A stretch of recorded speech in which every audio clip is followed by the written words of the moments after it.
Look at the size of that bass! You're watching a Fox Sports presentation of B.A.S.S. Here we go live. Championship Sunday from the promised land for trophy largemouth bass fishing.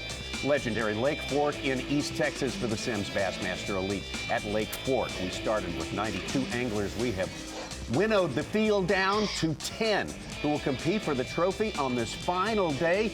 We're just about ready to get started right now for 8 hours of fishing. We will be with you live for a good long time here. And what we have seen so far, Mark Zona, kind of gives us the indication that you may want to stick around and watch this. So explosive, so many giant bass. Absolutely right, Tommy Sanders. On FS1 yesterday morning for about 3.5 hours was some of the most phenomenal bass fishing. Here's the best way to put it. If you want to party here on Lake Fork on Championship Sunday, you almost need about a 5-pound average to still be in this event, somewhat in this event. Taking a look at our playing field here on Minn Kota Unlock the Lake, about 27,300 acres of water. A little different this time around. A little bit of construction on the dam has the water about 3 to 4.5 feet low. So we are in low water conditions, and here's the best way to put it. In this tournament, Tommy Sanders, there are just magic, small magic spots on this body of water, and almost every one of our leaders has 1 or 2 of those spots guaranteed. We'll see a lot of that this morning where we can really dive in where they've been and what they've been doing all week long. That's your Minn Kota Unlock the Lake. We look at our 10 getting ready to go. We're going to hit you with a lot of numbers today. Of course, as we say, we started with 92 down to 47 today, the top 10 pros. The 47 yesterday, nearly a quarter of the field brought 25 pounds to the scales. That is just about unheard of. You know, you hate to think you're getting spoiled, but I'll take it this week. I think we all will. Everyone who loves bass fishing is excited by the prospects of what we are going to see today. Heaviest 4-day weight is, of course, going to declare our winner as we stand right in the middle of the season. What's at stake? Well, $100,000 and points. So important, those points toward Angler of the Year. The points that count towards your qualification for the World Championship next year in 2023. Of course, the top 47 have already earned $10,000 checks, but right now, all eyes on a couple of anglers at the top of the leaderboard. You got a big race up at the top and such an upside for everyone in this top 10. The potential almost unlimited. Could be a 40-pound bag of fish out there, Mark Zona. Exactly, and really the entire story of this tournament, it's as strange as this sounds, Tommy, it's about a 2.5-man race right now. You look at the leader, Lee Livesey, the local that won here last year with a earth-shattering performance on the final day of the tournament, over 40 pounds of bass, but really behind him, Brandon Polinick, who's one of the best closers on the Bassmaster Elite Series. And then you look at 2-time Angler of the Year champion, Gerald Swindle, who's going to need one of those 2 anglers, Polinick or Livesey, to slip up in some way. But guaranteed, one of those 3 anglers, with what they've done so far in this tournament, will absolutely knock their... Here's the best way to put it, Tommy. Looking at that leaderboard, slipping up on this lake right now is catching about 22 to 23 pounds of bass. Well, we got it for you live today. Look at those numbers on the leaderboard. That's a 2.5-man race that Mark Zona mentioned right there. But we're going to see fireworks from every one of these 10. At some point during the day, it's just about unavoidable. Thank you so much for being with us on this Sunday morning. Hope you're having a great weekend. The weather has changed. It was very warm, very windy for the first 3 days of competition here. And, man, we've got a different outlook today. We'll get into all that today. Thanks again for being with us today. From the Bassmaster Studios, sponsored by Marathon, I'm Tommy Sanders here along with Ronnie Moore and Mike Sucon. And, Ronnie, I know you've been crunching those numbers, and we are getting spoiled, and that's fine, right? We are. The morning portion, what we're seeing on Fox Sports 1 today is going to be what it has been this week has been a lot of fish catches and some big ones. But what we'll see this afternoon from noon to 3, from noon to check-in, some of the biggest fish at Lake Fork show up. Yesterday, we saw a 6.13 from Brandon Polinick and an 8.2 from Lee Livesey back-to-back, and those 2 guys are duking it out. Who will catch the 7+ pounders from 12 to 3 that will help maybe get them the victory? Such, yeah, you know, we got many shiny objects that are very valuable. I won't call this the Holy Grail, but the Century Belt. I know I love the you're Century Belt. obsessed We got with it. 3 guys less than 20 pounds away from it. Lake Fork is set to be the next big thing. Lake Falcon leads all time with 15 century belts. Sandy Cooper's second with 8. Lake Fork has 5. 3 guys we can tie. We can get second place with 1 guy just coming up with a 25-pound bag and getting that 4th century belt today. I think there are going to be 5 or 6 maybe. All right, we're looking forward to getting started here. These guys getting out there, getting set up. And Mark Zona, watch carefully this first couple of hours. The first 2 hours have been phenomenal. They have been, except for yesterday, the leader of this event, Lee Livesey. Tommy, the best way to put it, it was the grimiest 27-pound, 5-ounce bag we have ever seen, because basically the first 3 hours, Lee Livesey did not catch a bass, and then he went on one of those magical flurries that we have seen all week long. Now, the benefit to Lee Livesey here on Championship Sunday is this lake has fished very small. Even though there are miles and miles of water out there, without the rest of the field, probably a little bit less local pressure with the weather that has come in, it is going to open up a lot more spots for Livesey. There is no doubt about it. Even though Polinick is a great closer, even though Swindle has a great spot, they're going to need him in some way, shape, or form to stumble for more than 3.5 hours today. Well, we talk about Brandon Polinick. We talk about a guy going into his second decade of overachieving in the world of professional bass fishing. Started out as a Bass Nation champion, and things have just gone uphill for 11 years now. Yeah, exactly. And really the theme that you're going to see this morning, you can't stress this enough, having one of those magical spots. And Brandon Polinick has done a lot of damage on about a 30-yard stretch down near the dam, but we got to see him late yesterday afternoon. One little backup spot where he got to do not a lot of damage, but the weight, the quality was there for Polinick late yesterday afternoon. 6 wins with the Bassmaster Elite Series, a former Angler of the Year, a feat he achieved and locked down right here in the state of Texas, just down the road, Lake Sam Rayburn.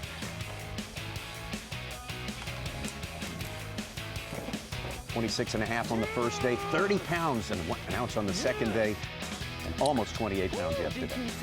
Exactly, and Polinick, like a lot of your other leaders, fishing offshore, 15 to call it really 25 feet of water, and those bass, right when that sun came out yesterday, definitely showed up for Polinick. Going to get on the water right now with Brandon Polinick, Bassmaster Live.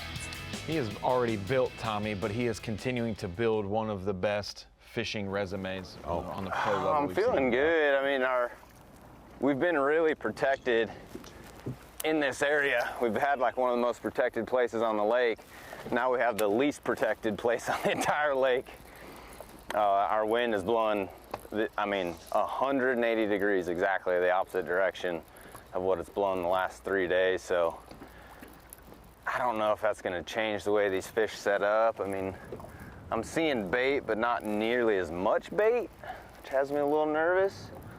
But I'm seeing a few fish. I haven't seen any of the big groups yet. It may just take us a little bit to get our angle dialed in on how we're gonna have to present our bait.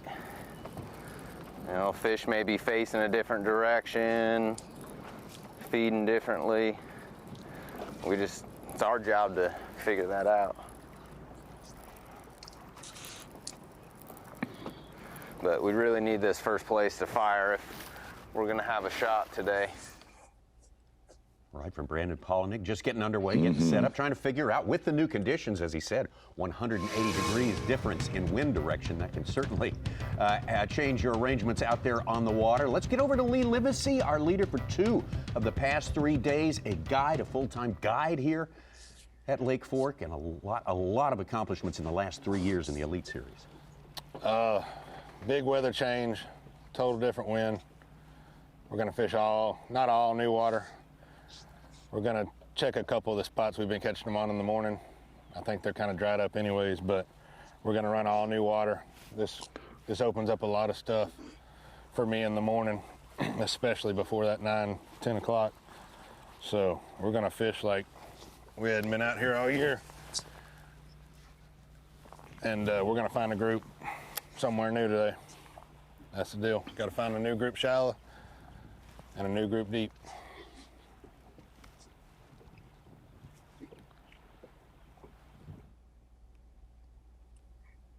For 2 days, he made it look very easy, and he has a tendency to do that here.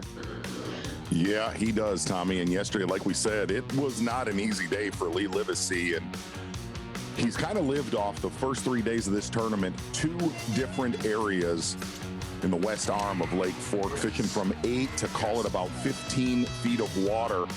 And that flurry yesterday from about, call it 9:30 to 11:30. And really, the rest of the day on semifinal Saturday was very, very slow. And what you heard Lee Livesey say, and he talked about it a little bit at the end of the day, he has to find something new because he has burned those 2 spots down throughout this tournament.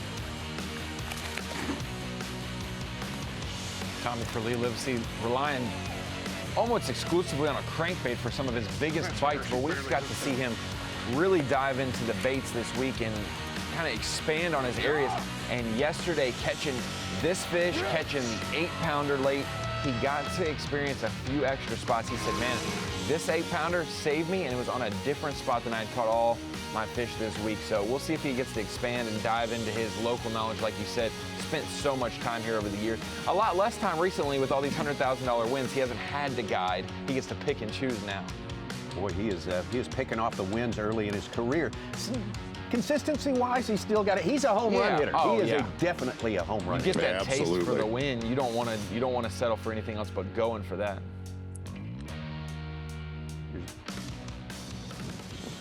Gerald Swindle. Feeling pretty good, you know. We're going to start in the same area I've been starting in, and I'm going to grind her down here, see how many bites I can get. Then I'm not going to stay here, you know. If I can catch 5 here, get what I think of base started, I'll just take off running. I found another school yesterday afternoon that started biting, and I think some of my water I've been wanting to fish is going to open up, so I feel pretty good about it. It's a little bit of a north wind. It really could fire them up. It could influence the shad spawn this morning and make them bite better. So I'm looking at it as in a positive way that weather change could be good, you know, could be good. Gerald Swindle, a 2-time Bassmaster Angler of the Year. Won those titles Absolutely. 12 years apart. One of the most consistent anglers on the Bassmaster Elite Series without a win, but Gerald Swindle always slinking around in that top 20 or 30, has lived primarily off of one spot in this tournament, and it is a one-cast spot. Looking at about 8 to 15 feet of water, just a little high spot, hard bottom where a lot of bluegills are spawning around the crest of that hard spot. This spot probably has reloaded better than any other area that we've seen on Lake Fork this week. Tons 4 to 5 pound bass for Gerald Swindle. And Z, yesterday it seemed of the 47 anglers fishing, other than maybe Josh Strassner's 28 pounds early, Gerald Swindle benefited the most out of anyone with that lower wind from takeoff to about 8:30. He was able to hit that 50 foot, 50, 60 foot area that he's fishing. Yeah, Swindle doing a lot of work yesterday with a worm, backing it up though late in the day with a crankbait. Definitely going to watch Gerald Swindle this morning for the simple fact that that spot right there that he was idling to, you nailed it, Ronnie. That spot has reloaded probably the best of anybody in our top 10 that we've seen as far as them biting early in the morning. All right, our 10 anglers are getting set up, getting adjusted to the new weather conditions. Very different from the first 3 days. We're going to start catching them in earnest here just about any minute now. Meantime, let's take ourselves a quick little break and come back to Lake Fork for Championship Sunday.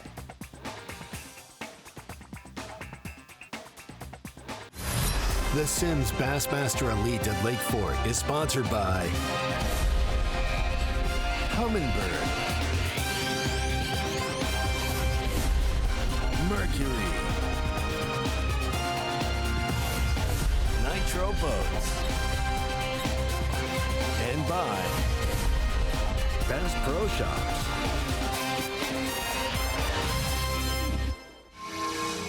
Tonight on FS1, the NASCAR All-Star Race takes center stage as the best drivers on the planet battle for $1 million. Starts with the All-Star Open at 5:30 Eastern with the main event at 8 only. on FS1 and the Fox Sports app.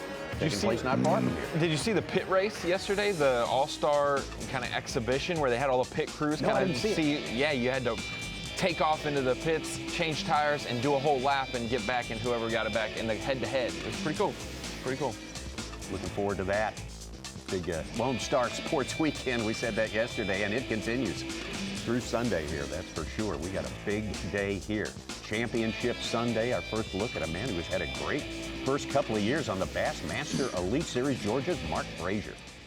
Absolutely. Mark Frazier doing a lot of his work very, very shallow this week. You're going to like this, Tommy. Mark Frazier, kind of soft-spoken, a little bit quiet. I got to dial in this spot that he was on yesterday where he did a lot of damage. Now, get ready for this statement. You ready? To kind of explain the spot, he said, man, I don't know. There's just a lot of stuff, eating stuff in this area. There we go.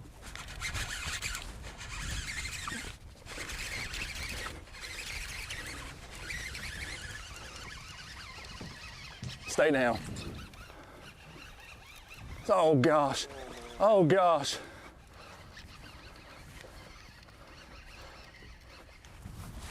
Boom. Dude, that's what's up. See that fish misses topwater bait right there. Freaking. Watch your feet. Watch your feet. What a camera shot That is fantastic, Ronnie. by our guy Seth Doman with the great close-up of that topwater explosion. One of the very few anglers that have made this shallow water bite that we have seen in years past, back when Brandon Cobb won this event. So many fish that were up shallow that tournament. Not quite the case this time around. Only a couple anglers able to make that bite happen, but things have gotten gradually better for Mark Frazier throughout this tournament up shallow. Big one to start the day. 5. 4 pounds, 10 ounces. 11 ounces. 411. Okay. 411.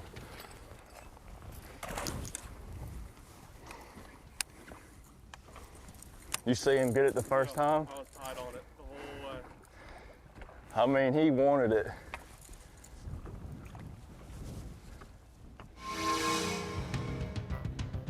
Mark Frazier pretty much ready to go when he came out here on the Elite Series. He's only missed one cut so far this year. Wow. Having a great second. Wow. Let's get out to Shane LeHue. Yeah, and you here. could see the north wind that has shifted. Got to hear Brandon Polinick talk about that. Major weather change.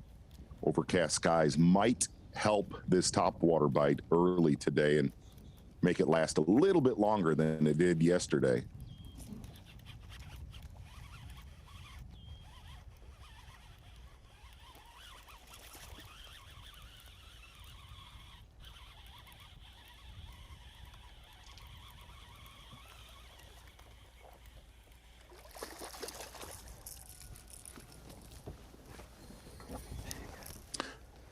Well, that was one of the most nonchalant fish catches we've seen all week long.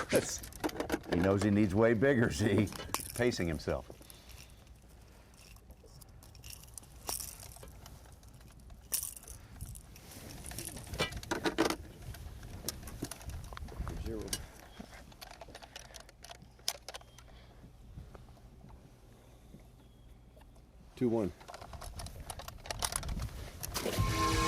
About half our average fish from yesterday at 2-1. We had about a 4-2 average yesterday. We are doing catch, weigh, and release here. So all the figures we see on our bass track will be official weights. Sue, say that again. Might not The be able average to. bass was over Almost. 4 pounds yesterday. Yes, sir. 4 pounds, about Wow. 2 ounces. Day 1 was 3 3/4 and went down about 2 ounces on day 2. There he is. It's a 6 stat, Sue.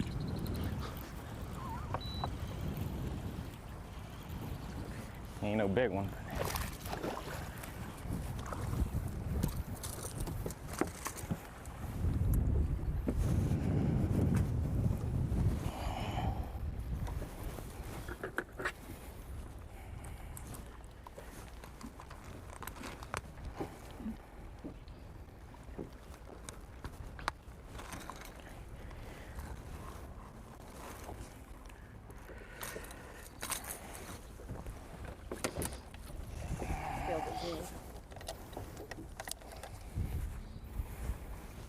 pounds, 14 ounces. 214.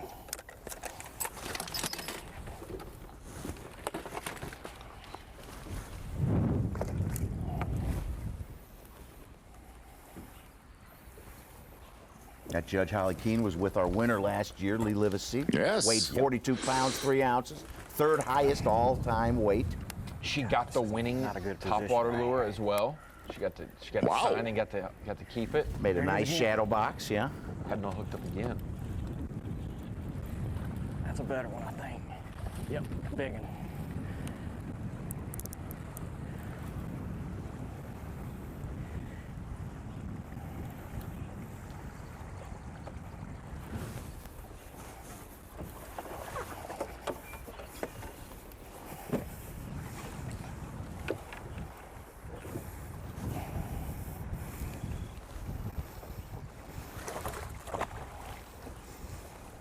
Come on.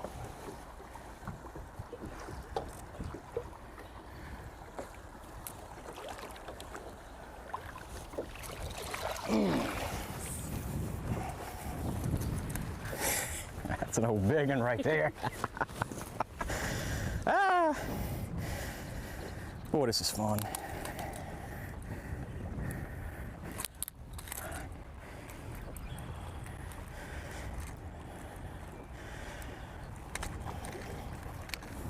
If I can get him out.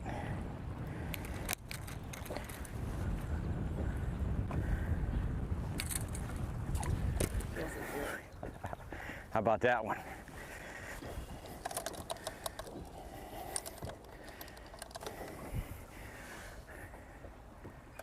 $6.5. 6.5. My GoPro's not on. It turned off. We got it, don't worry. Nobody Yeah. saw that. Yeah.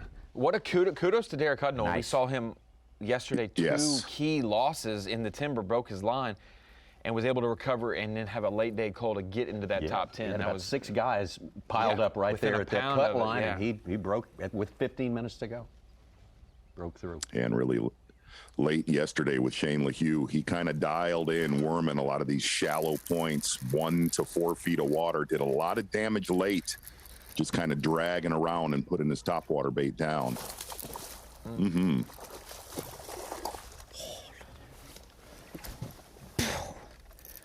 Oh, where are you going? Oh my gosh. It's a big fish.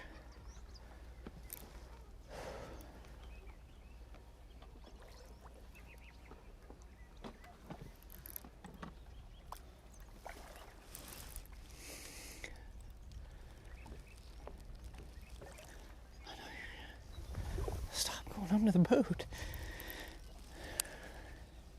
These things pull so freaking hard.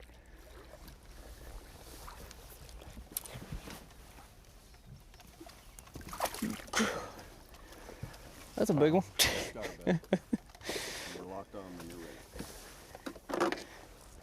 She's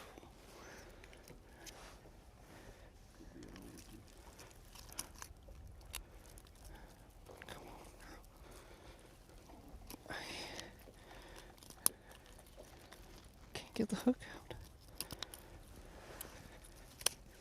Dude. Oh, come on. Such LaHue was one of the guys. He had 27-1 today to break 100 pounds. What he needs, yeah. This one will That's help the a biggest one. whole bunch. Put him on his way. He can get there with fish like that. Yes. 7.5 locked on. Wow. Nice. Skeeter boat. That's impressive. And Ronnie, I hate to do this to you, but I was Caught listening to a your Yamaha. 7.5 About on it, I know, the Z. 10-inch power worm. Nah, I kind of got hooked her for it. Ronnie, you made the comment that cold front coming in was not going to affect She's those deep full water of bass, that. but it's definitely ignited the shallow water Yeah. bass. Thank you, big girl. I thought you were going to mention my infatuation with the 100-pound century mark. It's only happened 48 that's Such. times. Thank you. 48 times in the history of Bassmaster with the 5-fish limit era, and so we could have, a good 20% of those today. How about that start right there, Tommy Sanders? Shane, like you, one small one that didn't excite him. This one excited everybody. Over 7 pounds. That's the way to get your day going and get another step taken toward that century belt, among other things. Shane, like you, with a good start. Looks very different this morning than it has the previous 3 mornings, and still it looks great. That is Lake Fork, and we got plenty more on the way. We'll be right back.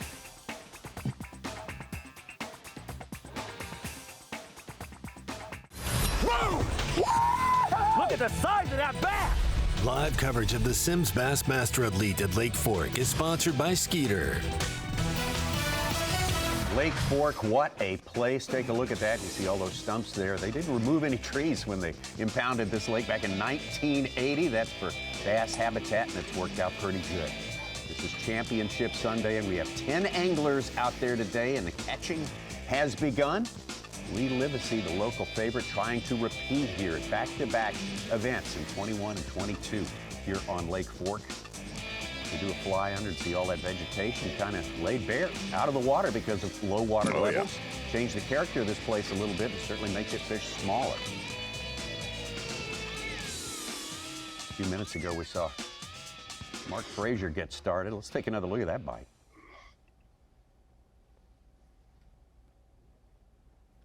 Wow, we have seen some incredible top water, not just this year, but obviously last year with Lee Livesey. And man, what's staggering about this body of water, Tommy, you're talking about looking at all the cover in this lake, and Davey Height nailed it yesterday. If other states pay attention to what Texas Parks and Wildlife have done with the regulations on this lake, the slot limit, it has created a absolute bass fishing monster. Yeah, they stocked the ponds with a bunch of Florida strain largemouth before they impounded the lake. Ponds, yeah. Right. They stocked 14 million Florida strain largemouth over the years here.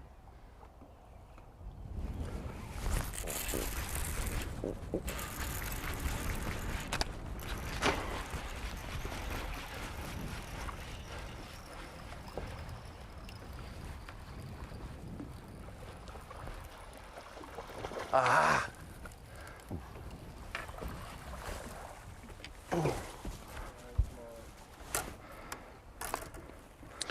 Really the one thing in this tournament, whether you're shallow or deep, throughout the entire week, the guys that have made it here to Championship Sunday, it's not like they're rotating 20 or 30 spots. They're rotating 1 or 2 areas that are one cast deals. Generally, every big school, every flurry that we've seen is about a 10 to 20 yard stretch.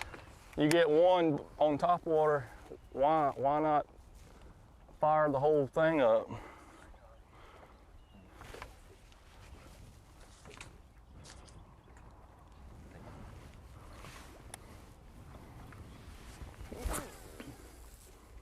Mark Frazier, coming from a fishing family. Micah Frazier is his brother, Elite Series champion. Like yesterday, I caught a good handful on top water before they slowed down. And there may not be as many up there, but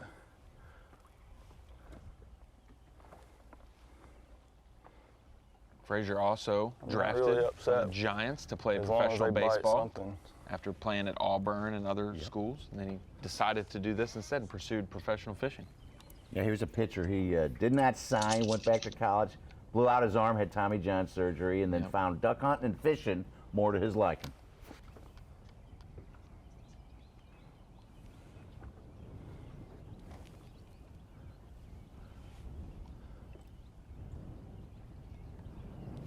Dude could throw gas, Tommy. That's what one thing that he did tell me when he got to the Elite Series. Oh, okay. Yeah, absolute heat. 93, I think he was. No. He was right oh, biggin.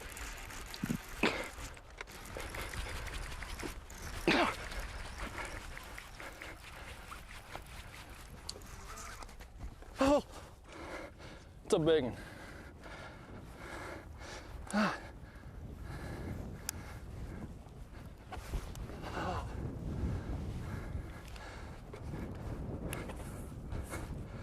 It wasn't a big one. He was feisty though.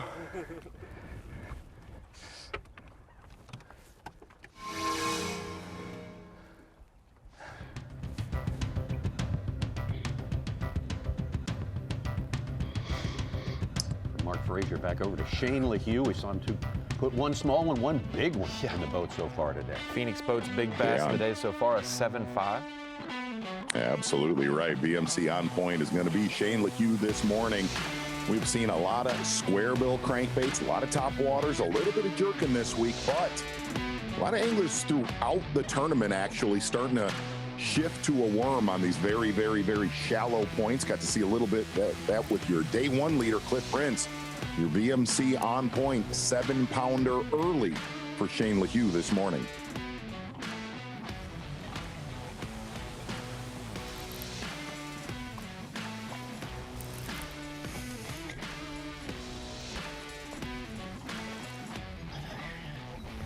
Stop going under the boat. These things pull so freaking hard.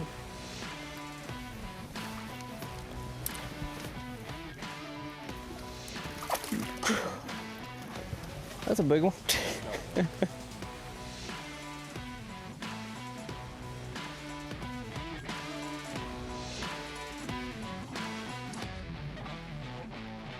In close.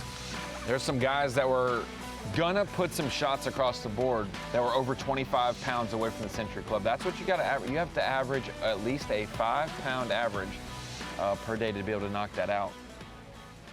He needed 27.1 starting this morning. That's a good chunk right there. That's Who'd you ride with yesterday? 7.5 of it.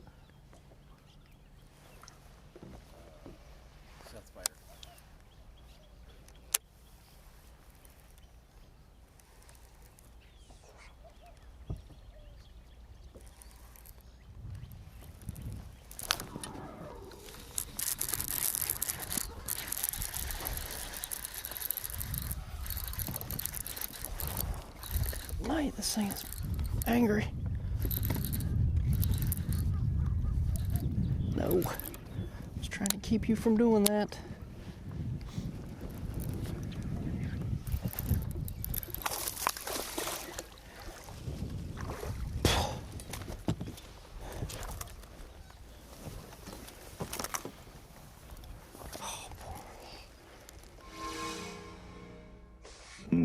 They're off of this thing too.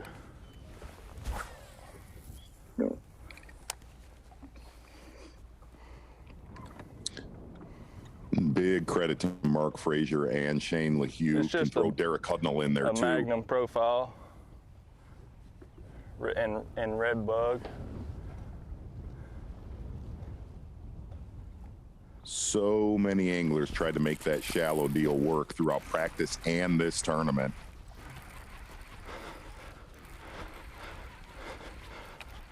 It's staggering how many bass get in these small, shallow areas.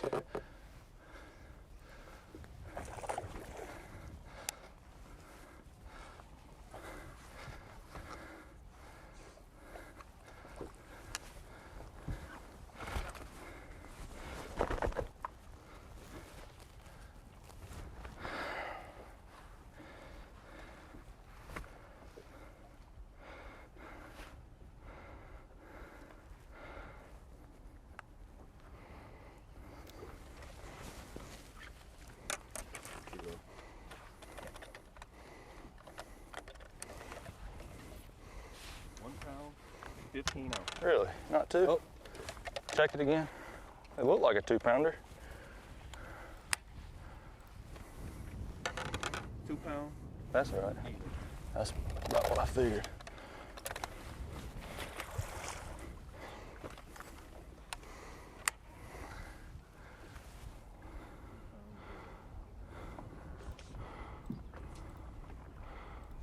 Catch and release all of them. Your 5 best throughout the day constitute your limit. That one likely will not make the roster for much longer. Good job. At least for the first hour of fishing so far, you could tell the one thing that has been affected is kind of that mid-depth that has dominated all tournament. It's really been 8 to 15 feet of water for guys like Swindle, Livesey, Polinick a little bit deeper than that. One of the anglers that has been concentrating a little bit offshore with a giant stringer yesterday, Joshua Strassner.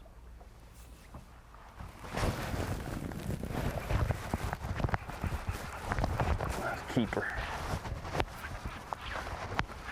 Just a keeper.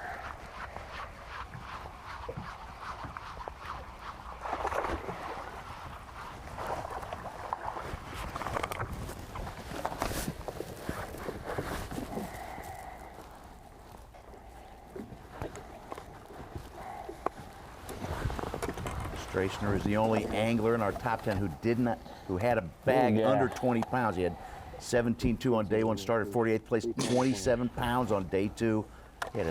He had a couple big fish and then 30 pounds, 10 ounces yesterday. One of our four. Kind of a story behind that, Such, is he had a spot that he fished last year. We'll get into it after this catch with Mark Frazier.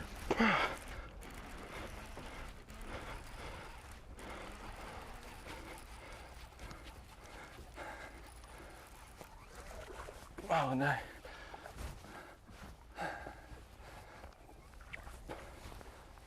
Frazier's going to catch a lot on this spot on a worm, Tommy. I'm just glad we got to see the 411 blow up on his top Yeah, that water was tight and close. If that's the one we get to see, I'm glad that was it. Hey, first to a limit, he was 15-6 behind Lee Livesey to start the day. He's kind of wiped that out.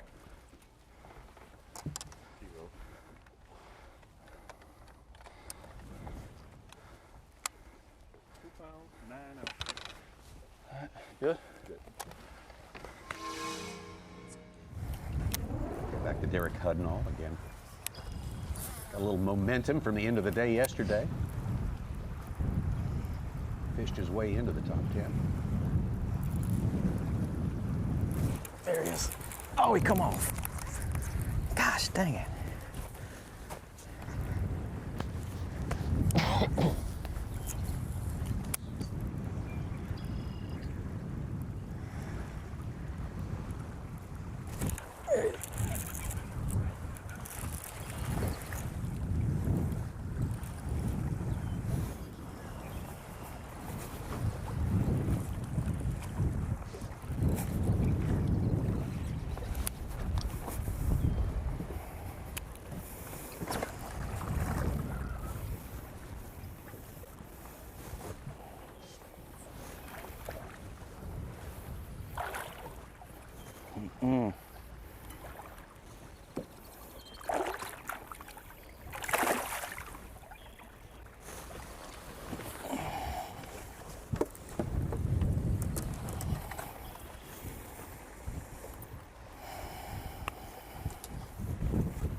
$311.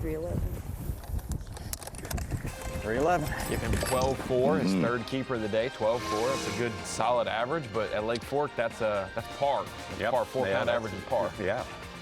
Nothing to get too excited about, but boy, we're excited about the pace they're catching, especially from these shallower haunts, which used to be deeper haunts about 6 months ago. That's the early morning bites. Looking pretty good for several of our anglers today. Lee Livesey, our leader, still having yet to record a keeper fish so far. Ditto for Brandon Polinick. We'll be right back to see what transpires.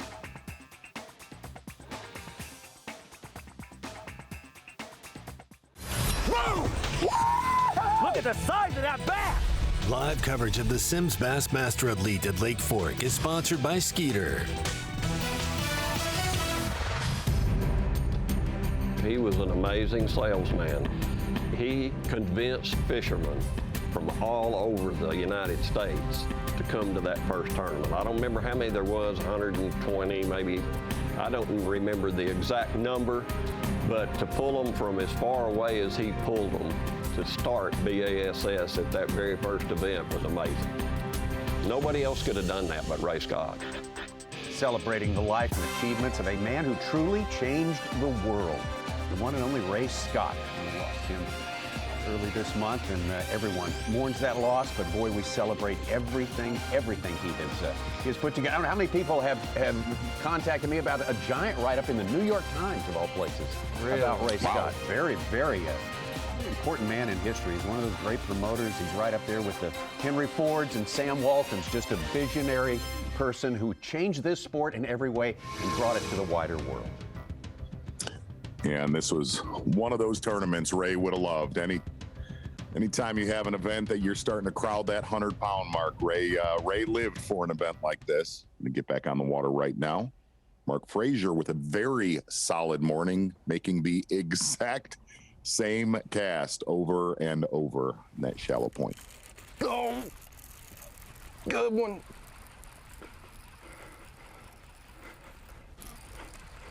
God dang it.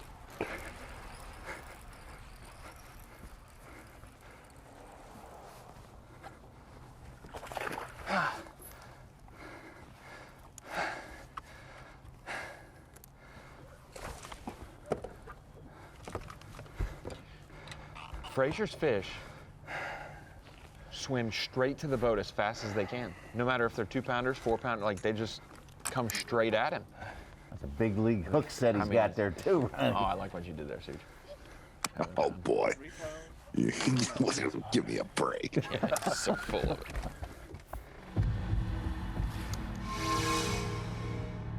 Mark Frazier putting the numbers up on this morning, Championship Sunday. Ooh, here we go. Over to Lee Livesey, who now, we understand he has caught a couple of small ones so far. They're probably not going to be consequential in the final reckoning, but they get him, they inch him a little bit closer and keep him in the lead. That's something that he lost for a long time yesterday. Dropped as far as 10th place, which doesn't sound bad, but honestly he hadn't been out of the top 3 all week. So Fish ate it off the tree. Small. Not the size they're supposed to be. I'm gonna come in hot with them. See, I'll be ready for a treble hook. Yeah, that's what I thought he was. Ate it off Done the a tree. lot of damage this week with that crankbait. Made the comment yesterday, Tommy, it's almost like a time bomb. Gets real quiet in Livesey's boat, and then it's just an absolute explosion when he does get on them. Not what with it. can't spend too much time away from Mark Frazier. It's going very, very quickly for a young man from Georgia.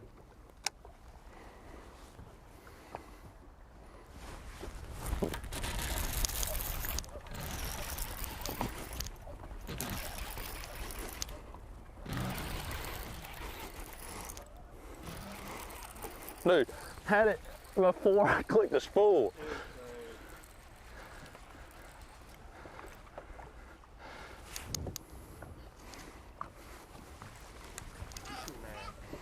$2.9.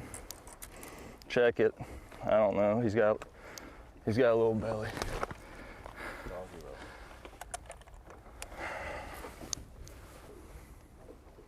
2 pounds, 4 ounces.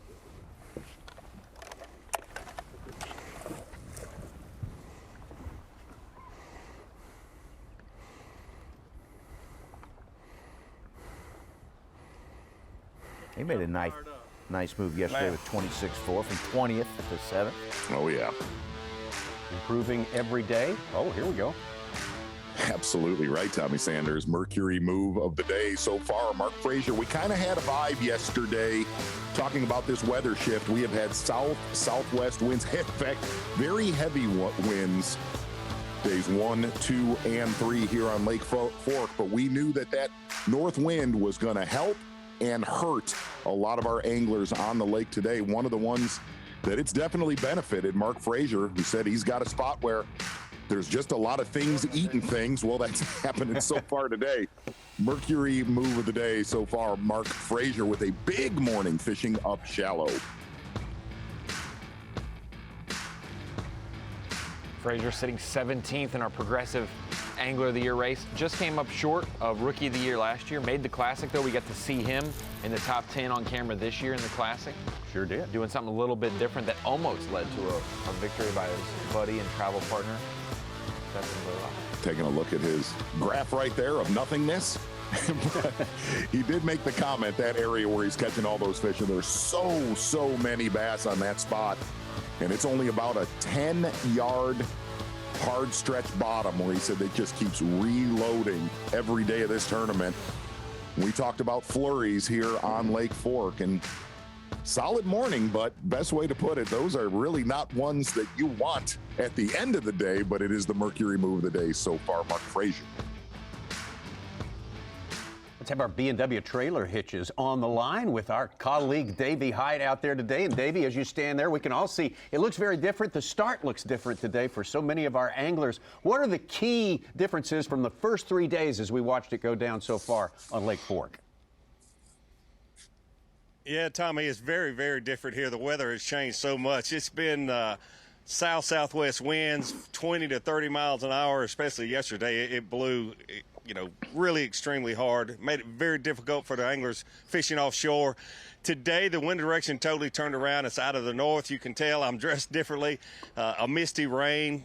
Highs in the 60s today, so a big, big difference. And it's interesting to see this morning, and I thought this might happen, but it seems like the shad spawn is happening a little better. It's going a little longer this morning because those shad, they spawn even though they might be over deeper water or they might be up on those shallow points like we see some of the anglers fishing this morning, but they're usually just within a few inches of the surface of the water, so it does affect them a little bit. So some of this good action early in the morning is not really surprising, that shad spawn lingering on, but the fish are probably offshore not feeling the weather change as much, but those fish are repositioned because of the wind direction changing. It'll be a big deal for those offshore fish, in my opinion, changing the wind direction to a calm north wind, 6 miles an hour, I think they're forecasting, versus that south-southwest 20 to even 30-mile-an-hour wind. Davey, every single morning of this tournament, with a lot of your leaders, whether it's been Livesey, Polinick, you look at Gerald Swindle, who has crushed them the first 90 minutes of competition in that 8 to 15-foot zone. We have not seen one bass caught deeper than 3 feet of water so far here on Championship Sunday. Yeah, it's really not surprising to me because those fish are still there, especially where Gerald is at. There's a lot of brim beds and some of where Lee Livesey's catching his. Probably also Brandon Polnick. There's brim beds around there. And those fish that are 8 to 14, 15 feet deep, they're really not feeling. There's no temperature change, with this change in weather that deep. But those fish do reposition. That wind creates a lot of current. It pushes water. We've talked about this. When you have a steady direction of wind for multiple days, it pushes water. It just, higher water levels on one side of the lake versus the other. And then when it stops, a big current change there when the wind direction changes. So those fish are still in that area. They just reposition. I think today we'll see that afternoon bite that these guys have been talking about, Lee Livesey especially, saying these fish feed better in the afternoon. The first 3 days, Lee really hasn't helped himself much the last hour or two of the tournament, but I think we'll see some big changes in the last hour or two today. Davey, Lee Livesey, can you recall a tournament, a Bassmaster, any tournament that you've been around for many decades, Lee Livesey making the comment after the weigh-in yesterday, he's sitting on almost a 6-pound average and made the comment, I have nothing left. I have nothing left on this body of water. I cannot recall a tournament where somebody is approaching the century mark and doesn't have anything left. Yeah, I agree. It's hard to believe, but yesterday, and I talked to him after he weighed in also, he graphed the last 2 hours of the tournament yesterday. Wow. He was able to get to his mark, almost to his mark that he needed to be. Felt like he, if not leading, he would be in real good shape. So he spent his last 2 hours yesterday graphing, and he said, I did not find a single place that I feel like I need to go back to. I did not find a single school of bass, and as good as he knows this lake and as well as he knows where they should be transitioning to, it was a little surprising. And he was telling me the truth because I questioned him. He said, no, I'm telling you, I spent 2 hours trying to find another group of fish, and I could not find them. So it's going to be interesting today. He knows the lake well with this change in weather, especially the change in wind direction.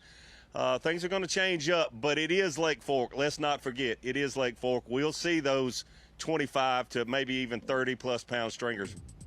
Boy, David, good stuff. Thank you so much. Kind of a revelation from Lee Livesey there. We'll see how that pans out. You kind of hope that's not entirely true, but something. And he's efficient. He knows where to go to seek out what's out there that he hasn't found yet. So Lee Livesey, the best guy at turning things around probably on the lake as well. And look how close to 100 pounds he is already. I don't think anyone doubts that he is going to get there. Who else is going to get there? So many questions yet to be answered today as we continue with our 10 anglers left in it, shooting for the championship on this Sunday. Thanks for being with us here on Bassmaster Live. So much more yet to come from legendary Lake Fork.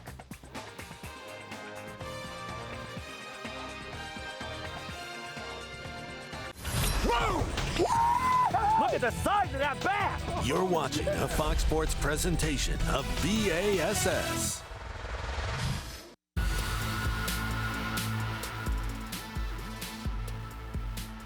All right, guys, day Lake Fork.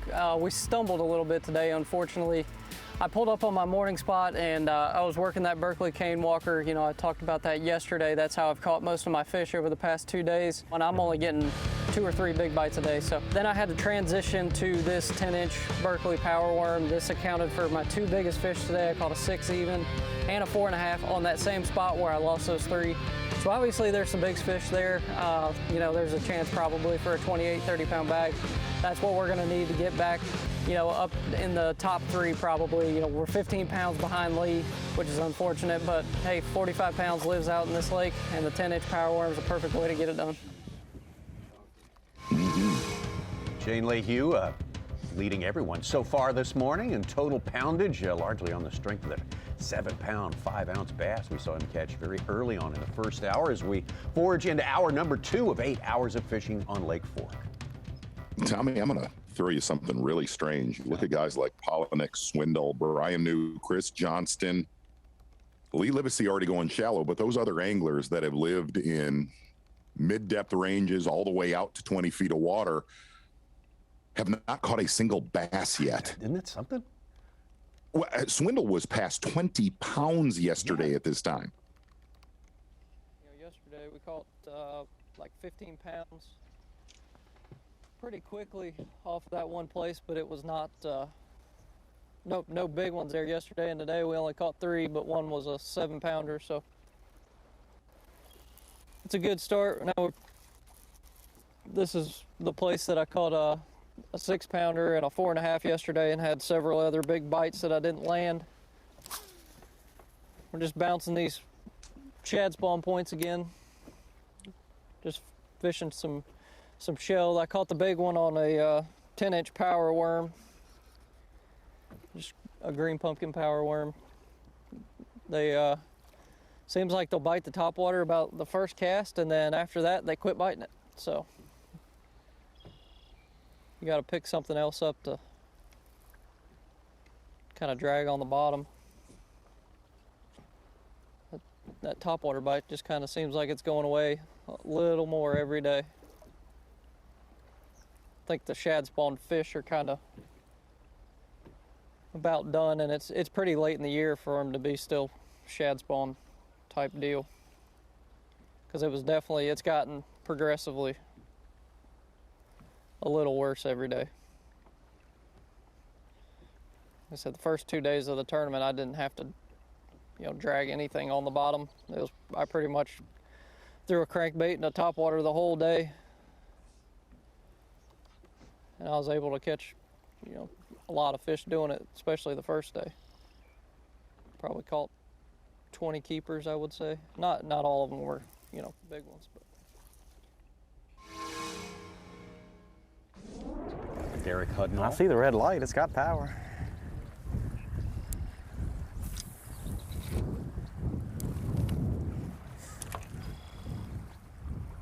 Uh-oh.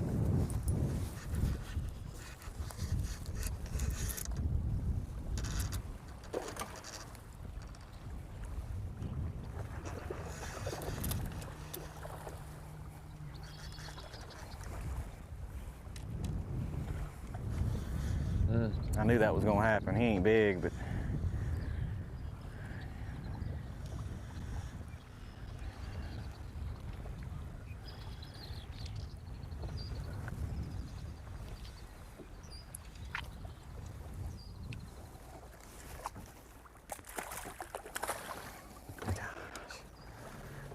little fella ain't even worth messing the spot up.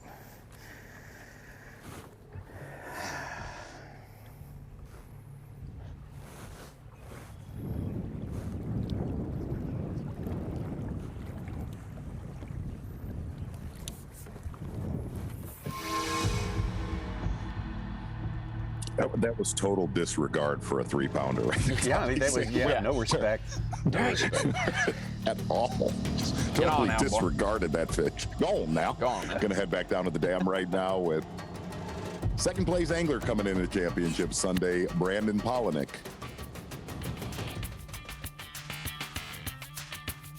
Polinick, of course, as we mentioned earlier, former Progressive Bassmaster Angler of the Year from 2017. A title he locked down here in the Lone Star State of Texas. There's your Progressive points list right now, and Brandon Polinick having taken over that top spot from John Cox over the course of this week. David Mullins hanging in there in third place. David did not make the cut. Started in the top 10 yesterday, but had a tough day. Kind of got a little spread out on the leaderboard, Tommy. First to 10th was only 59 points coming into this event. Obviously, John Cox was first. Now he's second. Polinick at the lead. It's about almost 100 pounds to 10th place, but we've got some heavy hitters behind him. Big, big race that has yet to wind out for this year.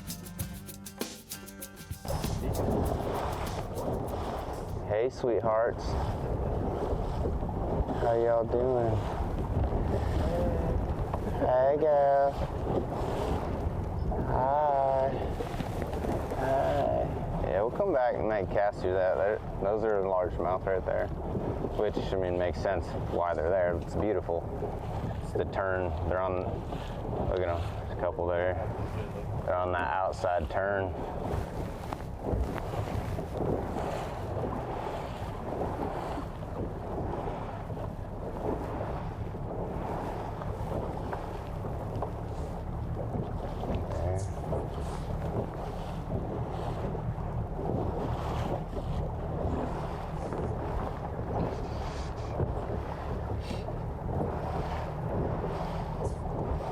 You can definitely tell what Polinick's doing here, looking for schools of bass, that those fish on the face of the dam have definitely repositioned from where they were at on that south wind.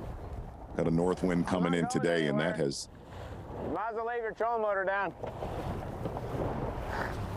obviously moved them a little bit for Big Polinick. motors running around, idling on top of them.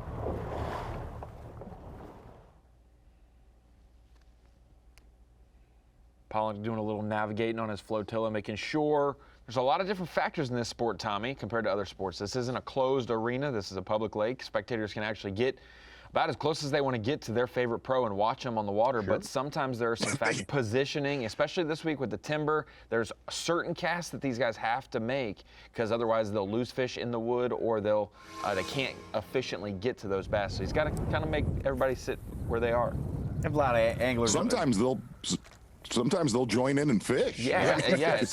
That's also part of it. It's always our favorite part of the final. We heard it the way, and though the fans here have been very respectful. Yeah. You tell them, Such.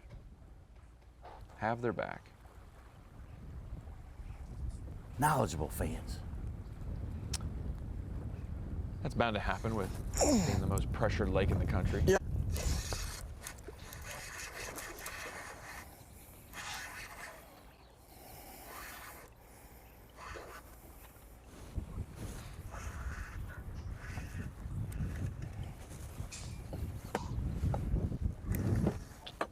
He ain't that big.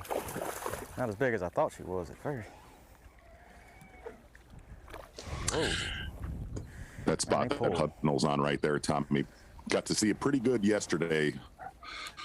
Really, really shallow bar, and Hudnall made the comment on days 1 and 2. There was hundreds of bass in that little 50-yard stretch.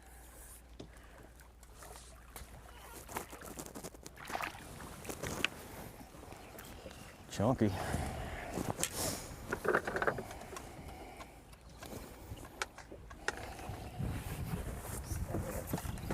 This is 0. 213. 212. Okay, 212.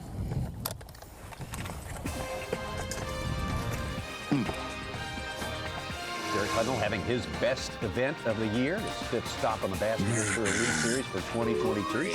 Well, there we go. Grievous Grebe. 18 pounds, 11 ounces. Something like that, maybe. Possibly.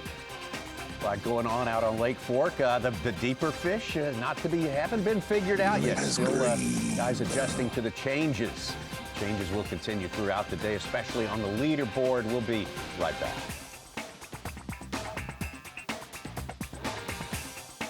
Today, a big-time USFL doubleheader kicks off at noon Eastern on FS1 with the Pittsburgh Maulers and the New Orleans Breakers. Then at 4 Eastern, the Houston Gamblers take on the New Jersey Generals on Fox, and it's all streaming on the Fox Sports app. Tommy, how you feeling about that Pittsburgh Maulers running game? Not bad lately. I've been kind of following the Breakers a little bit, too. I think there's a lot of talent on that team as well, so that'd be a good matchup. I agree with that. Good matchup. Going to be a high-scoring event.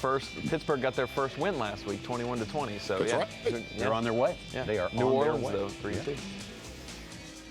Final day championship Sunday here at the Sims Bassmaster Elite at legendary Lakeport, but the conditions changed 180 degrees from the first day of fishing, and that has certainly affected who's prospering in the early hours today. I guess, Mark Zona, those bite windows that you and Davey talk about can certainly change with the changing conditions. God, could you imagine, Tommy, if we don't break that century mark? It's going to be like canceling Christmas for soup. It is. It is. People be weeping in the streets. I got socks. What's with the socks? Bill Lowen.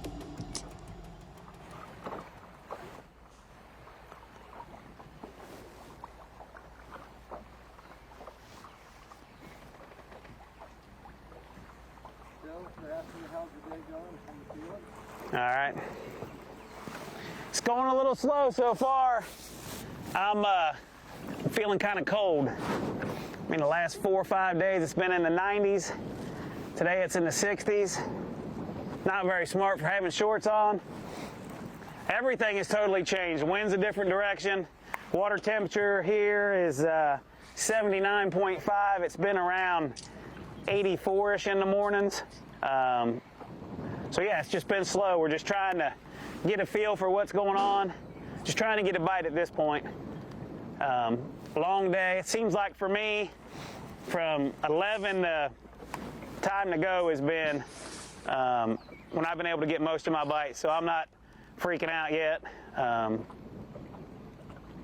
We can only drop one spot, so it is what it is. We're just gonna do our thing, live with the jig all day and a flipping rod probably, and pitch shallow wood and see if we can't get us a bite.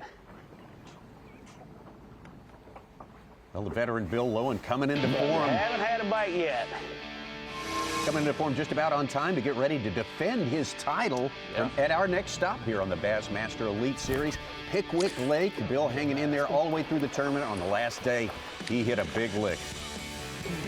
No doubt about it, Tommy Sanders. First Bassmaster Elite Series victory and a big, big final day anchored by a giant bass.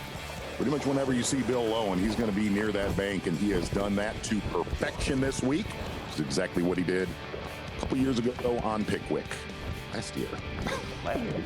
Oh, Nancy. Oh, baby, stay on. Please stay on. Oh, my gosh. Please stay on. Please. Come here. Come here. Come here. Yeah! Woo! Look at the size of that one! Oh my gosh!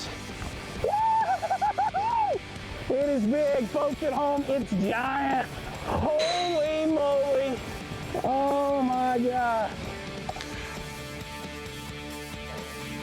That was a hard-fought tournament. Like that tournament was a couple years ago, Tommy. It does feel like it. Time has a way of expanding and contracting, but Bill Lowen looking to defend that title. They'll start practice here in a week. Yes, it kind of felt like last year when he caught that 8.5. You know when you're watching a football game and the probability is like 99% chance of winning? When he caught that 8.5, everyone on the set that was the fish Bill needed that has eluded him in every other close call. He needed that big one and he got it. We're like, that's the one that's going to win in the tournament. His first winning like 150 bass entries. He topped that fish this week with an 8.8. First look at Chris Johnston here. We're talk about the day. It's a slow start so far. Went to my good deep spot, had one bite, missed them, and just changing up a little bit. It's overcast and it's a little colder this morning, obviously, and just had a good blow up on a spook, got a piece of them, and didn't get them. So we're just going to try running a few different spots, maybe some shallow points, and see if we eat this top water while it's overcast, and then going to hit a couple more deep spots. And I think there's still some fish out deep. They're just not biting right now. I think the sun helps, and I don't know if we're going to get that today though. So we're going to keep plugging away here, keep running, and just need to find one school of them, and you can get right in 5 casts on this lake. So I'm not sweating it yet.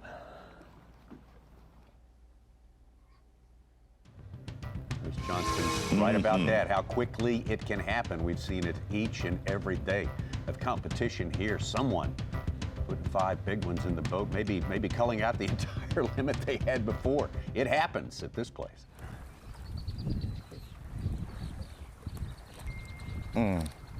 That's a bluegill. Stop it.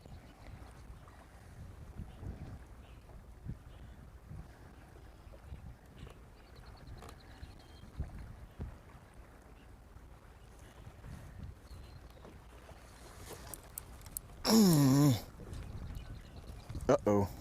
This might be her, girls. Yeah, it's a big one. No, it ain't as big as I thought.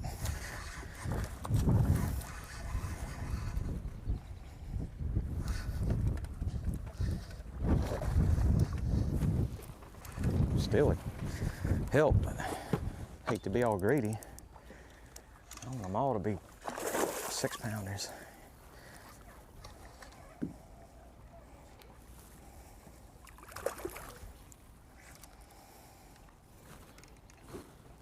Gosh, they pull.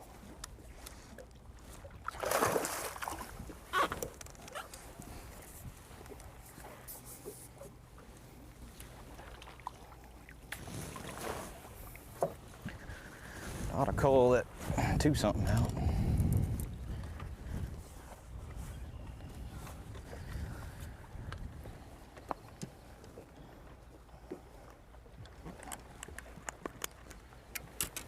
Yes.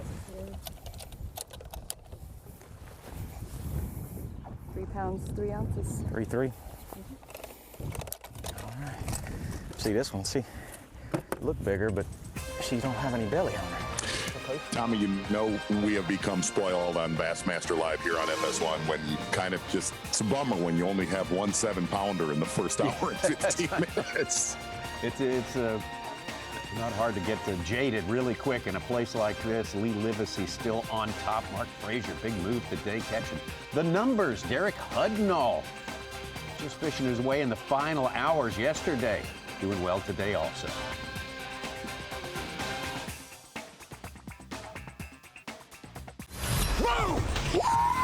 Look at the size of that bass! Live coverage of the Sims Bassmaster Elite at Lake Fork is sponsored by Skeeter. You love big largemouth bass, you gotta love the Lone Star State of Texas, a state that does so much to make big bass more prevalent everywhere across the state. Of course, this is one of the epicenters of that, the ShareLunker program. Most of the big giants that can contribute to the gene pool, the majority of them have come from right here at Lake Fork. Yes. Lee Livesey also comes from Lake Fork. He's our leader. He's trying to repeat year after year here at Lake Fork. Oh, yeah. You know what? What else he is? Tommy Sanders. How about Jack Link's Hook the Beast? Jack Link's Hook the Beast with Lee Livesey yesterday had a limit in the boat, said he had to go looking for a big one, 3/4 ounce, 6 cents hybrid jig, most of his damage. That's her, she's barely. This fish about midday. We had a lot of sun. Those deep ones started to bite. Over 8 pounds for Lee Livesey. Big shot to the rest of the field.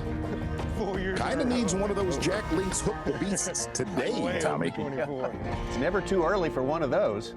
That is horrible, horrible grammar right there. A 6'4" will give him 100 pounds. Out of here.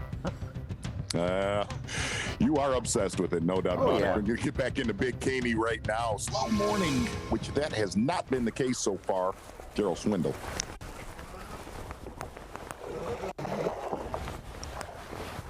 This is on the board.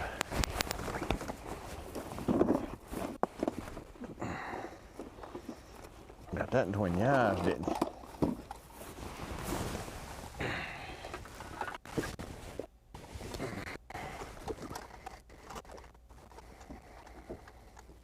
most of Swindle's work, and see next to his right knee with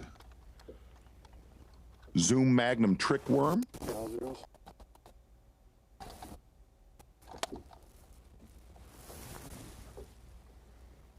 213. 213. One. Got a bias. Fished it right there. See the birds up there shallow, timber. Fish around. We about to work that stick. I can catch 25 to 30 on that jig. Just like I can out there. We come back and fish that. Transitioning over to a jig. You could tell, Ronnie, he has left that sweet spot that's been so good to him the first 3 days of this tournament. Let's get over to Brian New, our first visit with Brian today. Second-year man on the Bassmaster Elite Series. Won his very first outing with the Elite Spec. It's good to see that map. Everyone's spaced out just enough to play fair and have 10 top 10, or top 10 out there today, have their own kind of general areas they've been in. Has not been the case throughout this No, tournament. first couple of days. Not with 92 at all, no. Not oh my goodness. No, we had a couple collisions this week.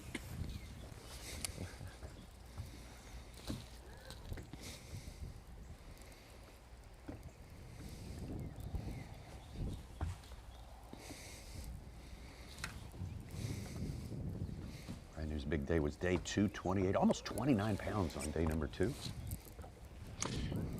Boy, the one thing you are seeing, though, Tommy, is Brian New lived offshore first 3 days of this tournament. We've seen that with Chris Johnston. We have seen that with Lee Livesey. All of those anglers have pulled the plug on that.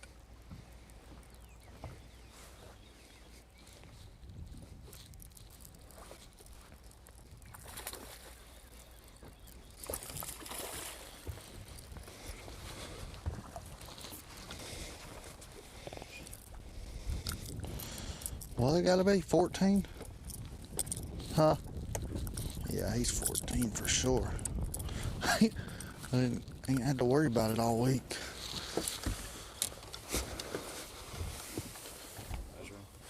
Okay.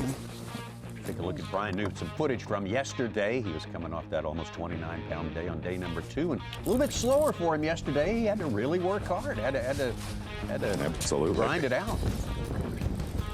Yeah, pretty much living offshore, one of the most popular areas offshore on the west side of Lake Fork, fishing about 15 to 25 feet of water.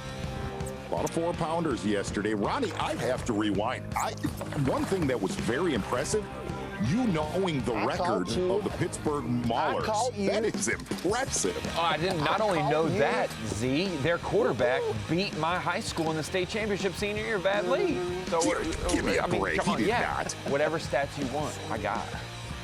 Ronnie, do you do USFL fantasy football as well? Yeah, I'm the #1 pick in my snake draft. Yeah, every I knew season. it. I knew you every did it. season. Yeah, I knew it. Commissioner gets to pick it, so I place myself at the top. Don't crash the plane, Ronnie.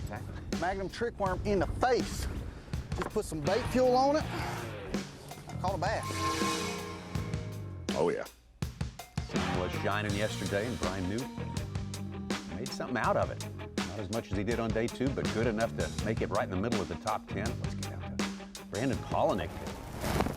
Gotta say, it's a surprise he's not on the board. Gosh, they look like they're all sitting right there. Unless that's just a rock.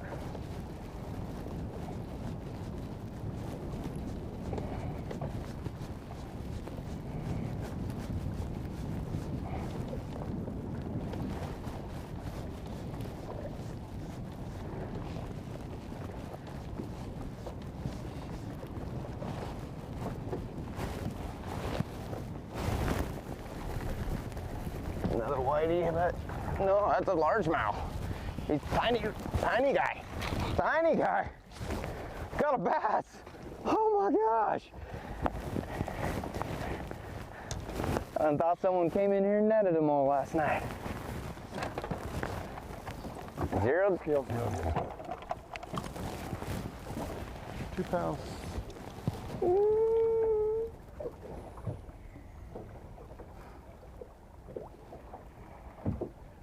$2.7. Uh-huh.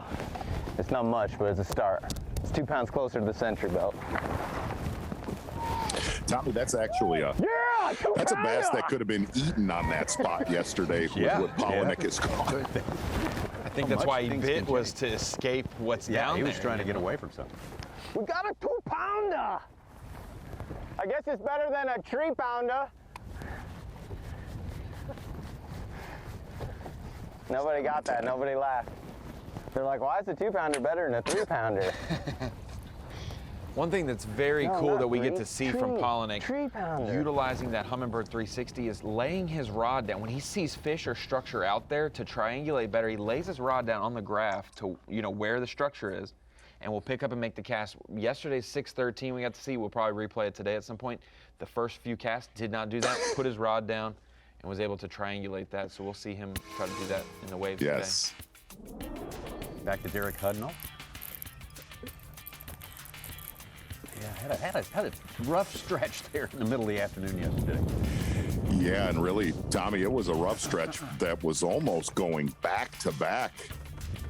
Big ones for Derek Hudnall that would have helped him at that time. Get off of there. Get off of there.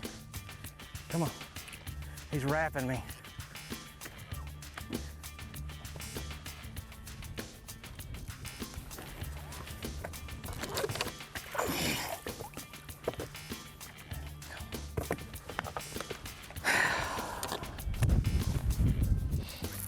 There it is. This was a few moments later with Hudnall. Come on, baby, stay on there. Nope, stay out of there, stay out of there. Stay out of there. Did it again.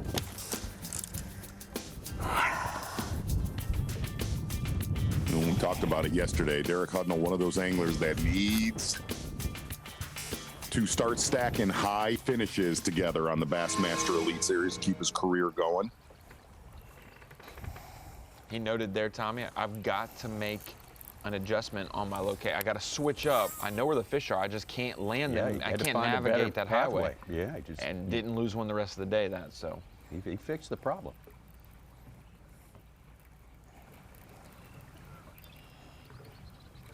Boy, and Derek Hudnall's had a very tough year so far. Guys, this might be her. It came off. Oh no. Oh. Oh no. Guys, that was a big one. Oh no. That was no baby. Today's gravy, though. Can't drop, can only rise, only gain points, can't lose any points today for Hudnall. That's right. Yeah, he's doing himself some good. Got our biggest bag so far, 19-2 from 10th to 2nd place. Last year's Rookie of the Year, Josh Straisner. Yeah, and let me kind of dial in what we were talking about with Josh Straisner. Talked about that 17-pound stringer that he caught on day one, Such. Yeah. He never went to this spot. This was a spot that he fished last year when we were here. Went to it out of desperation on day 2 because of the wind. We had, 20-mile-per-hour winds. And said it was absolutely loaded. Caught a huge stringer yesterday in this area. And get this, catches over 27 pounds early yesterday, leaves it, comes back, and there is a local that lives on the shore. Came out in his bass boat and was throttling them around noon yesterday. Hey, thanks, Guy. He throttled them too, though. He had a 7.7, a 6.9, 5-pounder, 30 pounds, 10 ounces. And to think what could have been on day one for him, you said he had 17 pounds, Z, and I believe he had a 7-pounder that day as well, so he had 4 for 10. On Lake Fork, that does not happen. And never, ever fished this spot on day number 1. Josh Straisner had to jump up 4 position over 4 anglers the last event of the year last year to gain his Rookie of the Year. 55 points. Yeah, 55 points. So he's the man, our reigning Bassmaster Rookie of the Year. Watch, you cannot defend that title. And right now, our leader, Jay Shakura of Wisconsin, is on top of that leaderboard. A healthy but not insurmountable lead over Joseph Webster, Jacob Fouts, Matty Wong, who had a good first day here, and Cody Huff of Missouri. We'll be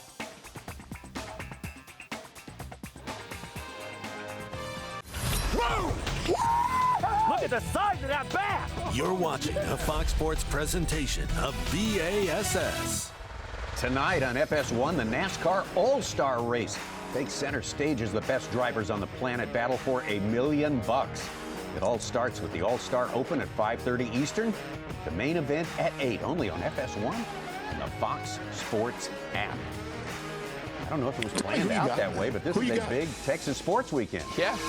Who you got in that race? I'll give you one name, Busch. Yeah, go. Oh, yeah, you get two options That's with that right. one. That's You one get and one two A, just like options at the with horse that. races. That's our trophy right there, actually in place at the Texas Motor Speedway, where all the action is going to be happening tonight. Oh, yeah. Iconic place, big, fast track. Everybody loves going there. You can see where it is, just north of Fort Worth there in the Metroplex, and you don't have to go very far to get over here to one of the most outstanding tracks in the sport of bass fishing, definitely, Lake Fork. Last year was on the way. We had to pass Texas Motor Speedway to get to Lake Ray Roberts for our Bassmaster Classic. Yep. A little bit slow this morning for Bill Lowe and a lot of his damage yesterday, but really, he has done a lot of damage this week fishing shallow in Big Caney. That's bull crap right there now. You see the line swimming out?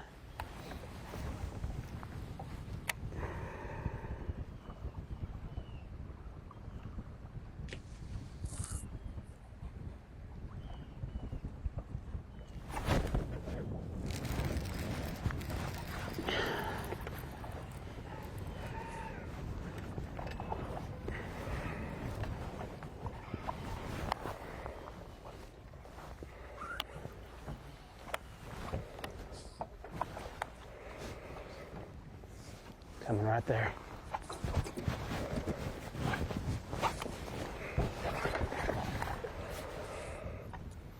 Come on, baby, I need you. Over here. Over here. Got her. That's a good way to start the morning. Right there. 3/8 ounce jig, fishing shallow, baby. 4 foot. Pre-spawn, look at her. Old pre-spawn, old bigs.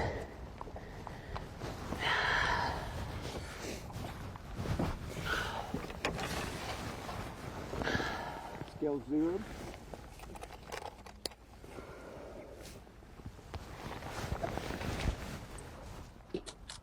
5 pounds, 12 ounces. All right. Wow. Here you go, baby. 512. Good way to start the day. Got our 4th largest bass caught this week in 8 pound, 8 ounce. Yep. Good start. Josh Strassner is hooked up, and he's also hung up, unfortunately. We've seen this before with the timber. Lee Livesey earlier in the week got him out. Absolutely.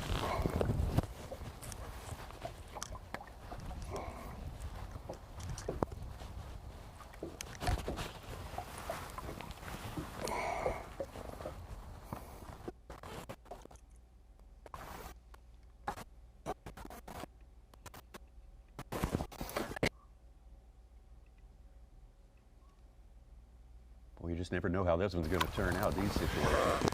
God dang, it was right there.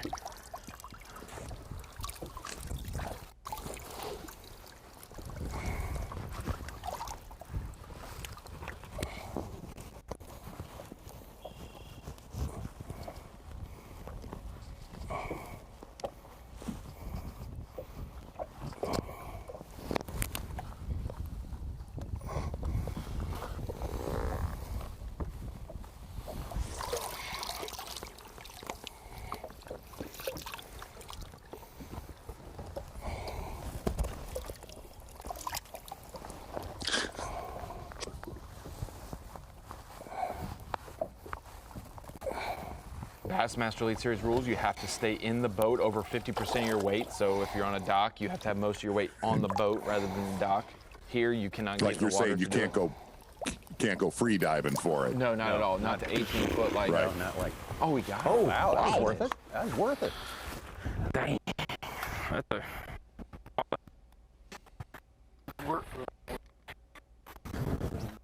Probably screwed the spot up there. I'm sure he was working on that for more than 5 minutes. Then that's his 8-pounder. Let's do it.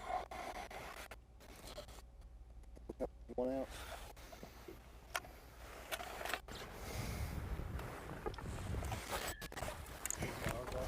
A lot of landmines in Lake Fork, was pretty much what makes it awesome. All the cover in this lake, Humminbird bird's eye view of Josh Straisner's area. And like we said, all of these areas that have dominated all week long, it's not like that whole creek has been good, or guys like Lee Livesey are fishing 1 mile stretches. These are such small sweet spots where these 20 to 30 pound stringers have come.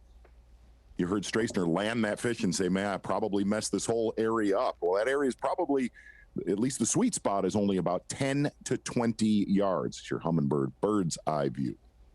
That was the second one for Josh Straisner. Bill Lowen, who just put his first one in, and a good one too, 5+.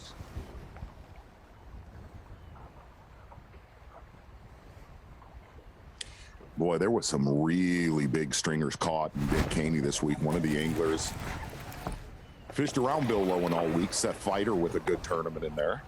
Where are you at, fish? All right. Who's calling me?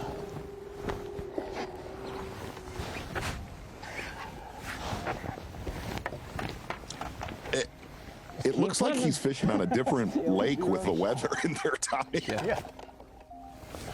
Dark and drippy. 3 pounds, 3 ounces. Thanks, sir.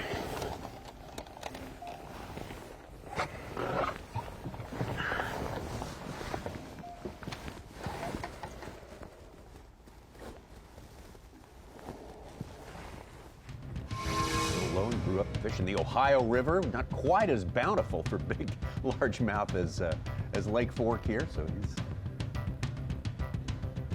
different sort of experience, of course, as all these guys, and they'll walk over hot coals to get here, that is for sure.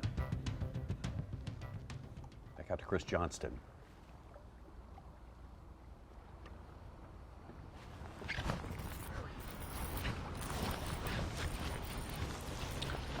Come on, first bite. Doesn't feel big.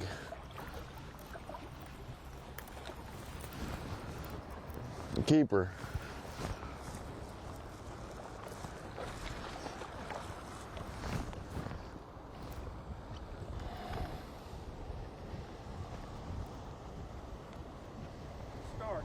It's a start.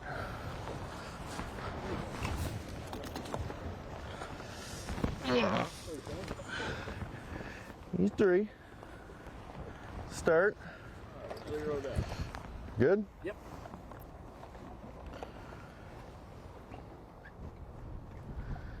There's a couple there. I missed. 3-7. I missed 2.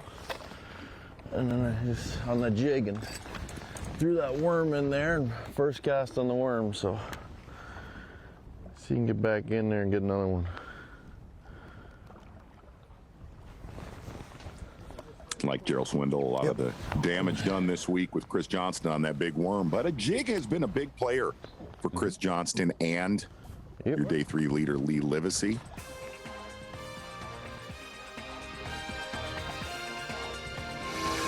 Got all of our 10 on the board now. That's a good sign.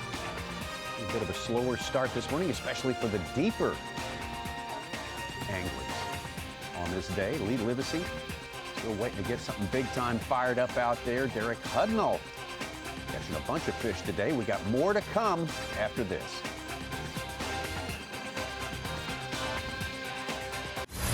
The Sims Bassmaster Elite at Lake Fork is sponsored by Minn Kota, Power Pole, Skeeter Boats, and by Rapala. One of the famous Yogi Berra quotes is, when you come to a fork in the road, take it. For bass anglers, if you have a chance to come to Lake Fork, take that chance. That's what Lake Fork is all about. This is Valhalla.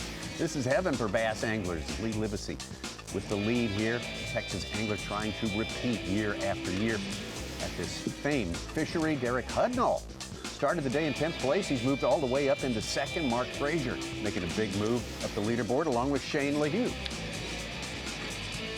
Not fishing today, Carl Jacobson. Why do we mention that? Oh, he's got a little interesting occurrence yesterday. He was next to one of these trees, and some birds fell in his boat, and he started putting them back in this tree. Watch right here, Carl Jacobson from Australia. Look at this. They fell in his boat? Baby grebes. Fell like 3 of them, they said. Baby grebes, exactly. Founding member of the Could only imagine. Hashtag heaven. Lover of all creatures, Tommy. Carl Jacobson. That's right. A couple years ago, Z, he went to Australia's home country after the wildfires, and he auctioned off a bunch of gear. He got anglers, and he donated the money, and he actually helped save a bunch of koalas that were suffering from the wildfire and having their habitat destroyed. Goodness. Awesome. That is good stuff right there. Going to get back out on the water right now. Joshua Strassner. Did it literally say grebe conservation? Yes, it is. And founding member. Yes. Founding member. He says horribly, horribly pathetic.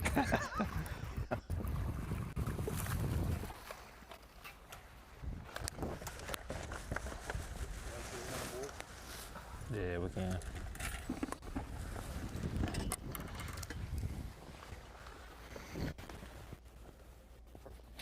Boy, at this time yesterday, Josh Strassner had about 26 pounds. That ain't good. I ain't caught a fish like here all week. I fish this little here all week. Bait right there. I know. 1 pound, 6 ounces.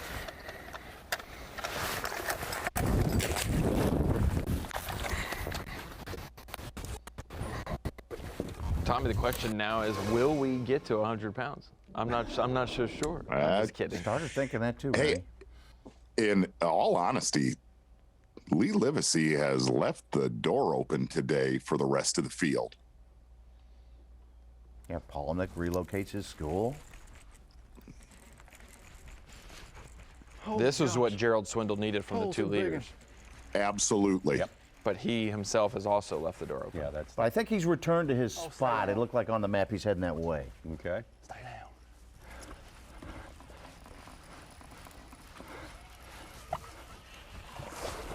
Boom.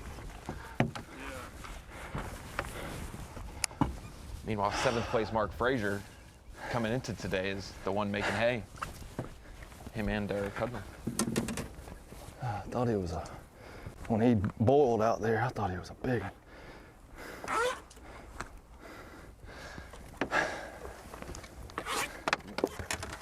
Zero? Yes, sir. 3 pounds, 7 ounces. Hey, that's it. All right.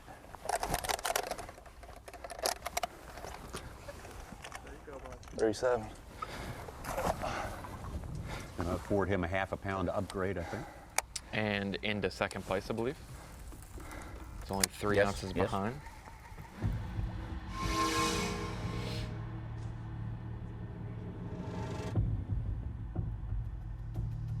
Let's check on our leader, Lee Livesey now. Slow morning, as was yesterday. Might be his first time we've seen him in Little Caney all week. Yeah, he is frighteningly close to where he caught that giant stringer last year.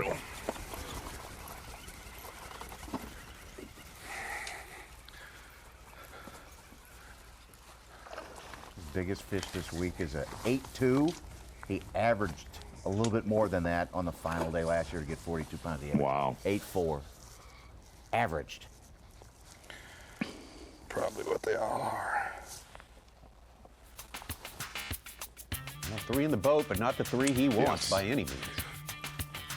No, and as weird as this sounds, as dominant of a tournament as Livesey has had, 3 in the boat, not the ones he needs, as you said right there, Tommy Sanders, but actually ahead of pace from where he was yesterday at this time. Yesterday, he had 0.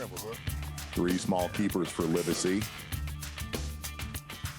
You just kind of feel, though, one of those magical flurries that we've seen every day of this tournament is going to happen. Yeah, and coming into today, he only needed 12 pounds and an ounce to break the century mark, 100 pounds for 4 days, which is a monumental task. Less than 50 times in the history of Bassmaster that's been done. And he needed just to double that. He needed 24 pounds to beat his mark from last year. 112 pounds is what he had to win this event. And so, hard to imagine he'd have less than 27, but with the way it started this morning, the weather changes, I thought it would maybe help out a lot of these guys, and it seems to have hurt those deep fish that really don't get affected by weather. You know, somebody still in contention, Brandon Polinick, still living down near the dam, trying to relocate that school. It's been so good to him throughout this tournament. Man, that looks like a different spot, though, with that north wind.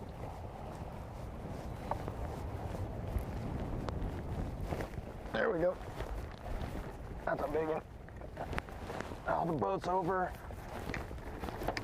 Oh, she just jumped under the boat. I don't know how big it is. Oh, it's a big one. It's a big one. It's a big one.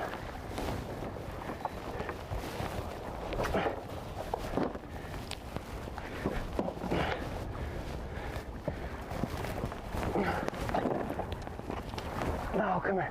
Come here, come here. Come here, come here, come here. Come on. Get over here. Yeah! Look at that long, skinny thing. That one might make it in. That one's so long.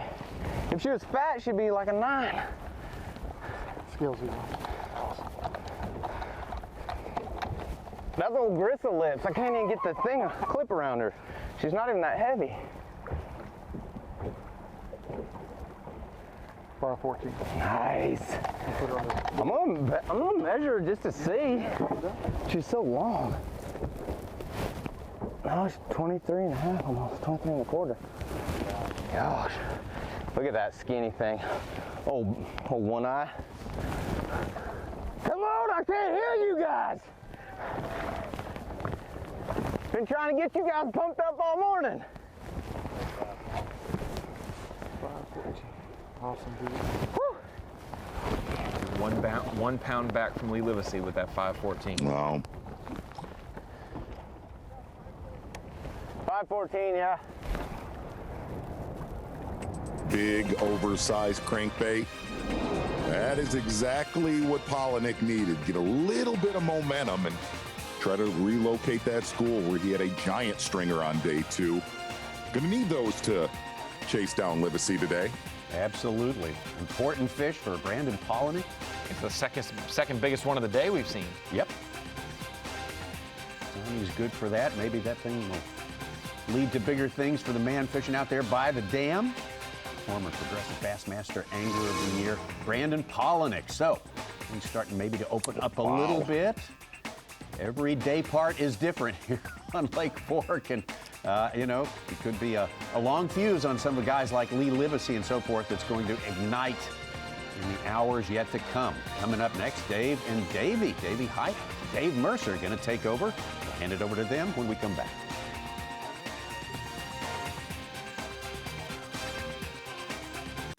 Whoa! Look at the size of that bass! Live coverage of the Sims Bassmaster Elite at Lake Fork is sponsored by Skeeter. Welcome to our on-location coverage here, legendary Lake Fork. It is my favorite day of the week.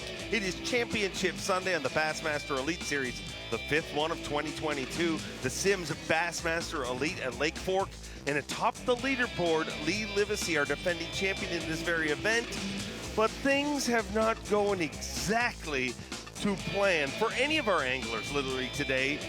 90 degrees yesterday, so hot, so balmy, and now everybody is running around putting on every single piece of clothing that they brought to Texas for this 5th stop of the Bassmaster Elite Series. And that'll look at your leaderboard as of right now. Waiting for the fireworks to go off for our tournament leaders, but here's where it's going down, the great state of Texas. They say everything's bigger in Texas, and we've learned that this week. We're in East Texas, Quitman, Texas to be exact, Wood County.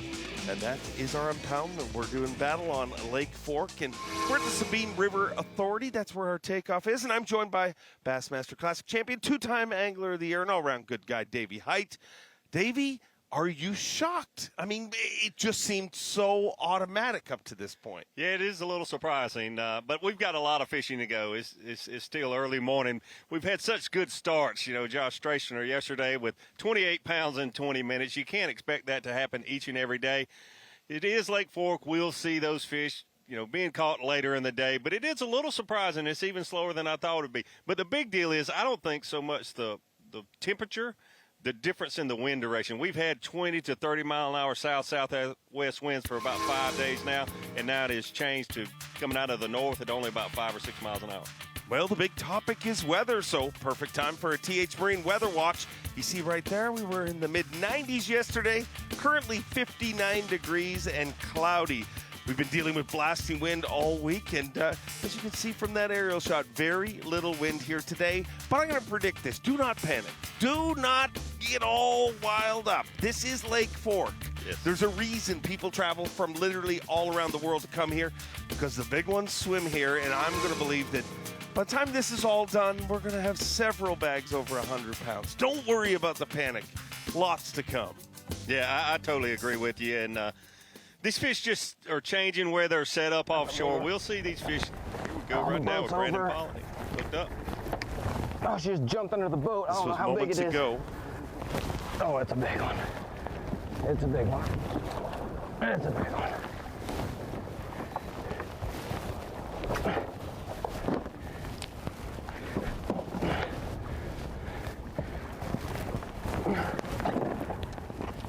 No, come here. Come here, come here, come here, come here. Come here. Get over here. Yeah! Look at that long skinny thing. That one might make it in. That one's so long. If she was fat, she'd be like a 9. Skillsy one. Back live with Brandon Polnick.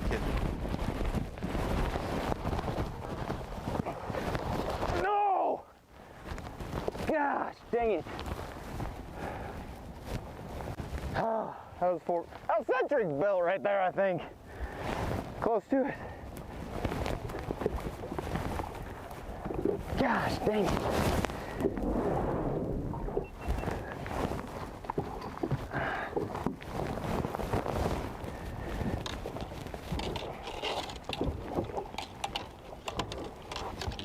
Come on.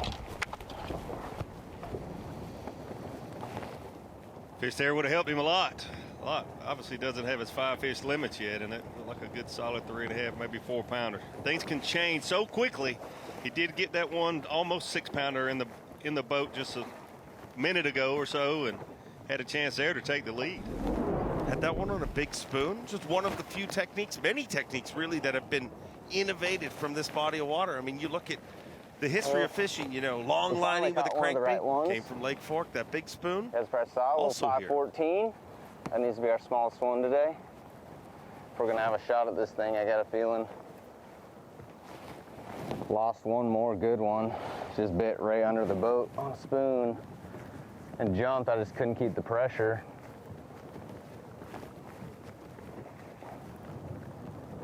Seeing a few fish here, but not being able to get them to react very well. Everything I'm seeing on the Mega 360, just they're like moving slow. You see them on Mega Live, they're just kind of barely swimming around. The other day they were like moving and active and feeding. I think that makes a difference. Pay attention to those signs of like how those fish are reacting. What he's talking about there, he's got forward-facing sonar, and then also that Mega 360 where he basically got sonar all the way around his boat out to probably about 70 or 80 feet. From the Prodigy, gonna head up Lake Fork and join a 3-time Bassmaster Classic qualifier, the baby shark Shane LaHue. And we talked to Takeoff. He says, I need 5 legit sharks to have a shot here today.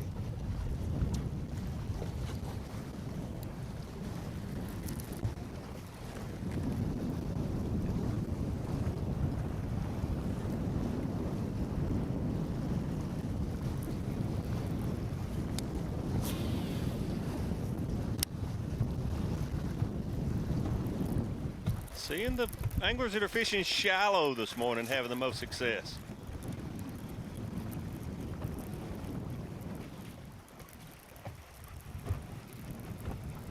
Got a good fish on here. Up until this point, Shane's done most of his damage with the top water bait. Yes. Got a little slower for him yesterday, So hard. but off to a good start today.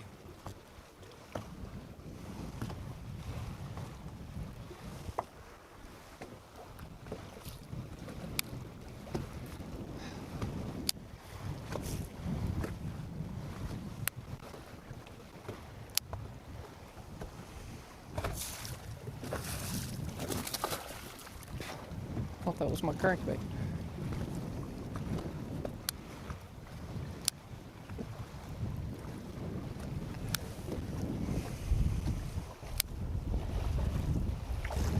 Come on, big girl. Just quit. Know you're tired.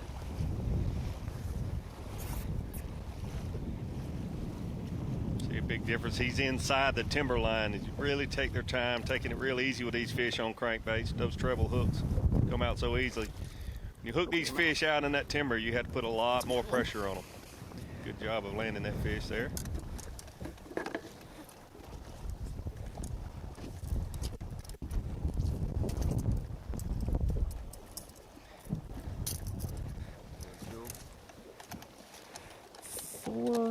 Four.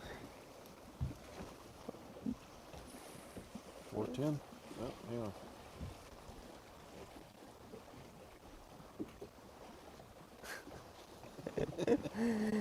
Teasing me. 410. Locking it. 410. Good one Oh, there. we got one.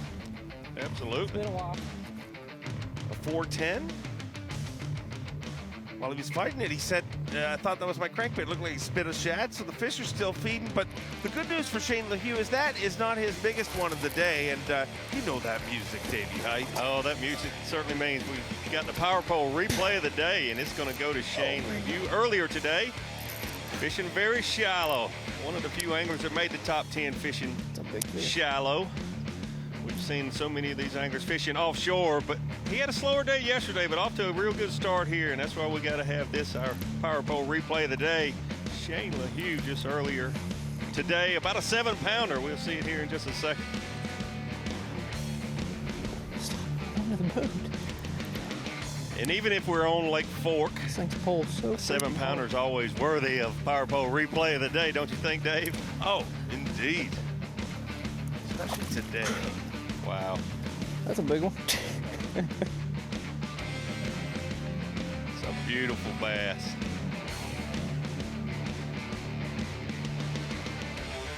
It's really amazing that a lot of people were concerned that the colder air temperatures would affect these fish, and it's really helped the shallower fish where maybe the water temperature is cooling down just a little bit. Those fish that a lot of these anglers are fishing for out in 8 to 20 feet of water, they certainly can't feel the difference in temperature that deep, but these shallow fish is actually triggering them. Shane LaHue having a better morning this morning than he did yesterday.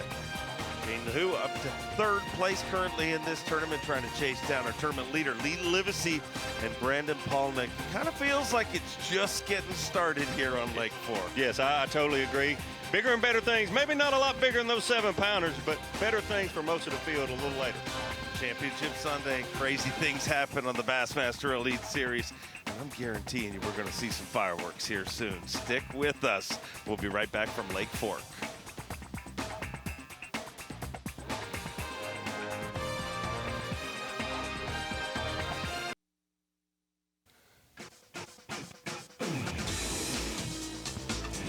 Championship Sunday for the 5th time of 2022. The Sims Bassmaster Elite at Lake Fork. Trying to put the pieces of the puzzle together. We're at the end of the way, and yesterday it seemed like, wow, we'll be about an hour into our coverage, and we will have so many bags over 100 pounds. But as you learn, no matter what you fish for, bass trout, pike, muskie, walleye. It doesn't matter. As soon as you think you've got them figured out, they remind you that they are a creature that moves and has their own mind, and our anglers having to adjust with them. Lee Livesey, our tournament leader, who has not had any issues all week, has really struggled this morning. But let's catch up with what's going on with our Toyota midday report. Mark Frazier making his very first Championship Sunday appearance here in his second season of the Elite Series. Yeah, Mark Frazier, one of the few anglers fishing shallow. He's been fishing shallow, catching most of his weight pretty early in the morning. This morning, it's actually lingered on a little more for him and Shane LaHue, both of them starting off the tail end of the shad spawn. We've heard some anglers talk about that throughout the week, and Mark Frazier, one of the anglers, has been capitalizing on that. About 3 or 4 of our top 10 here today have been able to capitalize those shallow water shad spawn early in the morning. Using top water primarily, but then also when it slows down a little bit, you see here mixing up soft plastics, using a Texas rig worm and a jig, some of the other baits of the guys, even a jerk bait just a little bit. Mark Frazier catching most of his fish shallower than the majority of our field here this week. Mark Frazier, a former San Francisco Giants draft pick. From Mark Frazier to the baby shark, Shane LaHue. And it almost looks like they're fishing the exact same point, although they're not. But I said, not many people fishing shallow, but it so happens right after Mark, we were looking at Shane here. Shad spawn, fishing a lot of top water. I think Shane's caught a lot of his fish on a cane walker, mixing it up, especially yesterday, having to catch most of his fish on soft plastics. It has slowed down, but this cooler night and the cooler morning has really been good for Shane and for Mark. Catching these fish, the shad spawn has been lasting a little bit longer this morning. We'll see how they do later in the day. I'll be surprised if it doesn't slow down a little bit for these anglers and maybe get better for the anglers that are fishing offshore as the shad stop spawning and moving out a little bit deeper. But real big fish, the Power Pro replay of the day, a 7-pounder just a little earlier for Shane. And this was a fish about a 410. So he's certainly getting them there towards that 100-pound mark. Got a lot of fishing to go. But you better watch out for the prodigy when it comes to Championship Sunday. He is a closer. Yeah, he's definitely a closer. And Lee Livesey this morning, when you were talking to those anglers, said there's nobody I'd rather beat than Brandon Polinick. And he didn't mean that in a rude way. He meant that because he has so much respect for what Brandon Polinick has done in his relatively short career. To have 6 victories, I think it is, and looking for his 7th here today. But Lee Livesey knows that Brandon Polinick is a guy that's a closer. And where he's been fishing right here, we could see where he's been spending most of his time close to the face of the dam. The wind direction change, really thought maybe it would actually help him. It's been a slow morning, but he's caught some nice fish. Unfortunately, just lost that fish. It would have actually given him the lead. Your defending champion, Lee Livesey, for the first time this week. We've seen him struggle a little this morning. Yeah, it really has, and the weather changed. No one here in this top 10 knows as much about Lake Fork as Lee Livesey, so we certainly expect to see him find a group of fish and catch that 20-plus pound stringer, maybe even 30 pounds like he has already this week.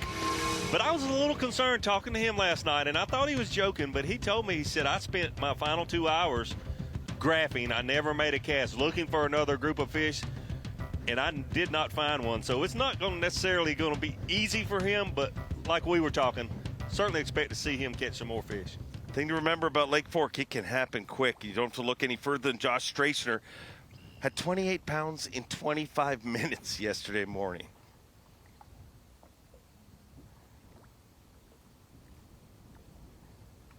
The reigning Rookie of the Year, making his first Championship Sunday appearance.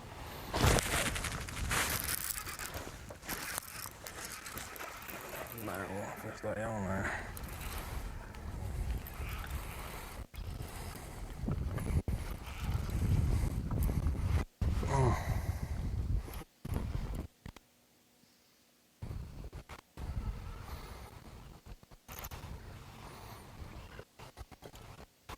Definitely a good fish here.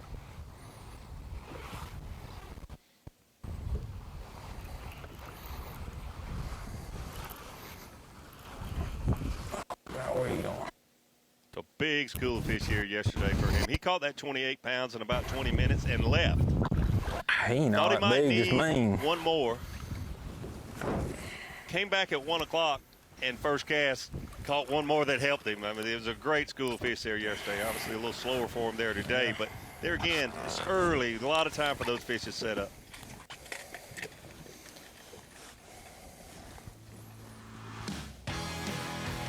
Shocked to find out that this is his first championship Sunday, you know, winning Rookie of the Year, but just shows how consistent his season was. Wasn't a lot of top 10s, but he was always right there.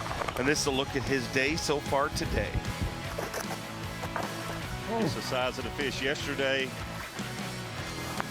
Looked like he had like 5-6 pounders. They were all just like really nice, solid fish, no real big fish. That makes you feel good as an angler that you know, we all love to catch a 10 or 11 pounder, but to catch 28, 29 pounds and have that one giant fish in there, you just know that, wow, without that one, I wouldn't have nearly the day. But to catch all 6 pounders like he did yesterday, incredible. You can see the size has definitely got a little smaller for him here today, but gosh, we've got a lot of time. And if the sun comes out like we were expecting a little later today, big things can happen.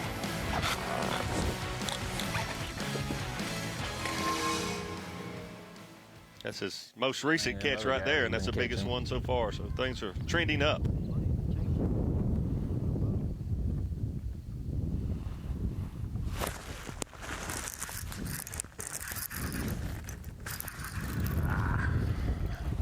It's gonna help or not.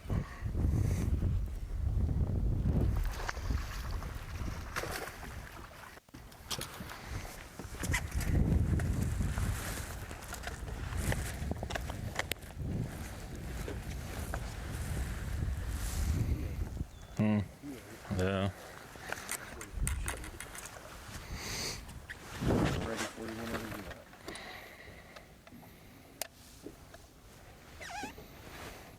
2 pounds, 8 ounces. Did that help?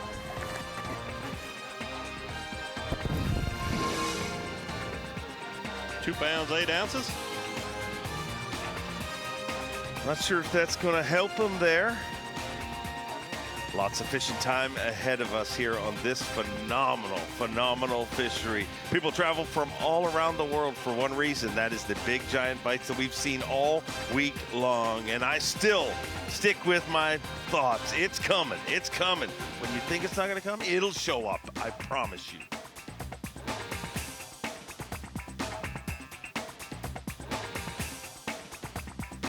Whoa! Look at the size of that bass! Live coverage of the Sims Bassmaster Elite at Lake Fork is sponsored by Skeeter. An overcast, dreary championship Sunday here in East Texas, Quitman, Texas to be exact. Wood County, our great host community here this week. Lake Fork, where Lee Livesey's trying to do something so rare. Go back-to-back, not just back-to-back, but back-to-back on his home body of water. You see him atop the leaderboard with 93 pounds, 12 ounces. But most of that weight comes from the first 3 days of this tournament. So far, he has struggled a little bit. 5 pounds, 13 ounces in the boat. But a lot of hours of fishing left here today. Over 5 hours of fishing to be exact until weigh-in time. Happy to have this guy in the mix. Been a little while since we've seen him on Championship Sunday. Derek Hudnall got married in the Dominican Republic just a couple of weeks ago.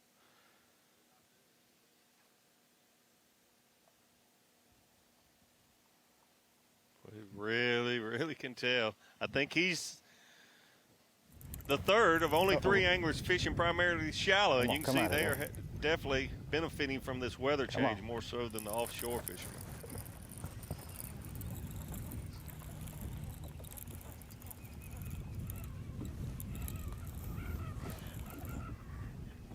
I ain't seen him yet, but I think it's a big one.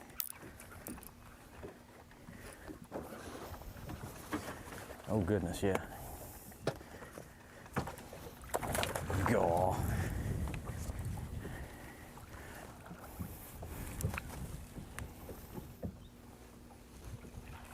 They're catching a lot of his fish on a vibrating jig.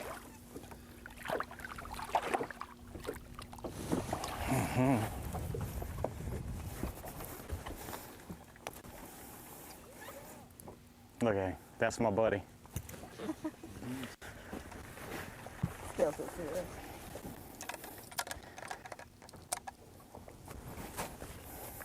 414. 414. Right on schedule.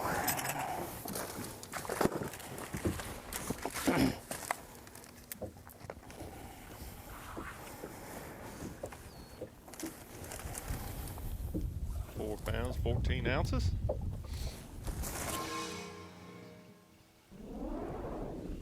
Now over to our tournament leader, Lee Livesey.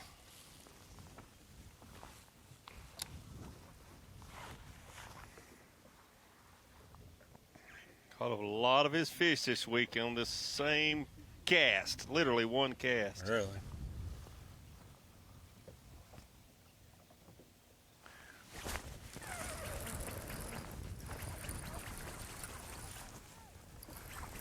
Yeah, that tree. Not big.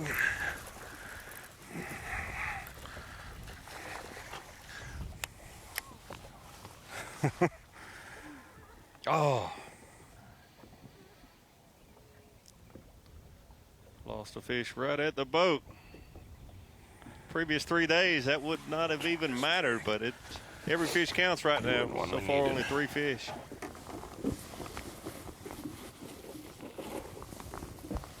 It's a bite, though. He was on it when it hit the bottom.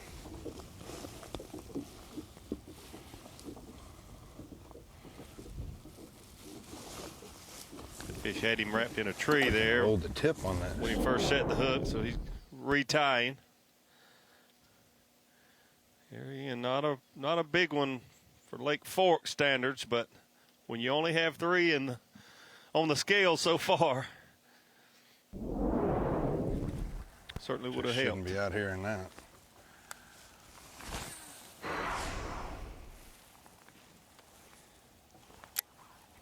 The good news is he said that fish had it when it hit the bottom. So it's a good sign that there's more fish there. Real good sign. They get real competitive when they're grouped up on these places.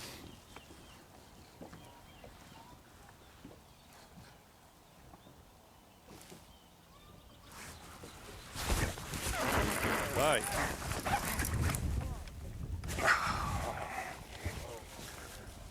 Oh. How big was he? I didn't see. Did you see him jump? Yeah, he jumped. How big was he? That I couldn't tell. He wasn't a dink.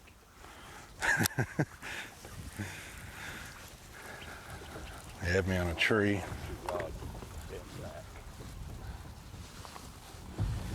Change angles and try to get them hung up. Oh, that's tough. Broke him off. He just retied, but that's, when you're fishing in those trees in that thick timber, you're going to run into that. But that's so disappointing with only 3 fish so far this morning. Over to Elite Series champion Dollar Bill Lowen. A couple of good ones so far today, and at takeoff this morning he said, hey, I got very little to lose today and a lot to gain, and that makes you a dangerous person on Championship Sunday. Baby, I need you. Over here. Over here. Got her. That's a good way to start the morning. Yes. Right there. Bill Lowen. We've seen other anglers mix up a jig, mix it in their arsenal, so to speak, but Bill Lowen just primarily flipping a jig the whole day. A lot of these other anglers are fishing topwater, crankbaits, spoons, a variety of baits, soft plastics too, but Bill Lowen fishing primarily just a black-blue jig all day long. Yeah, Nancy. Everybody hold on. Woo! Hooked up live. Come here.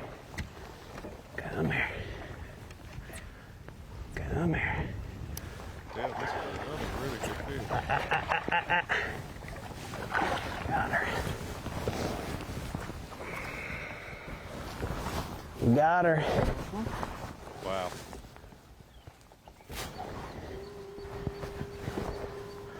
Making TV, baby. That's what we're doing. Making TV. All right.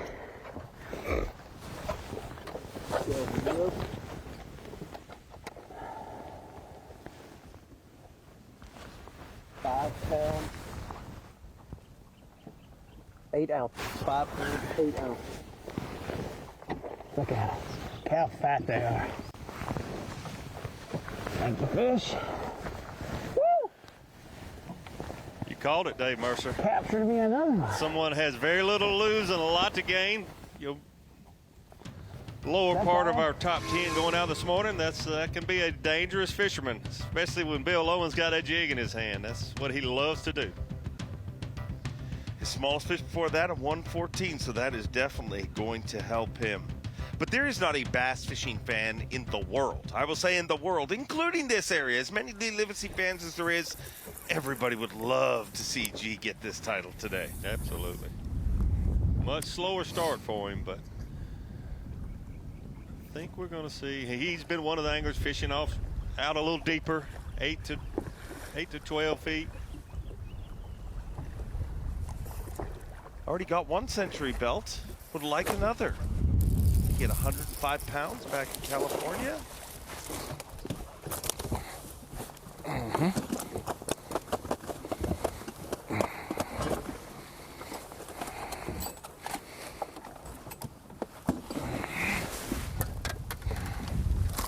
Oh my God.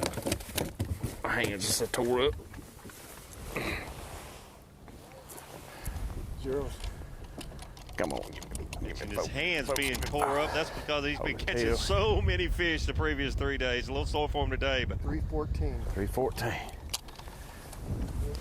314 there today. He's been fishing one stretch about 20 or 30 yards long, and it has been reloading every day. I think we'll see more fish move up on there this afternoon. That is second fish of the day, but let's see how he got here. Have a look at his day yesterday, and just that little look there, you can see it was a much different day yesterday, a lot less closed.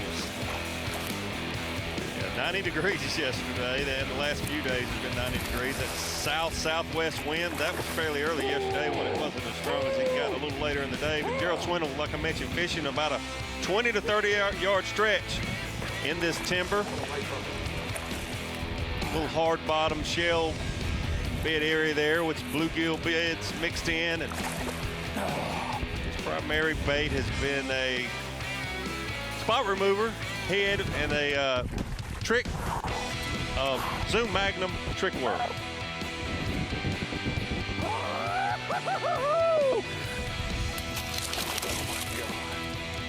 Gerald Swindle's been at it for a long time, but days like he had yesterday, really the last 3 days especially, I mean, as fishermen, we live for those type days. Even though he was in third place because Lee Livesey and Brandon Polnick were catching them just as good, but gosh, you live for those kind of days, because even on Lake Fork, it doesn't happen every day that you're able to go out there and catch 28 to 30 pounds.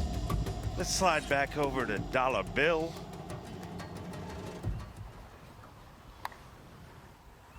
Having a good season. 25th for Progressive Bassmaster Angler of the Year. Very, very consistent angler.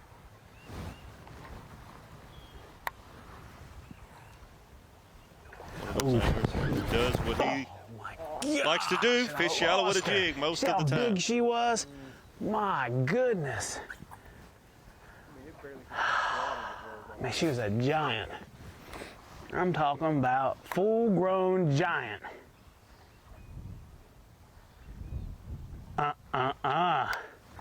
That did not just happen. Yes, it did. Oh, my goodness. Right now. I didn't do nothing wrong either, you know. She flushed it, I waited, I felt her. Son of a gun. Big Nancy. Wow. If I'd have got her, I think I'd have lost her because she was going into the dock. Woo! Jeez Louise. Big Nancy. Big Nancy. I've never heard that one, I don't think. Never know what you're going to hear, but Dollar Bill having a good day here today. Went out in 9th place this morning, and that's what we're talking about. Very little to lose. He can lose all of 1 point today, but he is gaining a lot more as he continues to climb our leaderboard up into 6th place now. And had he had Big Nancy, definitely be higher than that. But, well, I think we'll see a few more Big Nancys before the end of this day. We're on Lake Fork.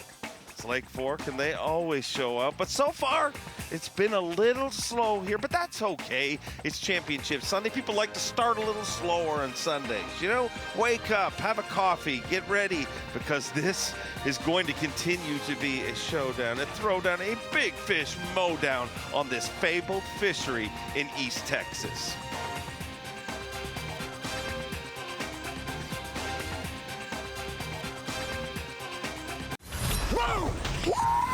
Look at the size of that bass! You're watching a Fox Sports presentation of B.A.S.S.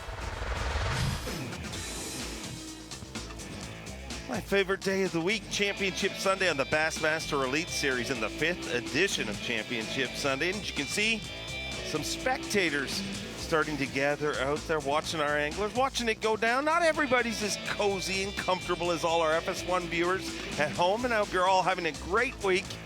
But some of our anglers, and that obviously a Lee Livesey flotilla out there, and man, it has been incredible the amount of anglers that have been out there following Lee around. But Davey, I ask you this, is this weather kind of a blessing in disguise? There's going to be a lot less local traffic, a lot less recreational anglers. That's what makes this sport different. They got to do it on a public playing field. Yeah, that's certainly a positive to the change in weather. Less anglers out there fishing today. That, you know, this place is. Here we go. Get in my seat.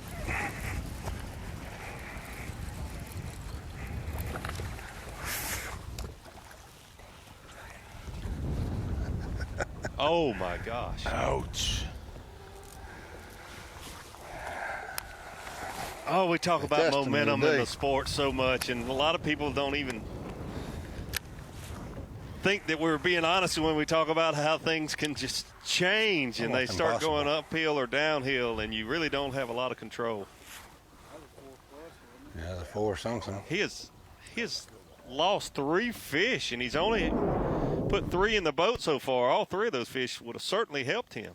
This is the first one we saw about 10 or 15 minutes ago. Keep in mind, he's only got 3 fish so far. This is number 2.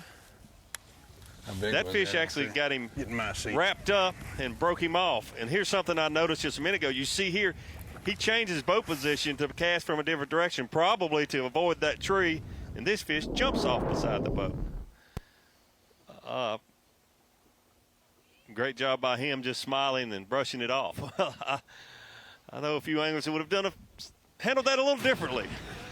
He said on stage, it's never pretty with me. It's always ugly, you know, but we'll get there.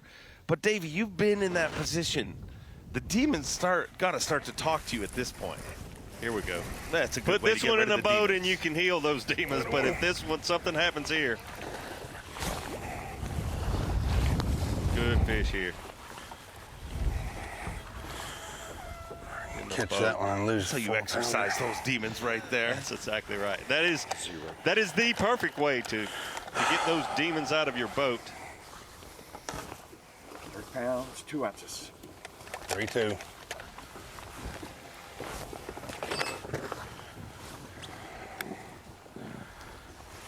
And you also, any other day, this is day 4, losing those 3 fish that he just lost, it's like, oh, it's no big deal. I've got 27 already. But the day that it matters most is when those things always seem to happen. Come on. The good news is he's getting a lot more bites right now than he has all morning. And even with as tough a day as he's had, he's literally 1 bite away from the Century Club right now. That fish was, he had 93.12 before that fish. He's got to be closing in on it. I mean, he's hooked it that much already, absolutely. Obviously.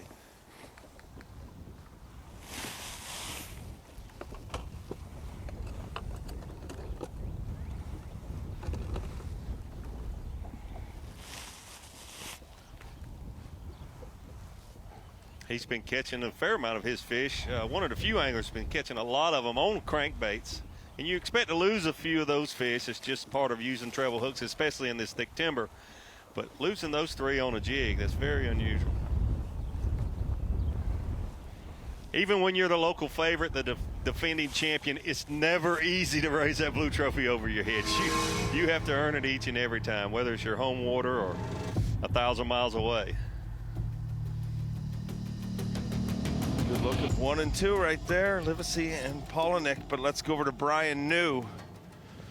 He's not afraid to come from behind. Did it at the first Elite Series event he ever fished on Championship Sunday, a giant day. And he told me his plan is just not to suck this week. And he's done that good so far. Having a great tournament so far. I got a bass on. Not catching the numbers Finally. like a lot of other anglers, but the right size. We'll come right there.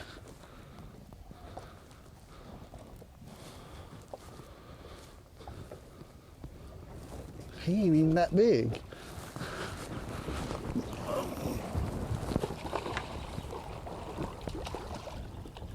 Come here, good gosh, dude.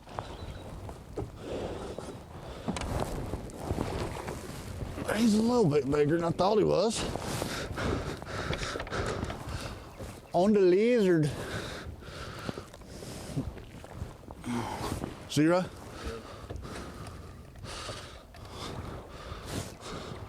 I caught a not tiny bass. Caught that one on a Carolina rig lizard. Haven't seen a lot of that this week. 5/8. But there have been a lot of bass landed on Lake Fork on a Carolina rig lizard, no doubt. Oh, I got a cramp in my leg. Oh. Getting old.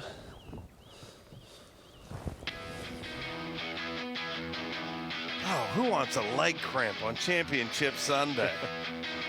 I've seen LeBron James get out of a whole basketball game because of one of those once. But let's have a look at Brian New and how he got here. This is his day yesterday, semifinal Saturday on Lake Fork. Definitely tell the sun just coming over the horizon there yesterday morning. He got started early and often. Good quality fish. A lot of them on soft plastics yesterday. But Texas rig. I caught you. Soft plastics, not so much you. the Carolina rig like we just saw that fish. And this fish here on a crankbait.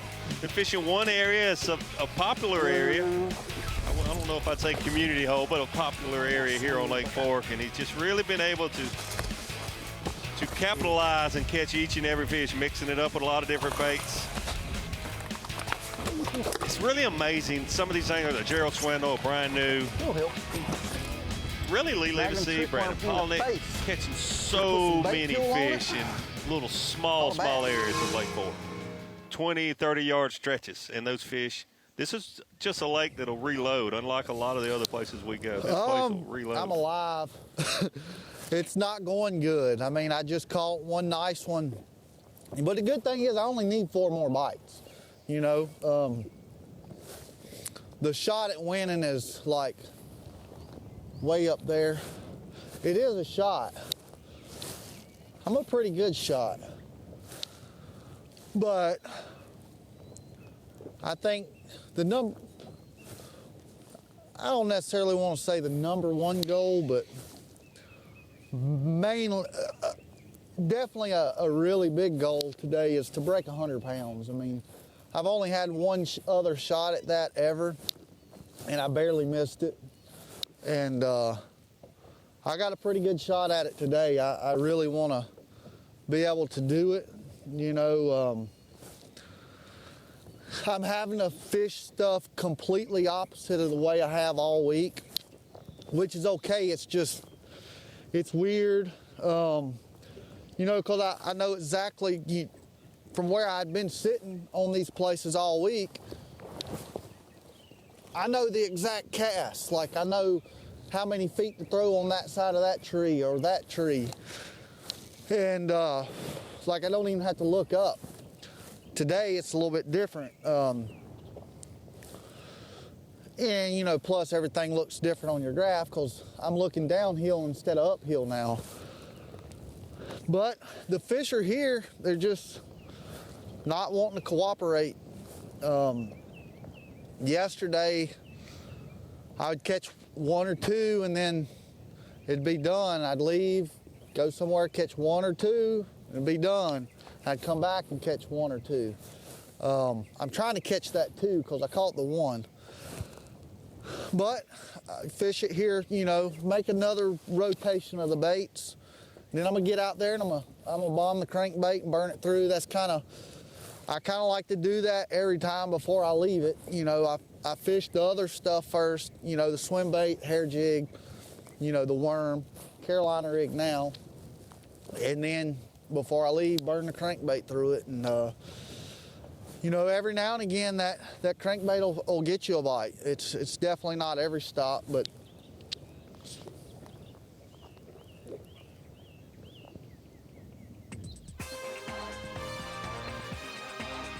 to clarify, downhill instead of uphill, the wind direction changed totally from the south to the north. He's making the cast from a total different direction.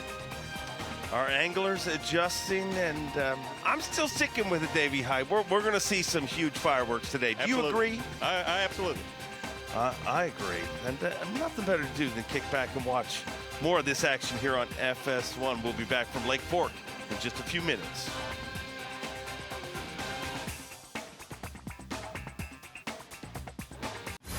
The Sims Bassmaster Elite at Lake Fork is sponsored by Ranger Boats, Yamaha, Toyota, Berkeley, and by Progressive. Today, a big-time USFL doubleheader kicks off at noon Eastern on FS1 with the Pittsburgh Maulers and the New Orleans Breakers. Then at 4 Eastern, the Houston Gamblers take on the New Jersey Generals on Fox, and it's all streaming on the Fox Sports app. Big-time gridiron action coming up today. Oh, yeah. We got some big-time bass fishing action. It's Championship Sunday here, middle of the season, 5th stop of the year for the Bassmaster Elite Series at one of the iconic places for large trophy, largemouth bass fishing. Lee Livesey, the native, trying to get it done 2 years in a row on his home water here, not finding the going easy so far today, Mark Zona. No, he has not found it very easy, and we said this was a 2.5-man race with the way the standing's setting up with Lee Livesey, Brandon Polinick, and Gerald Swindle, and things obviously tightening up to where we actually now have a horse race with the top 8 anglers back on the water right now. Lee Livesey. Oh, just nothing's happened yet. I pulled up here and I lost 3 in a row. You know, 2 of them were small and one of them was a 4 or something. Then I caught a 3. I just don't know if there's that many left or if I just kind of messed them up losing those fish. So we're gonna sit here about another 30 minutes and just see what happens. Then we're gonna go running around again. We got plenty of stuff to fish. Just got to get one where they're firing and they're big. Need 5+ pounders and then one big one. That's what it takes here. These were fired up for a second, then they got shy on me. I'm gonna throw that hair jig for a minute. Throw the hair jig, do a little cranking, throw a Carolina rig, and drop shot. I'm gonna throw a drop shot in here today. Just see. Sometimes you'll catch some great big ones on that drop shot here. Everybody knows that. This hair jig might not last long in them trees. Mm-hmm. Humminbird bird's eye view, taking a look at the spectators following Lee Livesey around today. Friends and family, a little rowdy bunch. Oh, yeah, they are. They get after it. Yeah. Own that. Hey, he set the bar now after last year's victory in dramatic fashion, 42 pounds. They're kind of like the intimidation crew. When other anglers around can hear their cheering, they kind of get spun out a little bit. Yeah, they don't want to miss out on something. If something happens like happened a little over a year ago, as we head into the 4th hour of fishing, let's go for our Yamaha midday report right now, starting with Lee Livesey. And Lee Livesey, even though he was in 2nd place after day 1, he's really been in control of this tournament since the first hour of competition. But one thing that we said earlier here on FS1, even though he had a monster bag yesterday, over 27 pounds, it was a grimy day for basically 45-minute flurry And so far today, Lee Livesey going through his rotation of areas. He's kept the shallow water game honest, but just hasn't fired yet. But with that yet being in there, best time of day usually on Lake Fork is, if you're going to fish mid-depth to offshore, is really from noon until weigh-in, and still a lot of confidence in the boat, but needing to get something to fire here on Lake Fork. Your Yamaha Midday Report with Lee Livesey. Lee Livesey, you expect him to fish flawlessly, and to see him lose a couple of three right there was very different, but plenty of time for him to turn things around. Brandon Polinick was a long time before he got his day started in earnest. Yeah, really, Tommy, looking at the big plug that he's been throwing down near the dam. Crankbait that dives 20 to 30 feet of water, catching this big one about 90 minutes ago. And the one thing that's been interesting on the face of that dam, fishing from about, call it 12 to 25 feet of water, it has not been a challenge to catch 5 bass a day, but just a lack of bite so far for Brandon Polinick. Strongest start out of the gate this morning happened to Shane LeHue. Caught a smaller one earlier, and then he put a giant in the boat. Yeah, big one for Shane LeHue. And if there's been one theme this morning of success, it's been the anglers that have started and stayed shallow. Definitely a lot of bites shallow for Shane LeHue, Derek Hudnall, Mark Frazier today. It seems like that little bit of cloud cover definitely helping the shallow water anglers out here on Fork on Championship Sunday. Like you, one of the 5 anglers with a 5-fish limit as it stands right now. A little bit late in the day, but again, all the big changes. What are you doing up? Fleet turnaround, wind direction, and everything has got things. Well, the time frame is off. The timetable is backed up, and plenty of time for everyone in this field to set the ship right. And during our break, taking a look at this marathon peak performance, anchored by that 7.5, a lot of room to grow for Shane LeHue. And like a lot of the deep water anglers, these guys that have caught him shallow just kind of get in 1 or 2 key areas and wait for that flurry. That's what we got to see early with Shane LeHue today, marathon peak performance. Shane LeHue having his best event of this 5 events old series for 2022. We gained a lot of points during the course of this week as we get out to Brian New. Looks like it's winter time in Brian's boat.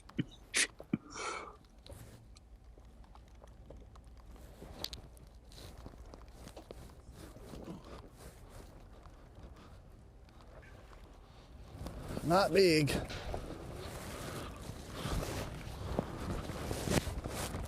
But it's another bass. Little Magnum trick worm.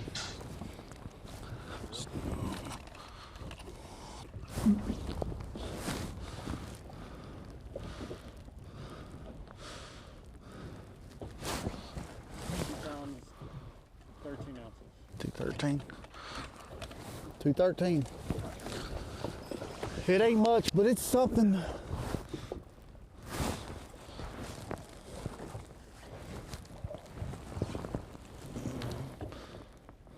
Puts him at about 10 pounds. He needs 24.11 to get to 100. We heard him mention that he is really gunning for that. Yep, absolutely. Started 12:10 back of the lead, so it's a good he has a monster day. He could good consolation prize if you don't think you can win the event necessarily.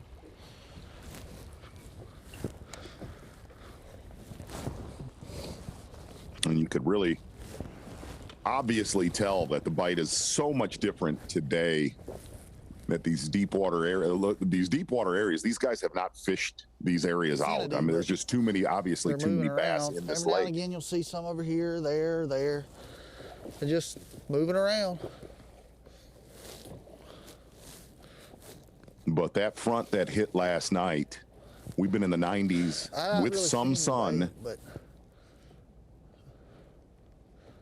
fun fact, if it wasn't for trucks, they wouldn't have tailgates.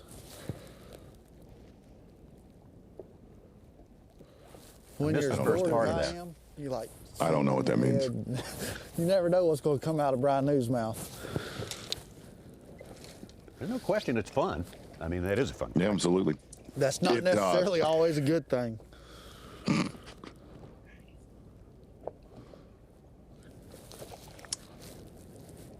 To have highs in the 90s, and we may not even get to 70 today. That for East Texas, that is a wicked, wicked change for these fish. And also, as you mentioned, Davey mentioned, we're in a place with no real natural current in terms of like generation or river flow or even tidal. The wind is the current here. I mean, it's like having your river running, changing directions on you overnight. You know, so many of the lakes that we go to on the Bassmaster Elite Series, especially a lot of the Tennessee River lakes, those fish depend and feed upon, you know, generation when they run water through the dams of those reservoirs. Not the case here on Fork. It is all wind related and timing. And so far, at least on the deep water areas, that time has not hit yet, Thomas Sand. Not to say that it won't hit. I think I'm of a part with Dave and Davey when they say, yeah, it's going to happen. It's just going to happen a little bit later today. I'm sure you agree as well. Lee Livesey, though, hanging on to that lead there. And as you said, Mark Zona, the top 7, you know, definitely with a shot as it stands right now. Be right back.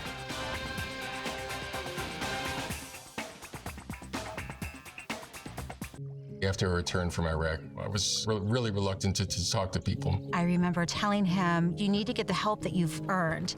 Go seek treatment.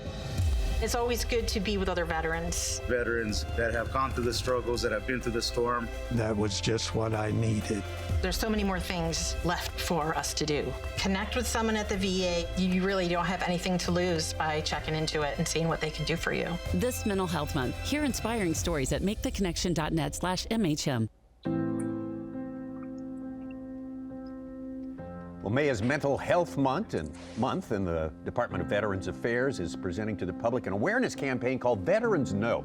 And it's featuring veterans from all different types of situations, all types of different experiences, different conditions, but they're going to emphasize what they all have in common. And the goal being to show that, yeah, all together, when we talk about everything, we can find a pathway to better mental health. It certainly is achievable. And overcoming the stigmas that veterans associate with those mental health issues is a big part of it as well. So if you want to check in on that, go to maketheconnection.net and hear those veteran stories, hear them talk about the problems and how they can be overcome.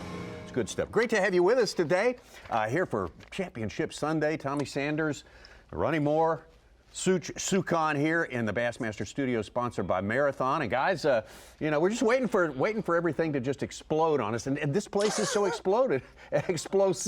We know it's going to happen. Well, I wanted to touch on the veterans deal real quick. We see a lot of the veterans become marshals. They enjoy fishing and getting in the outdoors. And I've got to meet a lot of those because that used to be my job, was to help with the marshals before being on the live crew. So we appreciate them in a big way. A lot of them helping us. Hopefully, a couple of them getting to weigh 100 pounds today. We're still so close. But I think we do save this for the afternoon. It's going to be the afternoon flurry we've been waiting for. Ronnie. You and I were talking about it. Lee Livesey is within 3 pounds, 2 ounces of getting to 100. We have a couple other anglers who are really edging up there, but they need a couple big bites. Even the guys who are, 25 pounds out, they're close. They can get there. And of course, with us all day, our pal Mark Zona and Z. Congratulations first to all these 10 guys who have beaten a very, very giant crew of tough customers just to make this Championship Sunday. But if they thought they were going to get through without a final test, they were thinking wrong. Today has tested them. It is a stingy Lake Fork, and that's one of the things, one of the guys that dominates here, Keith Combs, a lot of victories on this lake, said it's awesome, but it will absolutely humble you, and it's humbling some of our leaders right now. I think the biggest surprise, Tommy, was it was not hard for a guy like Brandon Polinick, Gerald Swindle. Their damage was all day long, and their timeouts of not getting bites was like 15 to 30 minutes. And the Swindle thing to me is the most perplexing because there were so many 4 to 6 pound fish. And you hear Lee Livesey make the comment, I just need to hit one of these areas where these fish are set up correctly, where you get one of those bite windows. And it almost, even though this is a 4-day total weight tournament, it seems like one of those weird tournaments. Whoever catches the biggest bag today going to have a pretty good shot to hold that trophy. More often than not, that is the case. And Ronnie Moore, now, at the Screen of Knowledge, we've been waiting for a little bit of insider info here. Come on. Well, basically, the last tournament we were at, Lake Chickamauga, Z, it was whoever caught the biggest bag of the final day won, and that was Jason Christie. And when we come to Lake Fork, we expect the same thing. But the bigger bags this week have been 30-plus pounds, and some of our favorites have accomplished that. So for Rapala Bassmaster Fantasy Fishing, I wanted to look back at all of the high percentage picks, the guys in each bucket. And if you've never played fantasy fishing, it's separated out through 5 buckets, and it's based on your Angler of the Year standings rank. So the top 20 in the points are in bucket A. It goes to 21 to 40, so on and so forth. The bottom bucket, obviously the guys who are at the bottom of the Angler of the Year leaderboard. But looking at some of the 5 best picked anglers, the highest picked people, Lee Livesey, local favorite, 70% of the player base picked him. He was first coming into today. That's what the asterisk for. The 2 highlighted guys in yellow are fishing today. Brandon Polinick, 21%, the 5th highest chosen angler, second coming into today. Meanwhile, second, third, and fourth when it comes to highest pick percentage, Keith Combs, Chris Zaldain, Patrick Walters. 2 of those made the day 3 cut. The top 47 did not advance to the top 10 today. And Keith Combs, the guy you mentioned, said Lake Fork can humble you. He knows more about this body of water than basically everyone except for Lee Livesey. 59th for him. 45% of the folks picked him. I was one of those people. And then for Zaldain and for Walters, they both made the cut. Like I said, 37% and 23%. So if you went with favorites this week, for the most part, you had a decent team, you had a decent percentage, but if you go under the radar, there are some guys like Derek Hudnall, some other guys like, throughout our top 10, like Brian New, that maybe weren't picked as high, that are really paying off big time for you this week. Ronnie, Hey, Ronnie, real quick. Go ahead, Z. And Tommy, I got to point this out because you won the whole nation just a couple tournaments ago, and it has been an off year for you, Ronnie. It's been, as you said you've sucked at fantasy this entire season. What are you going to do to turn the tides here on FS1 when we cover the Pickwick event in 2 weeks? Well, I will say my day 3s have been stellar, and the 3 guys that I had fishing yesterday all moved up and helped me. Chris Johnston, who is fishing today, made the cut. Jeff Gustafson also made the cut, and then also Brandon Lester did as well. So a lot of my team has improved on day 3. Here. No, I don't know either. I don't either. The Screen of Knowledge has a mind of its own. Bill Lowen, Ronnie, how is he? How many people were picking Bill Lowen? He was in a good bucket, though. He was in a good percentage, yeah. So that makes a difference. He was in that bucket B where a lot of the guys, the Patrick Walters of the world, were really heavily picked. Ronnie, any fantasy tips for that Pickwick event in 2 weeks? I think some of the guys' styles that performed this week will perform in that event as well. We should see some of the same big crankbaits and some of the spoons and some of the big worms and stuff like that. Okay, so you kept Lee Livesey off of your team this event, which was a strategy move. For one of them. We have 2 teams. One of the teams I left him off. One team I put him on, yeah. Will you keep Buddy Gross off of your team in 2 weeks? It really depends on where he's at. He didn't have a great event this week, but I would expect him to perform at Pickwick like he always does. I'll have to evaluate the percentage, though. I don't think he'll be nearly as high as Livesey, so I think you can get away with doing that. I got it. Okay. He's going to be Chris Johnston live. For crappie fishing.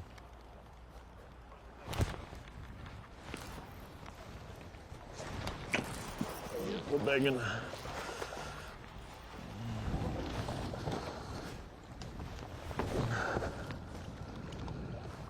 I thought I got hung on the bush after I set the hook.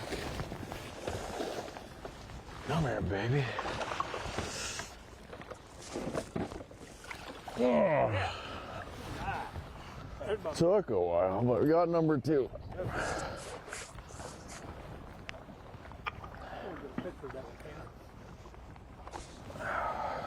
go. That's what we're after. Yes, sir. He zeroed out. Good 500, I bet. Should be a little over 5.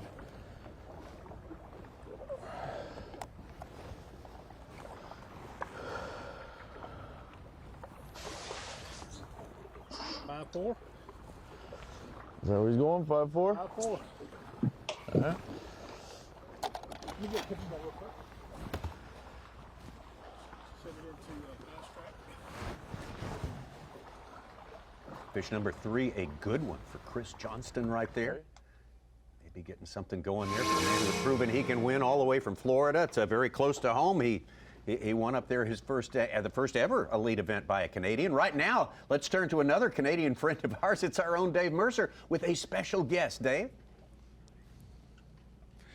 Guys, I'm joined by a very special guest, Brady Winans, and, you know, we all talk about it. You know, we're on a public playing field. There's dangers when you're on the water, but we all think it's never going to happen. To me, it's never going to happen. And, Brady, I am thankful that you are here and living proof that it can happen to anybody. Tell me your story. Yeah, so the story I got for everybody is on December 12th of 2021, my tournament partner and I were fishing on a lake near Dallas called Cedar Creek Lake, and we started, you know, early dawn. It was just a cool, crisp fall morning. It was like 28 degrees. We took off. We were going to start on the lake's dam, which, you know, a lot of times you catch fish in the fall on rocks and stuff like that. So we were going to start on the dam, and as we're running down there, we encountered a big fog bank that had drifted over the top of the dam. So my partner reduced speed. He was just on pad. He was just, you know, he zoomed in on his GPS. He was just trying to, you know, look for the next landmark. He was going slow. Well, we found the next landmark, and it was the dam, but it was too late. And we were in a single console boat, so he was able to stay in the boat. But I was when we impacted the dam, I was thrown forward. My right knee hit the trolling motor head. It broke it off the boat, spun me around. My left ankle hit the graphs on the boat, and then that sent me into a propulsion of 2 somersaults over the dam. I landed on my back. All in all, I broke. Had a compound fracture of my right femur. I had a shattered left ankle. I broke 2 ribs, broke a clavicle, and I broke my back. So at that time, I was when EMS got there and they assessed me, and of course they start cutting clothes off. That's when they discovered that I had broke my femur, and I had, of course, blood everywhere. So they care flighted me to UT Health in Dallas, UT Health in Tyler, Texas, which is a trauma facility. And you know, when I arrived there, of course, I was beat up. I was still conscious. I remember every bit of it. But when I got there, they went ahead and put me into a medically induced coma. And over the next week, I had 3 surgeries. I spent 5 days in ICU. Spent 76 total days in the hospital, rehabbing, recovery. I ended up having another bone graft surgery where they took bone out of my left knee, put it in my right. So all in all, I had 4 surgeries while I was in there. But, you know, the dangers of fog, you know, I want my story to save one person. If it saves one person, it's worth telling this story, because I fish tournaments a lot. The guy I fish with, I mean, between the 2 of us, we had, you know, 60, 70 years worth of experience between the 2 of us of fishing and driving boats. So if it can happen to us, it can happen to anybody. And, you know, that it happens so fast. I mean, you know, you all think that you're tough and we'll make it. And, you know, the dangers of fog, I think fog is more dangerous than even wind, because you're blind. I mean, you're blind when you're driving across the lake. And my life obviously changed in 3 seconds. And it's been a long battle. I'm not back to where I want to be. I've still got probably another surgery ahead of me.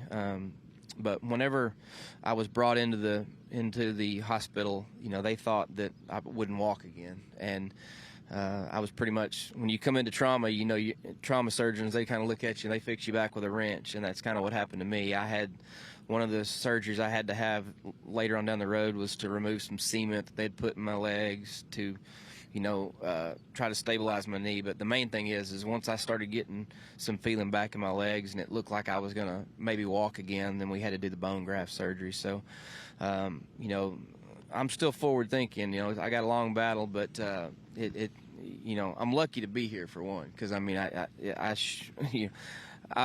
had a lot of people tell me that if I had 9 lives, I'd spend them all that day, because I mean, I was very, very fortunate to still be here, and everything went my way. I mean, I know I'm beat up and broke up, but I mean, everything went my way. I've got a wife and 2 little boys that I still get to go home and see. But, you know, I wanted to tell my story because, you know, there's so many high school and college kids out there now that are fishing. You know, they may be those high school kids may be taken fishing by their uncle or a neighbor or someone, and maybe they're not taught how to run a boat in extreme conditions, and then they move on to college, of course, and they may operate their own boat. So, you know, a fog is something that you definitely have to pay attention to and don't take it for granted, because, I mean, it's not like we took it for granted that day, but my life changed in 3 seconds. And you know, it's been life-changing for sure.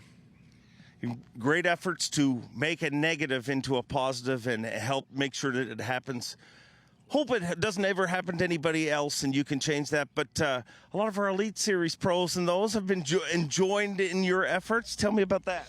Yeah, so I'm an 18-year veteran of the fishing industry. I work for an agency called Sunbelt Sales, and we rep a lot of. I live here in Texas, work in Texas, but we rep a lot of big lines: Costa Sunglasses, Hook Fishing Apparel, Falcon Graphite Rods, Owner hooks, Big Bite Baits, 6 Cents Lures, just to name a few. But you know, I've been in the industry so long. The fishing industry is like a huge family. You know, nobody really knows that, but when I woke up in ICU, you know, I'd got word that there was some donations coming my way. A good friend of mine had started a benefit tournament, which we had back at the end of February, that helped my family tremendously with, you know, donations. But there was a lot of large donations that we put in a second entity that is now in a live auction that runs through June 30th. And a lot of the elite pros stepped up. Jason Christie, you know, this year's Classic winner, he's got a trip in there. Former Elite Series pro Mike McClellan. You've got Luke Palmer, Daryl Gleason. So I've been extremely blessed to, you know, have so many friends in the fishing industry. There's Humminbird, you know, 360s in there. I mean, really big items. But it's a live auction that's running through June 30th, and you can find it at 32auction.com/BuildBackBrady. But you know, there's a lot of fantastic items in there to bid on. But you know, Jason Christie, you know, he's a friend of mine, and so is Mike and Daryl. I don't know Luke real well, but just to have those guys step up and say, hey, let's try to help this guy. I mean, because you can obviously understand that 76 days in the hospital means a lot of hospital bills. So it's been very humbling to see the feedback that I've received from the fishing industry. I mean, it's fantastic. The agency I work for, they've been awesome with me. I mean, they've been patient, letting me work. I'm working from home now, obviously, but it's been a journey. I mean, 76 days in the hospital changed you a lot. Well, I thank you for, number one, being here, but number two, taking a negative and turning it into a positive. Be safe out on the water. And speaking of out in the water, let's get back out on Lake Fork. Thank you, David Brady. We wish you a speedy recovery. What a great message. You mentioned Jason Christie, who in the Classic said, I'm not messing with fog. I'm going to make a quick stop here and wait it out. And it turned out to be one of the best moves of his whole campaign there. Hey, and the one thing to really, really take from that, there was a lot of experience in that boat. The driver, Brady, I mean, those guys live on the water, and Dave nailed it. You do not mess with fog. And I hope a lot of the high school kids, college, everybody that gets in a boat really listens to that story.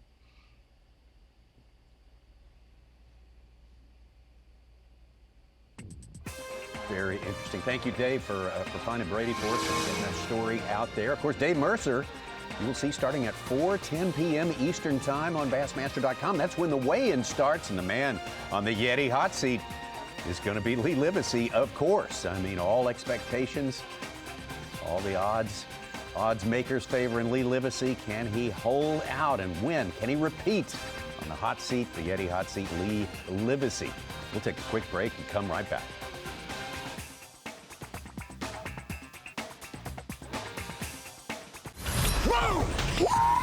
Look at the size of that bass! You're watching a Fox Sports presentation of B.A.S.S. Hey everybody, Fox Weather's Amy Freeze here with the Sims Bassmaster Elite Series forecast. It's finally cooling off Lake Fork, Equipment, Texas. After a blistering week of heat, we've got highs near 66, some clouds holding on. After those early thunderstorms, we'll also have less wind today, so the pros should have more options to cast their lines. Don't forget, you can download the Fox Weather app or stream Fox Weather from your connected TV device. Thank you so much, Amy Freeze, for that update right there. Just underscoring what you were talking about earlier, from mid-90s to mid-60s. That is the world changing for you right there. It's no wonder things are very difficult to adjust to for these anglers, but they're the best in the world at doing it. Absolutely, and Amy has brought it all week long, nailing the forecast. Biggest change today, though, has been that wind out of the south-southwest and literally gassing all tournament. Switching around to the north, and that has shifted a lot of these schools. Going to get back out on the west side of Fork right now. Lee Livesey. Yeah, I think that just scared the hell out of them.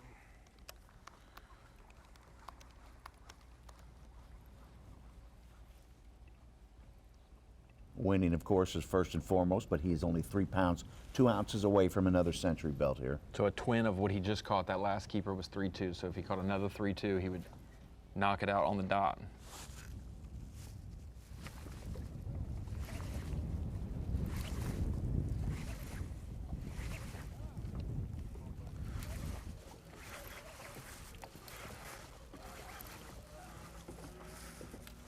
Barely hooked, one hook.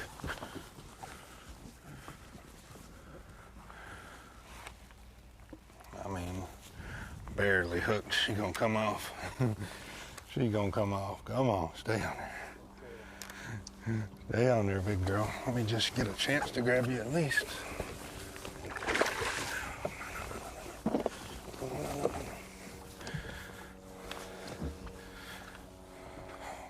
Almost had my chance to grab her.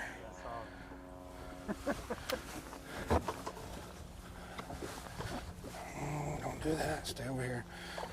She ain't that big, but she's bigger than what we got. Yep.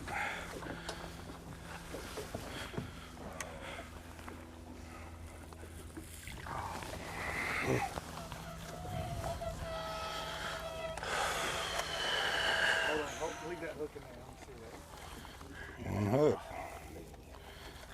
Yeah. All right, maybe we can get them fired up. 4-pounder. Let's see.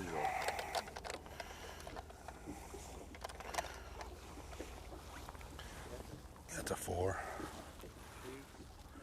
4 pounds, 5 ounces. 4 or 5. First one of the day. That's it. 101 pounds. Peter Boats. Big fish, big bag, big total alert. One of those days, dude. Crazy. I was in the tree too when she ate it. That's what's crazy. That is the most somber 100 pounds that we've ever watched on Bassmaster. A lot different than last year's championship Sunday. Yeah. He didn't need much, Z, coming into today. 87.15 after 3 days, which was an a huge accomplishment, almost 30 pounds a day. Come in hot with him. She'll be ready for her. Exactly. And if you really look at Lee Livesey's day, he's going to need that afternoon flurry. It's been a phenomenal week, but starting off shallow today, the other thing to really look at, Ronnie, is, and we got to talk about this, there have been a lot of bass this week that he has landed that probably should have gotten off. In fact, probably broke off. Looking at this bass right here that put him over the Century Club, barely hooked. Even though it's been a pretty big, grimy day for Lee Livesey, still in the driver's seat with a lot of time left. And you don't know what it does. We saw yesterday he had 2 hours and change with 0 fish and then caught 3 in a row. So the fact that he just caught one there, got fortunate and came out of the timber for him, it could start. Up again. It's only 8-7 ahead of Pollinet.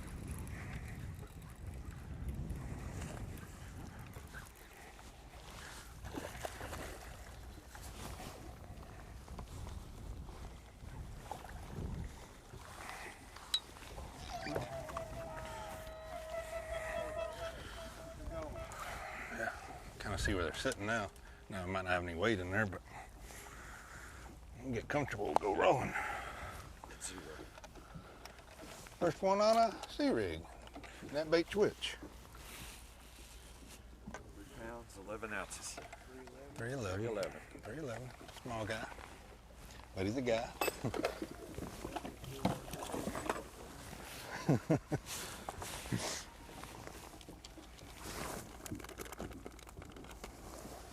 Fish ate it like a brim.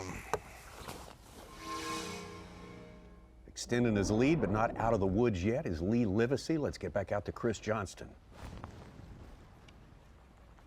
Well, you could see Chris Johnston has made a big change, been fishing offshore the entire event. Not many boat docks in the lake with the low water, but there has been some big ones caught off of them this week. Seth Fighter, big day one doing this. Oh, God.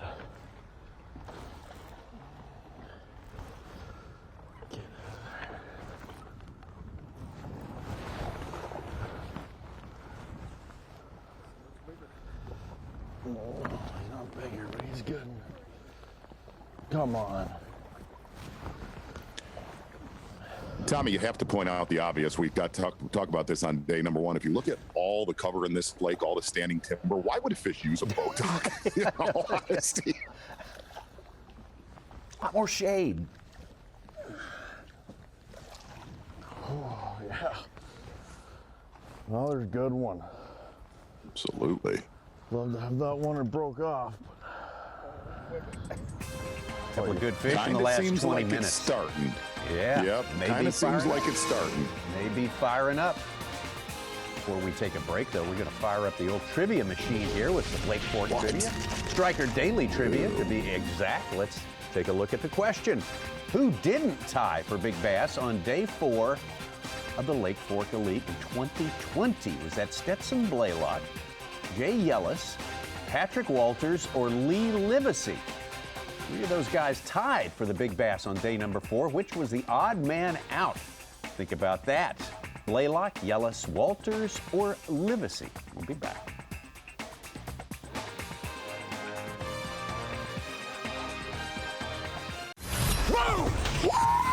Look at the size of that bass! Live coverage of the Sims Bassmaster Elite at Lake Fork is sponsored by Skeeter.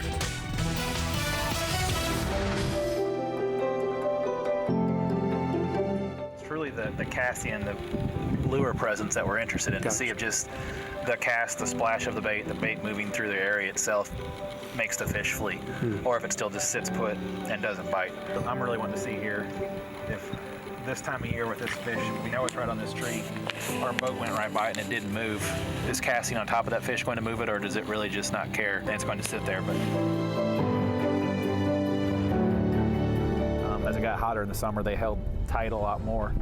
But so that's one thing we'll see sometimes when we get up close. The fish it's not staying put, it moves, and so we'll mark it as that and being considered the boat did in fact cause this fish to move. It was aware of our presence, it moved off, and that's a whole other component of this study, trying to look at how to help anglers looking, to maybe highlight heavily pressured lakes like this, how little it takes to alert fish to your presence, scare fish off, and right there, that's a fish you're probably not going to catch. We also look at the habitat the fish was utilizing.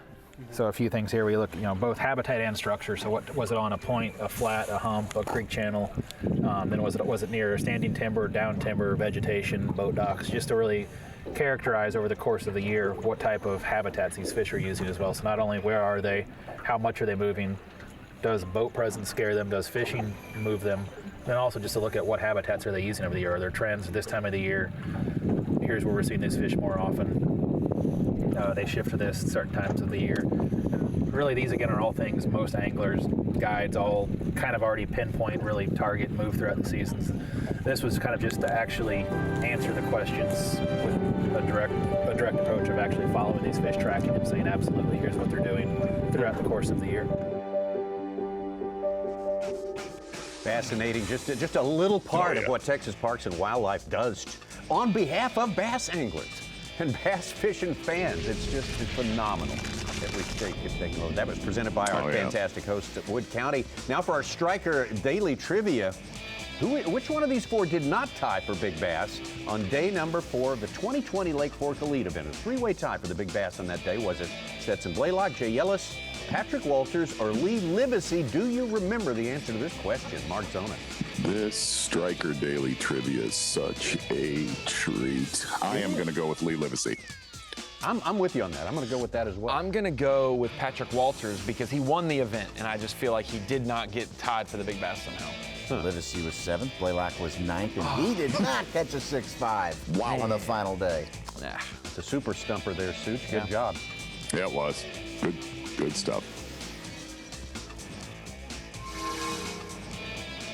Take you out to Brandon Polinick. Polinick trying to get things going. He's had some success today. Earlier, he took us on a little visit to the Bass Pro Shop's top lure to see how he's gotten it done. Hey everyone, finished up day number 3. We're sitting in 2nd place. We've got some ground to make up to take out Lee, but I do believe these baits have the potential to do it. They've pretty much caught the majority of my weight the last 3 days. Those 2 baits being a Rapala DT16 in Big Shad. You can see it's got all sorts of teeth marks on it. Caught a 6.8 and a 6.13 on that today. I got her! Look at that. That's how you want them to eat it. That's how you know you got the right color. And then the other one has been just a big flutter spoon.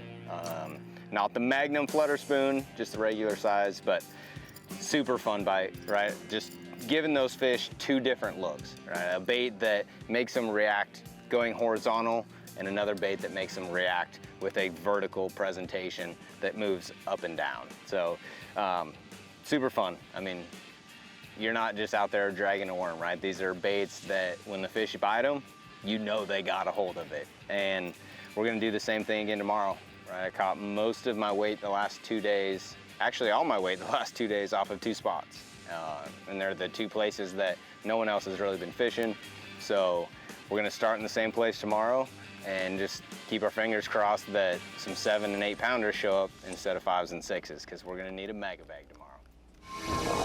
It's Brandon Polinick after the weigh-in yesterday. Let's get out live now to Brandon Polinick. He started the day 3.5 back of Livesey. Now he's about 10 back. Stay on there this time. Gosh, he's going wild. No, stay down, please.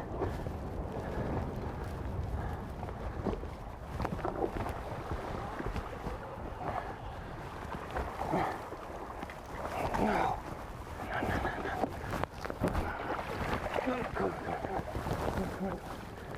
Yes. That other one was the same. It was a little bit bigger. Come on. Come on. Oh, man.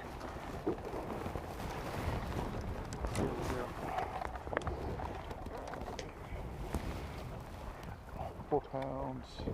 So.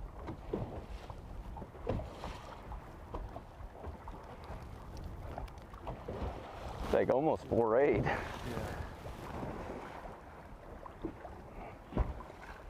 Want to lock something just for the longest. It almost locked into 4.9.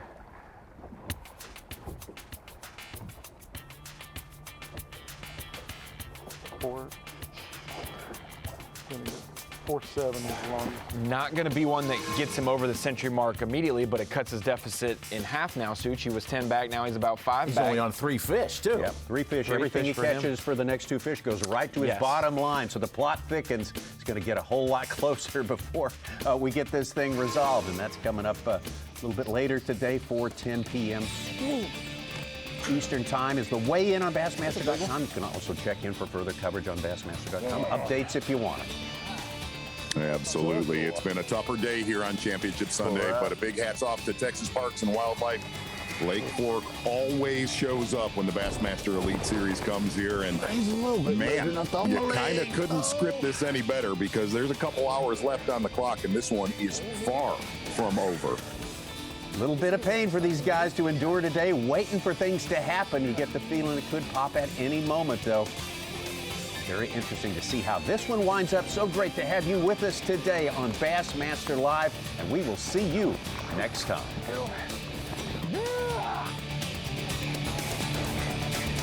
Look at that one.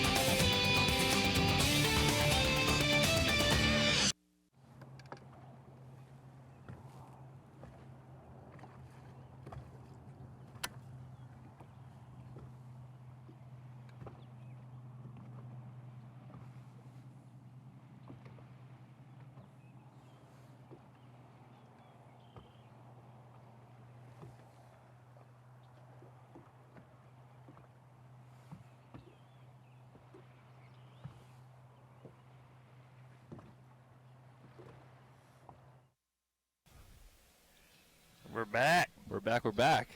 Session number 4 for me. Oh, we're dude. rolling. All right.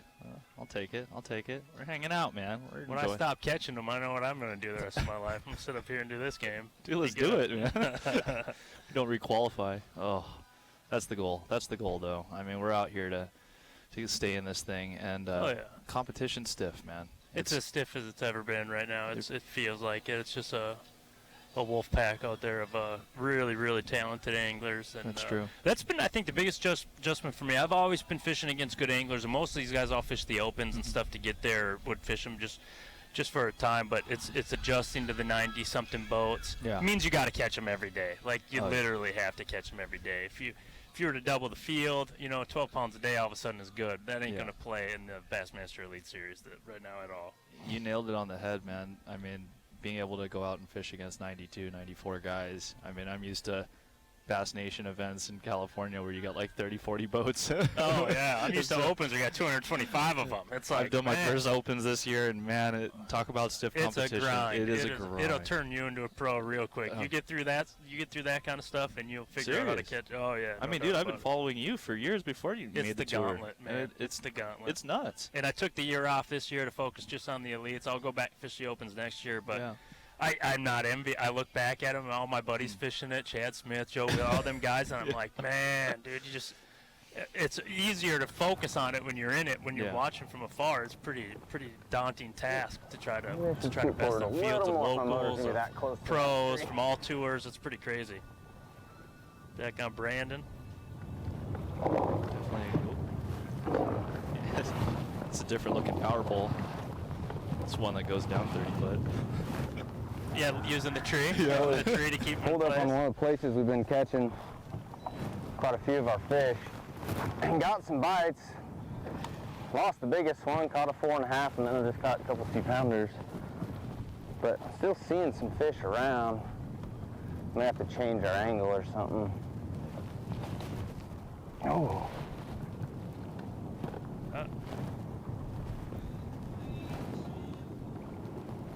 This is the coolest thing about live right here. To be in the boat with somebody like Brandon right now, to be, that's priceless. I know I would do it if we were allowed to be marshals in the boat. I'd be out there right now learning something. And, 100%. Just to see not only how he fishes, of course, how he uses electronics, the bait rotation, but to hear him go through his motions in his head from a champ like Brandon, that's pretty awesome. That's priceless. Priceless information. Looks like he has, a variation. He's running through the baits for sure. Yeah. I think that was that goes a lot with what we said earlier. You can catch 20 pounds shallow, mid-depth, super deep, and that's true. And I think everyone knows that. So you got some pressured fish, so you got to try to trick them. What's the flavor? What do they want to get the school to bite? Yeah. At the same time, he's got 12, 13 rods scattered across his deck. As he's zooming in, we got a lot of reaction baits. Got a rip bait, couple different deep diving cranks. Got the Rapplas on there, I think I see a chicken. That yep, big there's spoon. the chicken. Oh yeah, the hair flowing in the Looks like fighter's hair flying through the wind. Yeah, a lot of reaction baits. You see a worm there of some variety, but a lot of reaction baits. I don't see a single topwater there, though. No, I think Brandon's probably staying offshore for the most part, even though I did see him, I think he probably was pretty close to 30 during the tournament when I did see him run up shallow, but at that point, who knows if he was even throwing topwater, if he was throwing a big glide bait or something like that, looking for a, once you got 30 pounds, you need something pretty special. Oh, for sure. Oh, the other day, it was day 2, I only had a 13 pound. Oh, no, I had 10 pounds at the time. And I ran around the corner, and he's throwing a giant topwater. And I'm like, hey, B, you getting him? He's like, 30. Yeah.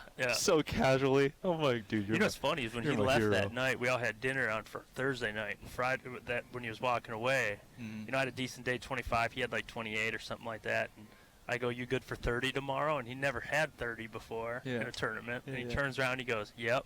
And then I come in, I'm like, get 30? He goes, yep. I'm like, oh. Unbelievable. He's a beast, man. He's awesome. Another good dude, just all the way around. Just like we were talking about Gerald and all these guys, man. I don't think there's anybody out here that That's there's. I mean, maybe on Thursday when I got into a couple, you have some pretty candid conversations when you're trying to fish a spot. But at the same time, at the end of the day, everybody's out here for the It's a good group of same guys. reason. Yep. And everyone's really competitive, but everyone's got a good heart. And Brandon is definitely a good steward of the sport and also just a good all-around guy. Looks like he picked up that chicken. Trying Did to it? Yeah. a little forced reaction on the hair jig. He's really giving her too. Yeah.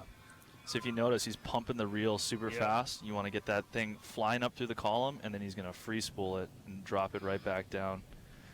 It's another technique that I want to get better at. Yeah, it's one of my favorites. I like it because I can, being from Minnesota, we're not giant crankbait fishermen. I'm working every day to be a better crankbait fisherman. I know plenty of people catch smallmouth on crankbaits, but I'm more of a finesse style fisherman when it comes to all that. But the hair jig's kind of a mix of both. You got a reactions bite, but you're also giving them kind of a finesse. What did you just say? I was yapping.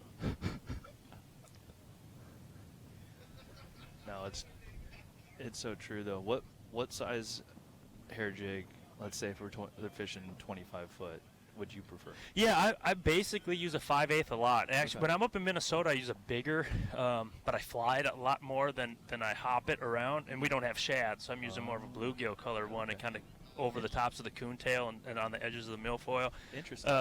Out here, 5/8's my favorite. I'm sure we're going to see that at Pickwick a good bit. It'd be a good spot for it. Okay. I'm a little bit more finessey with it. I use 30-pound Power Pro braid to like a 15-pound fluorocarbon leader and a 7.3 medium heavy rod, and I just feel like I don't ever miss them. If they bite it, they're getting braid to the face, and they're done. But I think the traditional, and I lived in Tennessee for a little bit, so I like fishing the Tennessee River and stuff, and it's notorious around there. And a lot of them guys that live there, they're using 12-pound test and stuff like that. Half ounce? Yeah, half ounce. Yeah, but I think that's why half ounce, 3/4, so I just settled with the 5/8. There you go. And, perfect little and I'm median good right to there. go. Now we're off to Shane LaHue. Man, Shane has been on fire. Yeah, he's been having a great tournament. Bumped into him a good bit this week, idling in practice.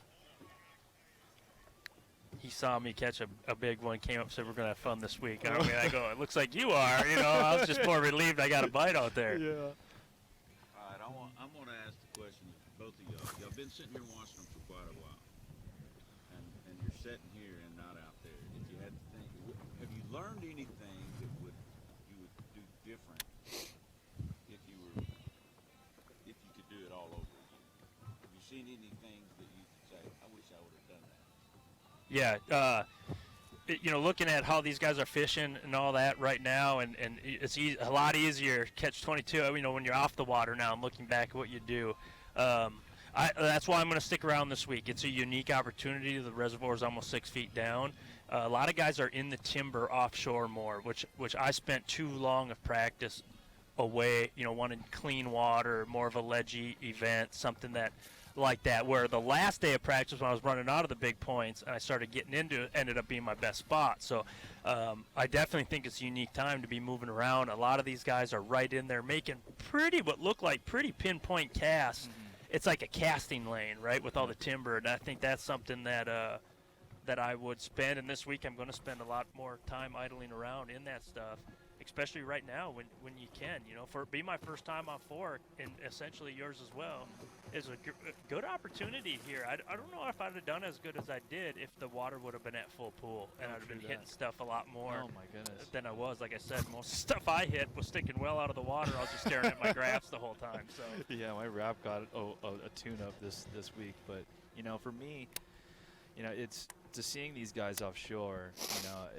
Kind of going into this event, we thought it was going to be more of like a big bait event and whatnot. I mean, the big bait has been playing a little bit for sure, but for me, I want to get better at learning my graphs and learning how to fish ledges and offshore stuff like this. And you can't be afraid of getting your bait stuck, because if you're not getting stuck, you're not getting bit. And seeing how Brandon is attacking today with the deep crank and then switching over to the hair jig and then the flutter spoon, it's just really, it shows versatility in deeper water. And for me, I would love to spend more time, being able to idle around and be able to locate the schools with my electronics, and then be able to effectively turn around and fish through them. Because when you see the best in the world do it, they make it look easy, but when you go out there and you're faced with a giant fishery like Lake Fork, it gets pretty daunting and kind of tricky to break down at times. And like you said, Shane's probably fishing one specific brush pile in the middle of this cut. And as I said it before, bass relates these lanes, these feeding lanes. When it comes to swim baiting and stuff like that, you always want to kind of set yourself up to present your bait in an ambush way.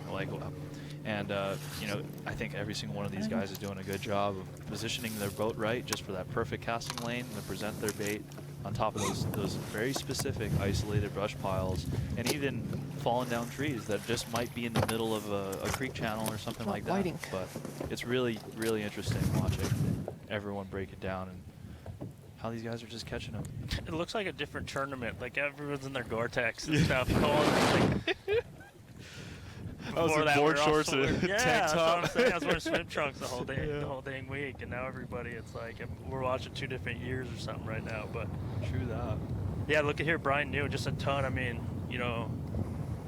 he's from that Brian Thrift school and all that kind of stuff. Put as many rods as you can fit, organized perfect. But man, he's got looks like 8 or 9 aside. Oh yeah. He's going through the baits, and again, just confidence in what they're fishing, confidence that those are bass that they're looking at, and right now, again, I mean, I gotta think that this is one of the slower days. That looks like we've got 3 in the boat right now. I'm very clued in all week, but definitely a slower day, and he's got dang near 20 rods on his deck right now. I mean, when you got to make up a near close to 20-pound deficit from the lead, I mean, you get a little bit of space, but realistically, it's Lake Fork, so it can still happen. All it takes is for him to get into a mega school of a bunch of chewing 6 to 8 pounders. Brian's been catching big ones. So the thing that caught me on this, y'all all talked about these small places that you have, these places where they're making the same cast, the cast lane, that kind of thing. So there's brush piles and shell beds in every lake in America, right? They're actually setting up, and some of them aren't leaving.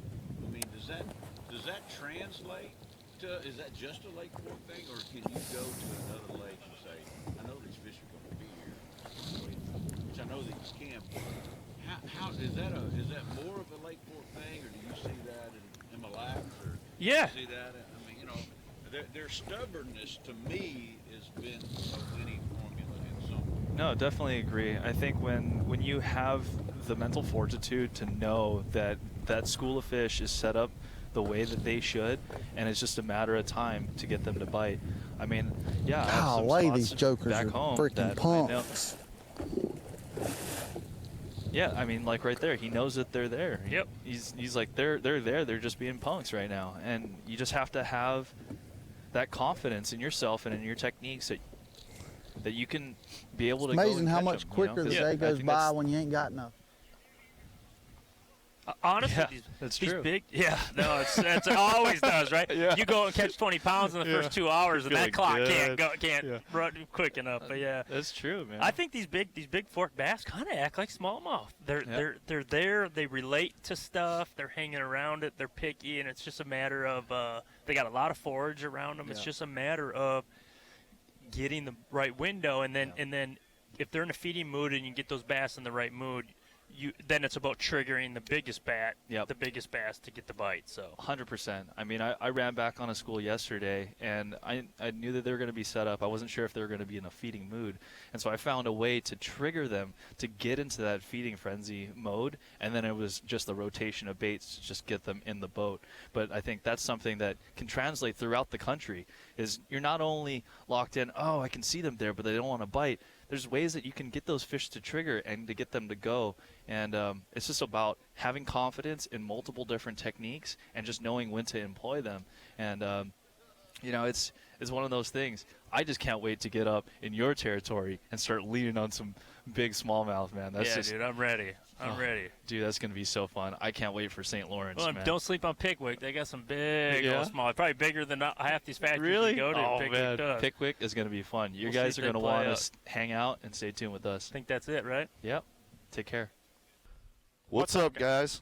Hey. Shut up, Corey. What's up, guys? Back here on Lake Fork, Bassmaster Series. Matt Robertson here, and the ever most wonderful Corey Johnson. Well, you guys are stuck with us here for a little bit, so, Bowman caused this mess, so he's going to have to deal with the consequences of whatever Matt says. Yeah, they invited us on here. We're going to be doing this, and first thing we get's a warning. No cussing from Matt. That's not a problem. But And let's talk about let's change the subject here a bit and talk about Lee Livesey. I mean, he's already got 103.9. Not bad. yeah, not bad. And Brandon's right behind him. He's only got a couple fish for He got 5, Matt. Well, buddy, this one ain't over here, ain't updated. I was looking at it. Bowman, you're going to have to update this thing, buddy. But I was driving over the bridge on the way here, and Livesey was going under, and there's probably 30 boats following him. And, he's got a lot of pressure on him this week, obviously.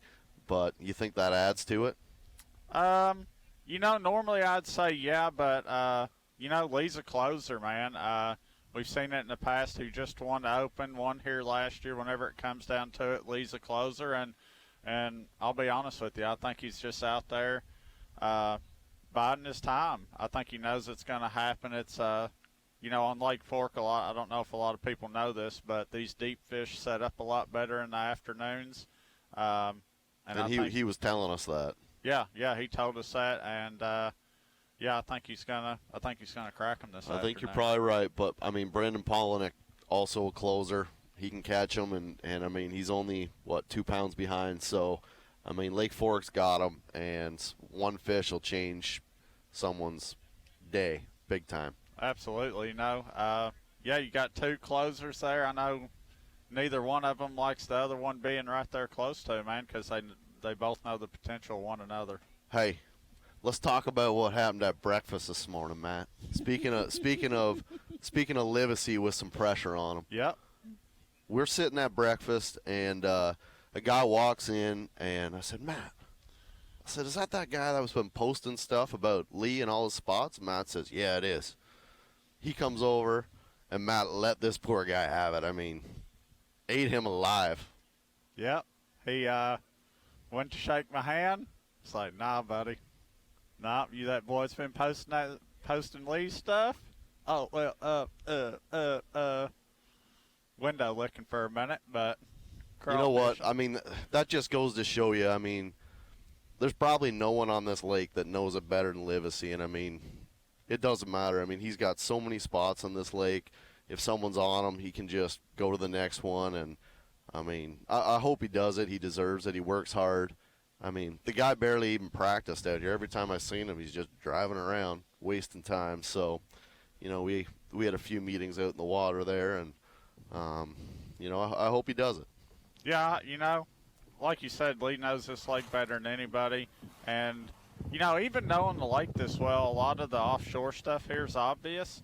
And to be able to go out there and still, catch him as good as he has. And shut and down like you said, I think he's kind of, the first day just kind of, winged it a little bit, Yeah, and I mean, we got a cold front today too, and I mean, we're just watching Strasner here now, and I mean, like he said, they're shutting down, and I mean, by watching Bass Track, you can tell that something's changed. Oh yeah. These Florida strains, I mean, when you get a cold front like this, they don't bite. Yeah, we were talking about it last night, and I didn't think the cold front would affect the fish at all. And, obviously I was wrong. I didn't think it'd be a big enough temperature drop this time of year. But you're not right that often, Matt. So I know, but every once in a while I am, but I was wrong again. That one right there just did. Strasner caught him yesterday, man. That guy, he's been tearing him up this week. Yeah, he's been doing good. He's a Tennessee River guy, offshore fisherman, so this tournament set up real well for him. That's probably why I didn't catch anything this week. Yeah, you know, I think they're trying to come. Me either. You know, these guys are fishing offshore, and, you know, that's what I like to do, but I'm up there fishing shallow, flipping a jig and stuff, throwing topwater, but yeah, man, you're really seeing the guys who stuck to the offshore fishing. But, you know, there's still a few guys fishing shallow, catching them good. For sure, and I mean, I'm not a deep water guy. I mean, I can catch them, I can find them like that, but I don't enjoy doing it. And I spent most of my time this week, you know, out deep and looking around, and I did find some schools of good fish, but I mean, a lot of them left, and a lot of them you just couldn't get on. So, you know, I caught most of mine just flipping wood, and you know, there was some big ones caught doing it.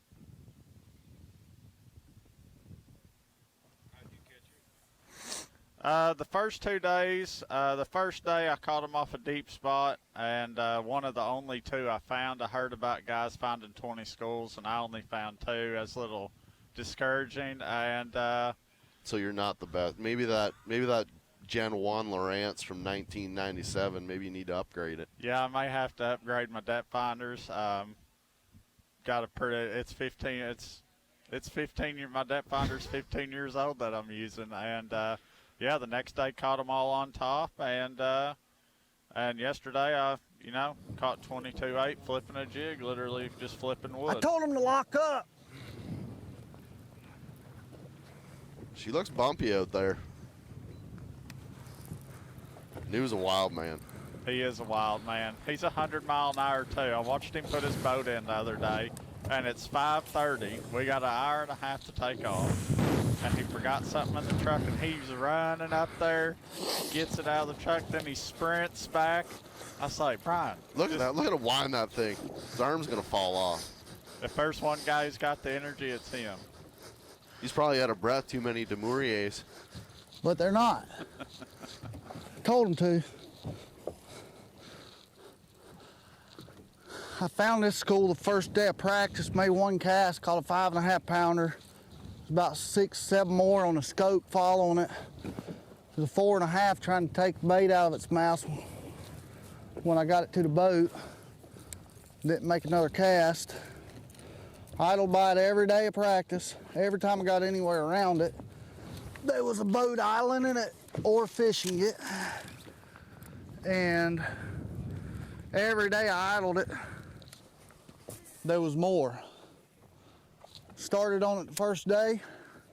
Another guy come in on me and started on it, and neither one of us got a bite. And I haven't seen a fish here really to amount to anything until right then. There's some here, but not excellent. I heard there was some guys caught a few here, but I don't know. Hopefully we catch some here right now.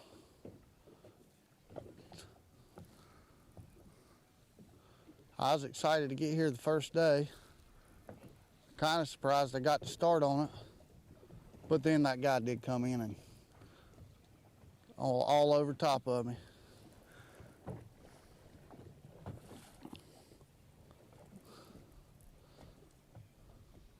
But they were not here. Brian knew. They seem to be as big a punks as all for a long time, and you can tell with all the rods on the deck. I'm going to say he's got 18 rods on the deck, wouldn't you guess? Looks like he's got about 7 or 8 aside. Yeah. Can you do the math, being from Kentucky? Man. 30. I don't like sucking either, but I'm Sounds about right. That sounds about right. You know they ain't got the best schools in Kentucky. Oh, I know. I know. But they still a little better in Canada. Wow. You did ride the short bus to school, bud.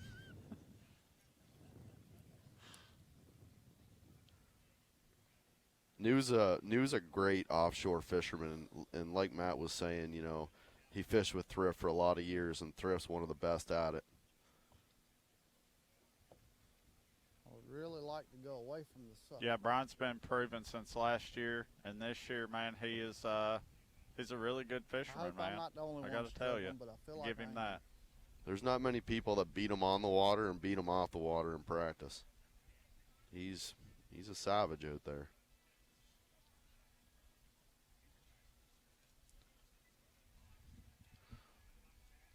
Polnick out there, you can see him from here almost. Polnick, get off my spot. Just kidding. There's another one of the best offshore fishermen in the game right there.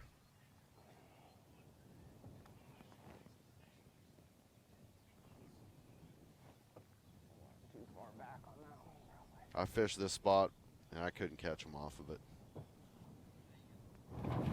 See over there on the point on the dam? I think he's right behind us. Why are you not crushing it? Yeah, he's right over there. Yeah. Yeah. No, I checked it in practice. I saw 6 or 8 down there on the live scope.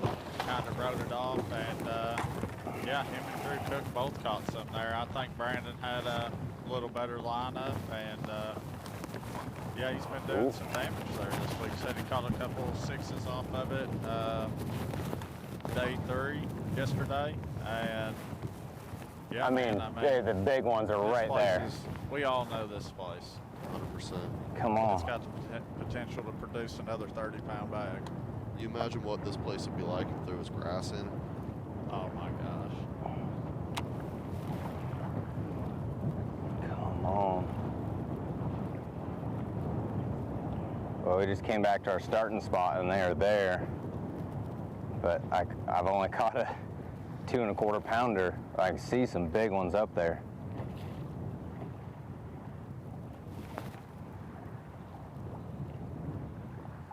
If I could just get them to react and fire up, you could catch 30 in a hurry.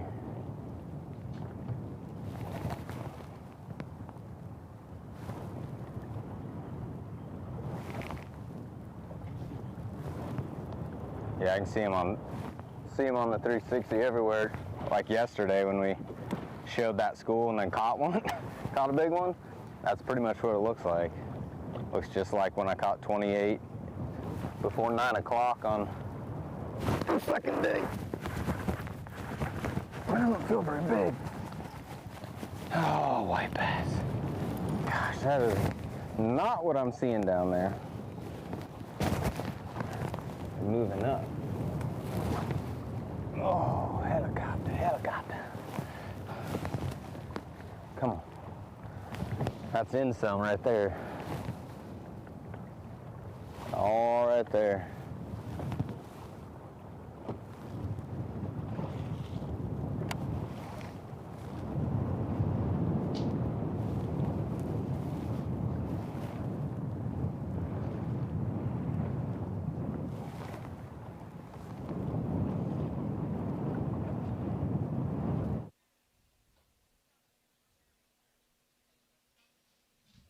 Well, Matt, it's getting to be mid-morning, late afternoon, and you know, Brandon's starting to see those fish set up just like we were talking about. And man, I actually think Brandon's going to catch them, you know, either on that spot or on another. And I think you're going to see Lee come out and swing too, man. I think it's going to be a dogfight for the win, for real. 100%. And I mean, you don't want Polnick chasing you. I mean, No. he's a closer. He can catch them. And Home if I week was, or not. Yeah, and if I was Lee, I'd be nervous. I'd be nervous too. Yeah.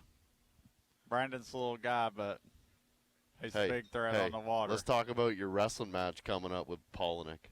We'll save that for the next one. The next episode? Yeah, we'll save that one coming up. All right. You're going to make me look bad. People's going to be thinking I'm picking on little Polnick.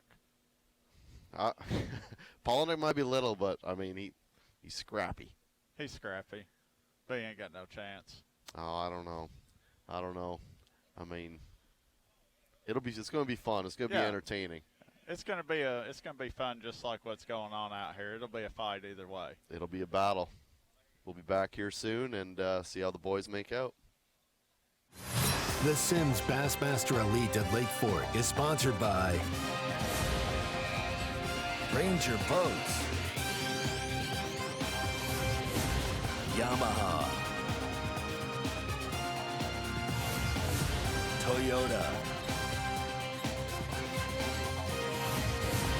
Berkeley. And by Progressive.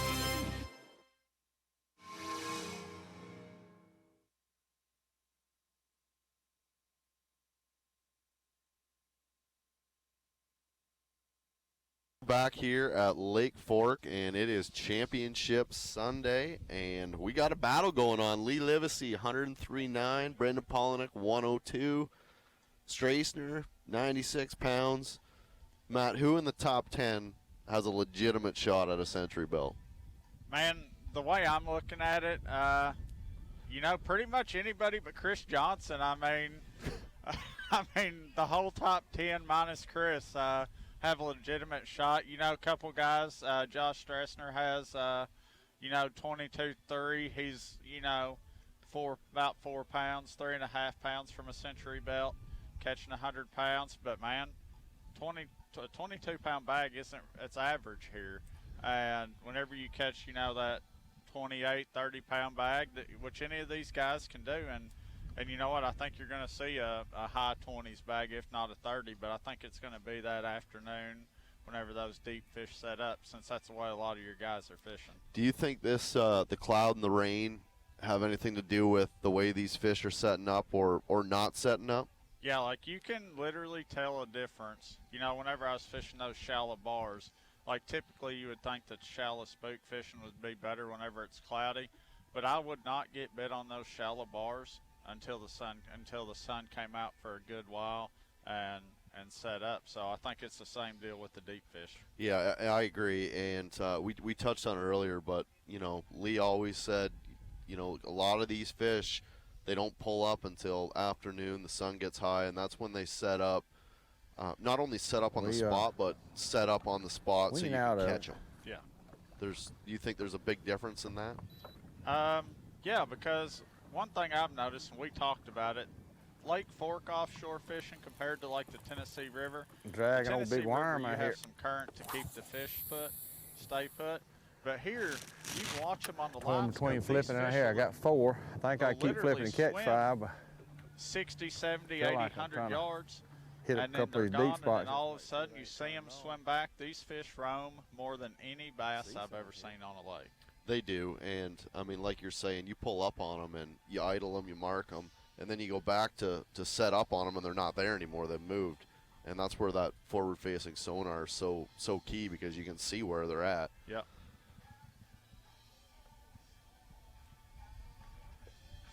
You know, Swindle's got a real good shot at that century mark. You know, he's sitting on 4 fish right now for 93.1. You know, 7-pounder puts him there, and you know that's not really a true giant on Lake Fork.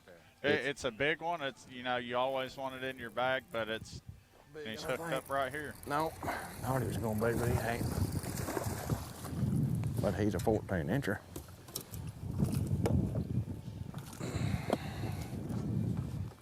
Let me get to measure him out here. Let's see what we got there. Oh yeah. Oh yeah.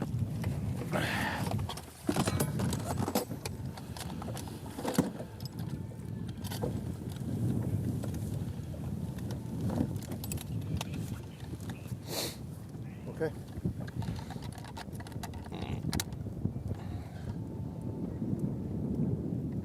And we'll hold him just for a second. Oh.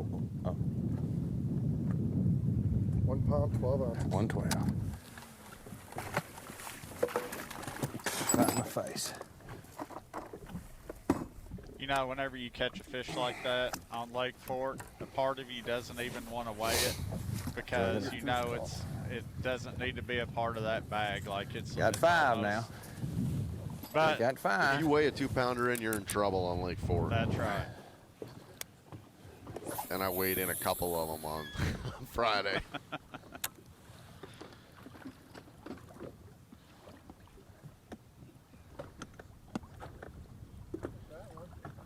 What? Lake Fork's a special place because there's so many different ways to catch them out here. There's timber, everything. Come on, he feels small, but I wish he'd start getting big on me. He won't call. They don't need to measure him. He won't call. We're going to keep catching him. If he can get this school fired up, and that's the thing, there's all size fish in these schools. There the is. next cast will be a 7-pounder.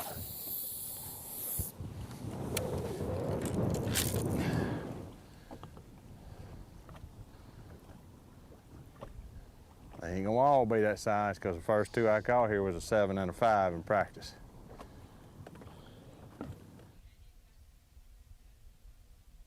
And there you go, just like you were saying. I think we're going over to see Chris. What do you want to bet he's sitting on the butt seat? I guarantee it. Sitting on the butt seat in the back, Bill dancing it. Bill dancing. Ask him a question. Tell the guy in the mic. Get the cameraman to ask him your question. If they go back to it. We're going to Brian New now. Chris was running. Man, it's pretty cool to see where everyone's catching them on this. Get him in the boat. You know, it's not a big lake. Come to daddy. And this place fishes. All right, slow down. Very small. Slow down. I ran by Brian New and Jacob Prosnick 14 times in 3 days. And I seen him sitting on them holes, and even Jacob caught a couple big bags. You see Brian hooked up here with a good one. You. Daddy got you. Daddy got you. That's a big one. Boom.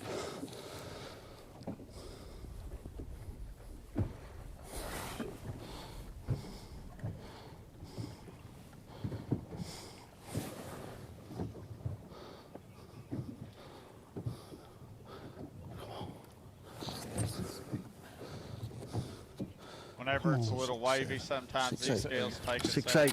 6'8". 6'8". 6'8". A 6'8" on a day like today, buddy. 6'8's a big one That today. did not suck. Big. New's fired up. He's fired up. That was buddy. fun. Better get out of his way whenever he gets fired up. Shaking Marlboro. Let's go. Yeah, he does. It wasn't shot if he threw out there and caught another. Thank you, Jesus. Thank you, Jesus.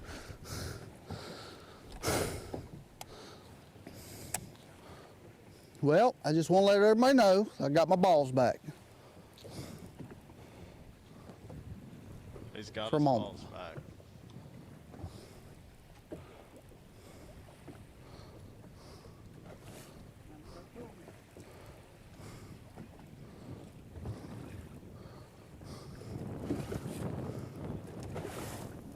That's the first fish I've heard of being caught on a hair jig this week. Yeah, I mean, I don't know if I've ever caught one on a hair jig.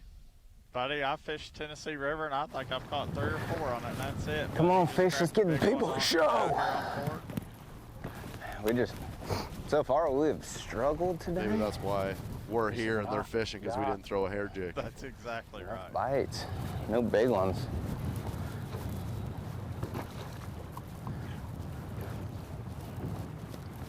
I ran into the big school. And those are not white bass on the front of my graph.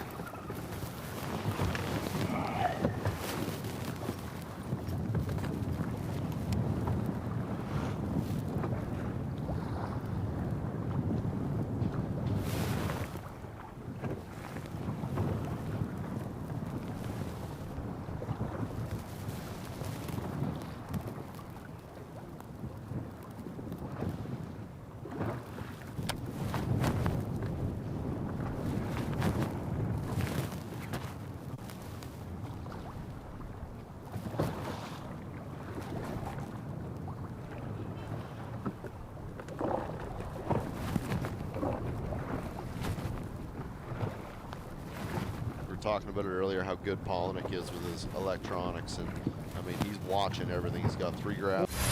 The Sims Bassmaster Elite at Lake Fort is sponsored by Humminbird, Mercury, Retro Boats. And by B.A.S.S Pro Shops. Championship Sunday is when it all gets settled. It all gets sorted out. The trophy is awarded, but we're a long way from that moment right now. It's very tight at the top. Lee Livesey, our prohibitive favorite coming into this tournament. And the man maybe second most voted as a favorite, Brandon Polinick, right behind him. Pound and 7 ounces, less than a pound and a half separating those two. Those two have also crossed the century mark there. They will be collecting a century belt here, so a lot has gone on today, but a place as bountiful as Lake Fork can even turn a cold cheek to you at some point during the year, and that has happened to a lot of our anglers today. I mean, you're going to like this. Livesey sponsor, Whiskey Myers, big-time band, and they said they're tired of Lee Livesey toying around with this Poloniak kid. And if Polinick pulls this tournament off, they're going to actually have the crowd boo him tonight. I believe there's some. I don't know. Give me a break. That's a flight of fancy, isn't it? Of course, we've had some coverage for you over the last hour. We've had our guest anglers commentating, and we had a lot of stuff to watch, that's for sure. This is while we were away with Brian New, who's moving up the leaderboard.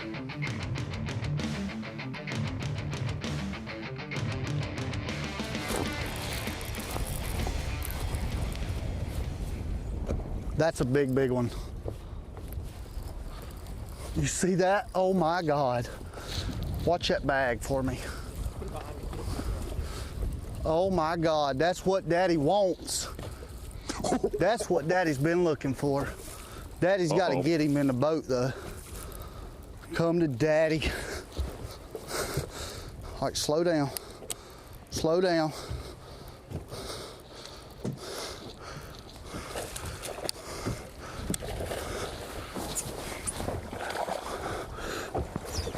Daddy got you. Daddy got you. Daddy got you. Boom.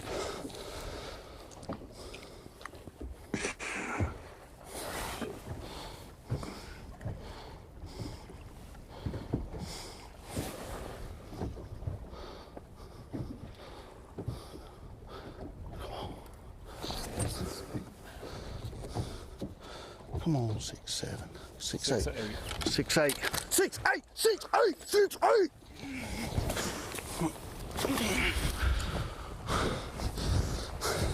That did not suck.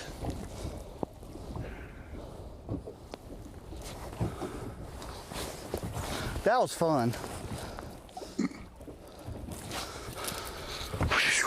Let's go. Puts him within 4 pounds 5 ounces of the Century Club as well. Daddy likes that. Thank you, Jesus. Thank you, Jesus. Power pole replay of the day. What do you think that bass thought of him? Just some alien just abducted me and I just want to let everybody know. That fish had daddy Kissing issues. me. That's for sure. Woo! Good stuff from Brian New out there. Getting out there and staying after it. Well, maybe the Pays big off. ones. First to 20 out of our 10 today. Yeah. Or no? No? No, Mark Frazier, I'm sorry. Yeah, Second to Strace, yeah, those guys earlier. But yeah. Hudnall. Lately.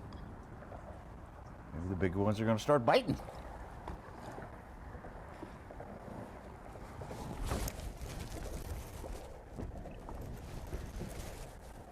Biggin. Oh my gosh. Oh. Oh. Oh. Oh my gosh.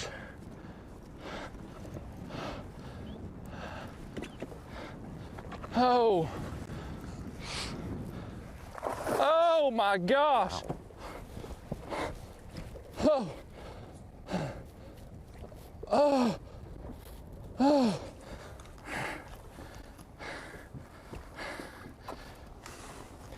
Oh. Whoa. It's freaking big freak.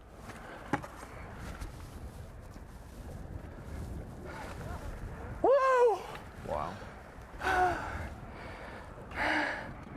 Look how he's hooked.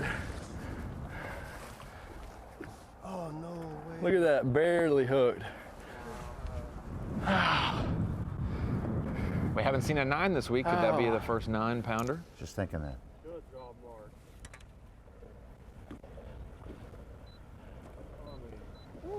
Chad Pipkins, 811, is our Phoenix Boats big bass leader. Dude, that's gotta be an over. When he jumped,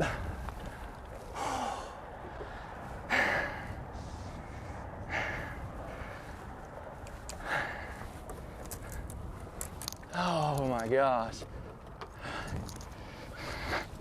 That's a big one. Oh, be a 9.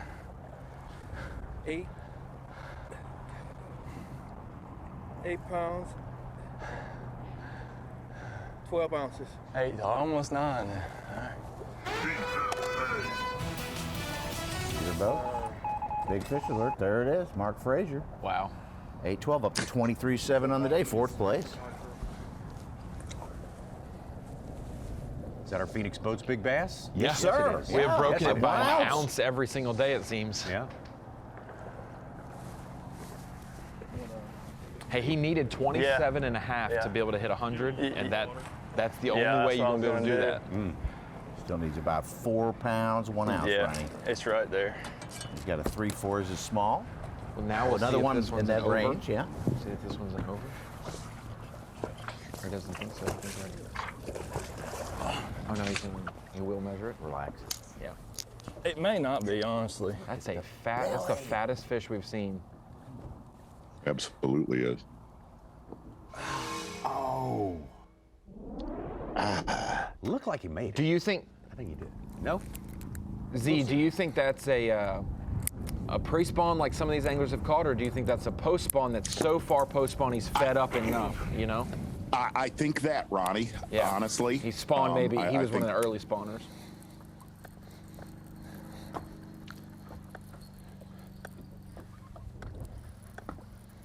Root it around, son. Get in there and root that plug. Come on, DT20. There's something right there, Whitey. No, largemouth. He'll call.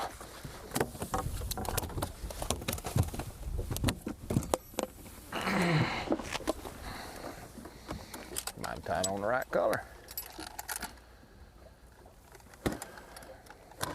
Little keeper right there for Swindle. Most of his work this week was with a mag trick worm, 3/4 ounce Buckeye jig head. Getting over to his cranking hole that we got to see yesterday.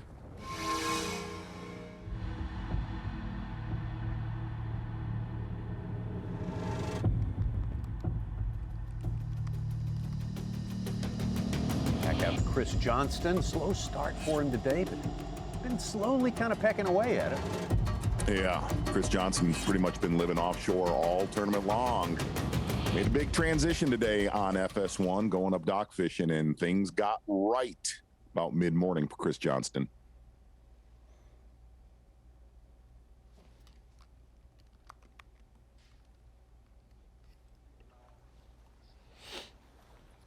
Just found a little magical dock. Pulled up to it. It's an isolated one, out of the wind. And it's got, I don't know, 1.5 feet of water, 2 feet, and you can see all the junk under the dock. And I went up the river, and it's a little dirtier up here, so they want to be shallow, I think, but there's not many options, so I just wish there was more docks. That is the only problem. Oh, man. So I caught 5 of them under here. I got a 4, a 3, and a couple smaller ones, so I'm just thinking in my mind, a couple years ago when we were here in the fall, there was some docks down the lake a bit with a bunch of brush under them, and they were deeper, so I might go try them and see if they have enough water. I don't really know, but it's definitely worth a try. We may not win anything right now, but having some fun catching these things anyways.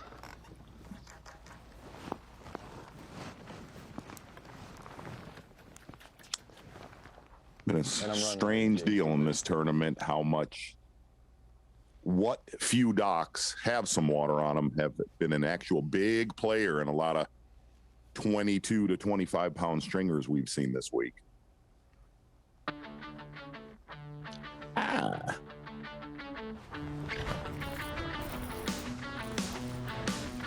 Johnson earlier, not before he got on the docks.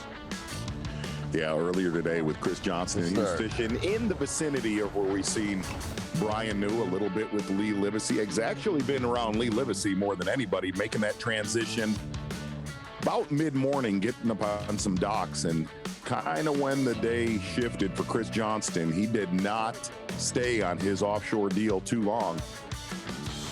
Starting to put together a very, very solid stringer.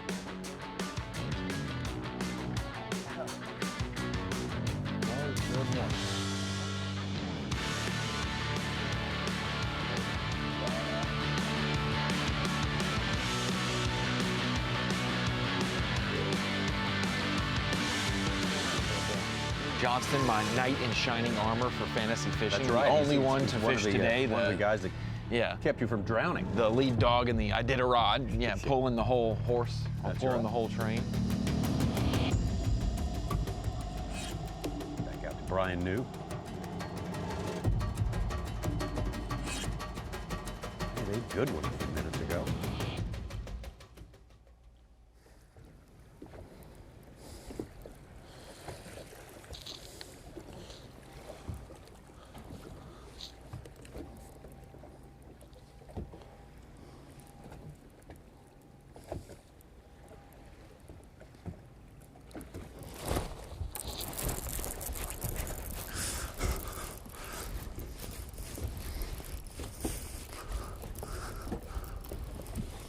He ain't that big, but he should help.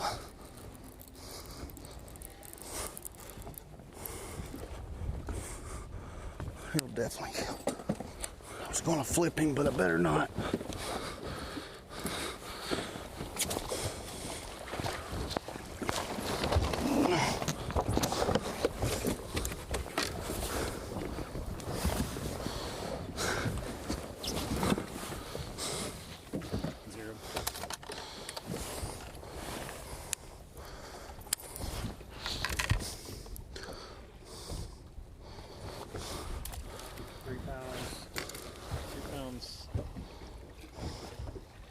Pounds 8 ounces.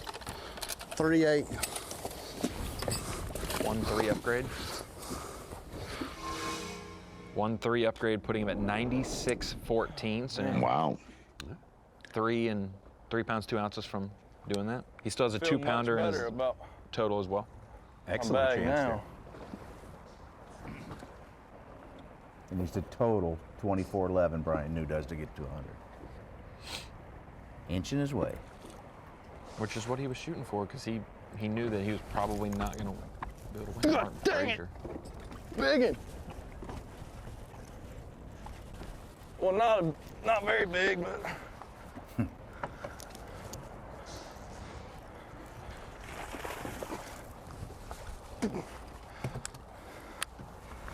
Oh.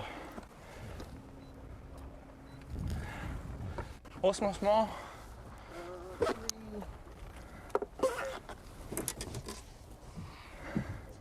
3-4.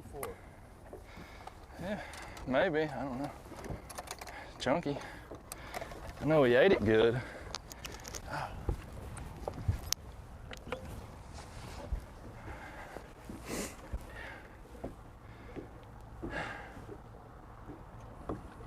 Three, 4.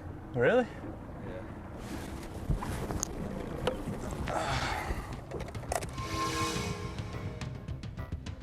Let's move over to our reigning Rookie of the Year. Rookie of the Year for the season of 2021. Josh Straisner, his trajectory has gone the right direction all week long, gaining each and every day. Here's how he did it with his Bass Pro Shop's top lures. Hey guys, Josh Straisner here. Had a really good day today here on day 3. Had 30 pounds. Finally broke 30 pounds. Finally had a good day. You know, I'm catching them on really just one spot. I'm catching a couple just random here and there, but I'm throwing a Strike King 8.0 and just cranking and burning it on little hard spots, kind of up shallow, and then also throwing around some timber. But if there's one place in the country that this is going to be the place to do it, so hopefully we can catch another big bag tomorrow and move up a couple places and see how it goes. Exactly. That is a big profile square bill. He started the week 70th in our Progressive Angler of the Year standings. Right now, he's up to 43rd place with his top 10 finish. Yeah, went 17-2, 27-0, and 30-10. That's the way to move from day to day.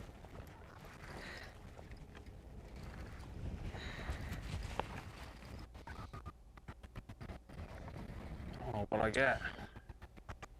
It ain't gonna help, I don't think.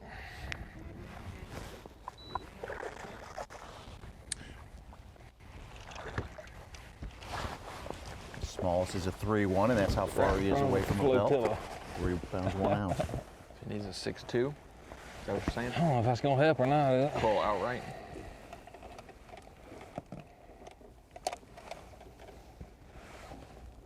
£3, 3 ounces. 2 ounces. 2 ounce upgrade, they said. Couple ounces, you said.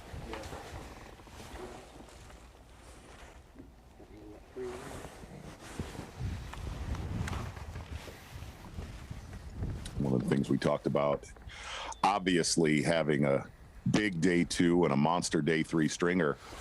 Josh Strassner said really kicking himself that he did not fish this spot on day 1 when he had, I believe, just a little bit over 17 pounds. Poor Lee.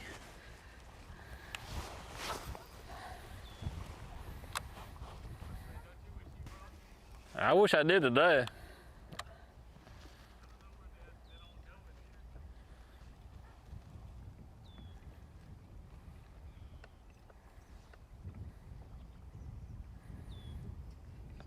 Basically just a little hard spot, really gnarly bottom, hard bottom, 8 to 12 feet of water. About going out there and fishing that thing.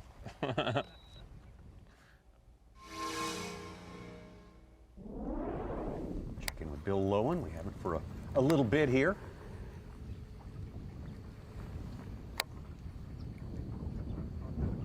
Yeah, buddy.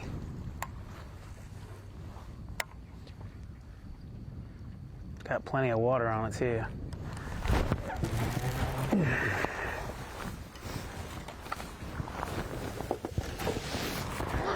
That will help us a little bit by ounces instead of pounds. Just double check him, I'm sure he's good. Scale 0.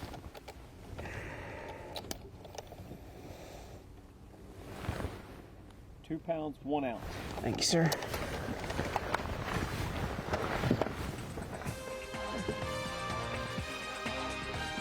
Oh, yeah.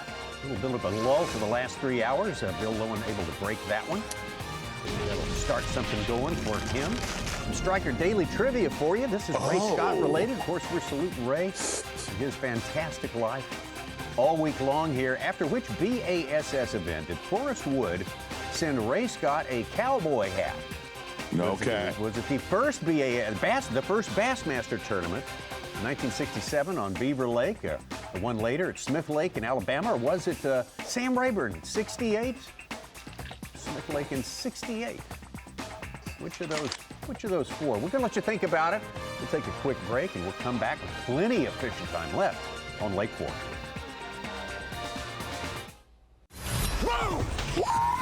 Look at the size of that bass!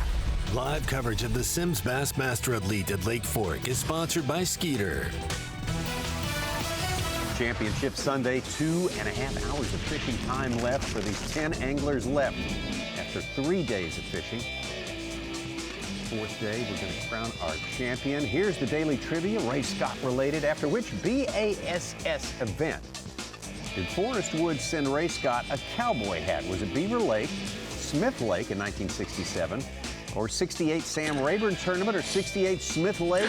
Mark Zona, when did the cowboy hat get sent? Such will always have unfinished business. And I'm going to tell you, I'm starting to learn his little reindeer games, Tommy Sanders. Okay. Suchi McSuchenstein putting 2 Smith Lakes up there. It's going to be one of them, my friend. No, and I'm going baby? with 1968 Smith Lake. 68 Smith Lake. I'm gonna go Rayburn 68. Yeah, give me Big Sam. Yeah. Z figured it out exactly. Oh my God. I want to know who texted Race him they in the met, break. and Race got an admired Forrest Woods cowboy hat and got home with a shoebox full of boat orders for his Ranger boats, and sent Race Scott Now, lovely Stetson. You said first. Okay. We'll get to that later. I got a question for you, Such. But right now, I may not know it's time it. for Humminbird Unlock the Lake. Look at all the catches all week. Unfinished deliveries. Yeah. Take a look at this, gang. Ooh, this is an overwhelming Humminbird Unlock the Lake. Those are all the fish catches all week long. And here's the nice thing about it. Number one, Big Caney has been a major player, as it always is. Little Caney has been a player, not quite as much in years past, but the west side of Fork was where the amount of damage has been done. In fact, really what a lot of the locals call between the bridges has been a major player throughout this tournament. Humminbird Unlock the Lake just kind of tells you how good Lake Fork is. Back out on the water right now, Bassmaster Live with Daddy. One more Right. cast. Oh my gosh. If I ever get this stupid line off of here. My trash can for the week. Since we don't use live wells.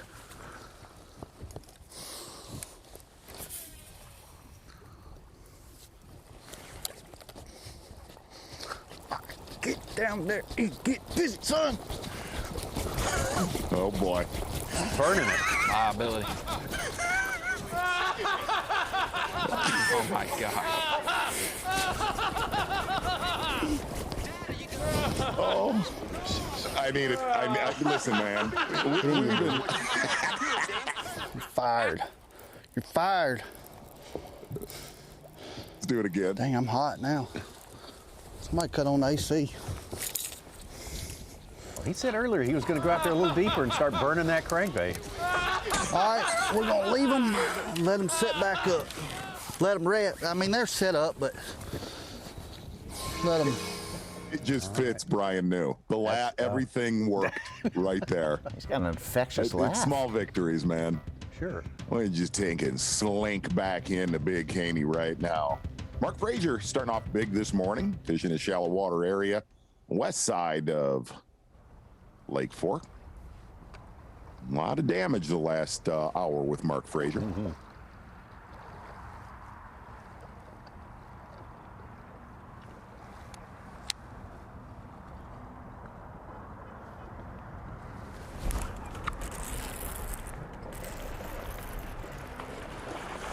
Did you see that? Did you see me come over that boulder?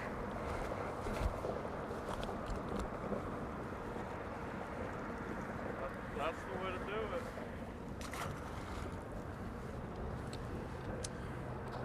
See, the laugh doesn't work, Tommy, with Mark Frazier. No, it's not the same deal.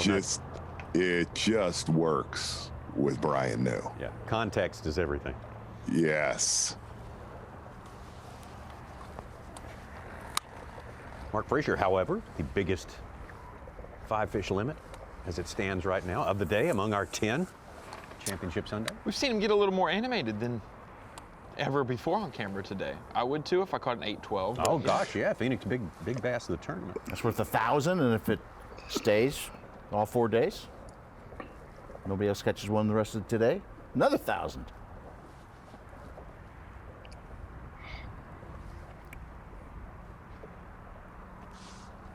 Our top 3 guys coming in today have the 3 smallest bags on the day. Let's see, Polnick and Swindle.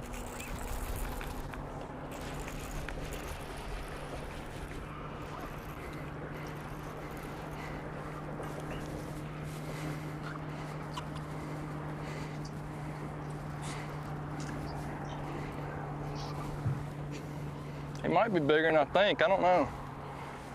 He ain't. What's the small one?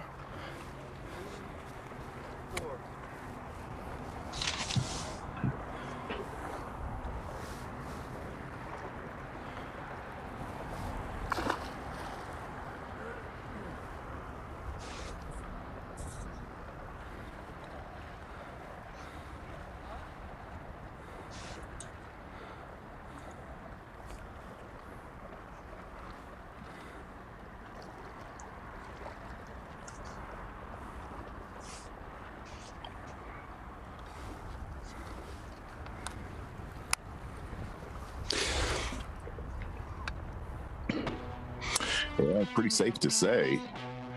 Just a little bit ago when we came back from our midday break, BMC on point is going to be Mark Frazier, not for the damage that he did this morning. It's the damage that he did about a half hour ago. Mark Frazier, VMC on point. I'm talking about a dadgum 8-pound, 12-ounce East Texas stud. Oh. Oh. Oh. Oh my gosh.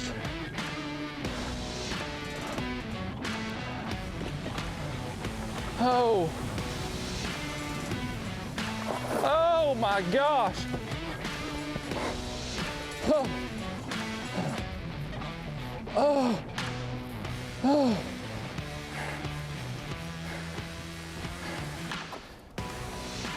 Oh. Woo. This freaking big freak.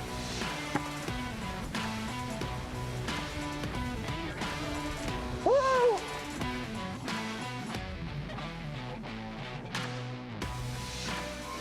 Well, he was the first one to start catching them when we joined you this morning, and he has been catching them with the possible exception of Josh Straisner at a faster rate than anybody, at a more regular rate. Absolutely.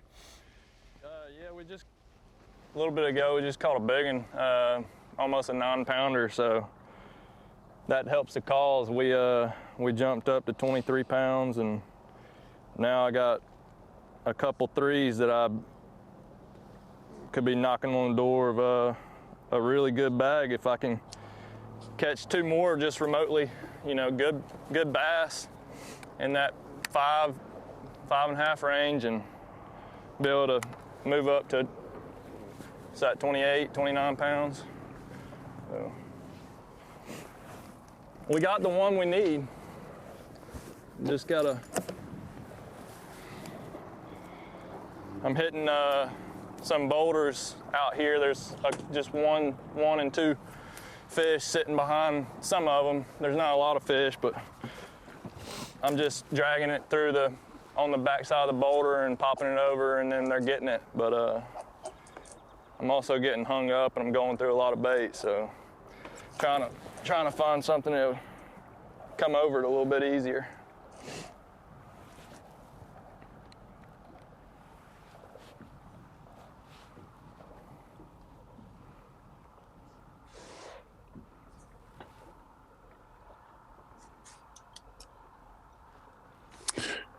Tommy, it's safe to say with only a couple hours left of fishing time, did not see this coming, but this is still wide open right now between Polinick and Livesey. Yep. Real tight. Both with 5 fish limits. Yeah. 1.5 pounds apart. Going to come down to it.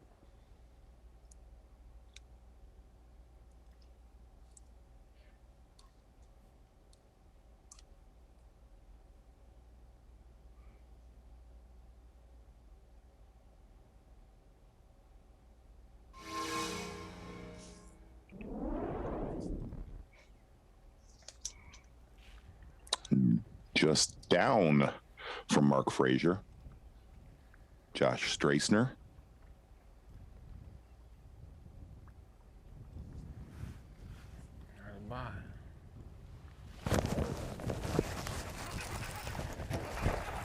Ain't gonna help.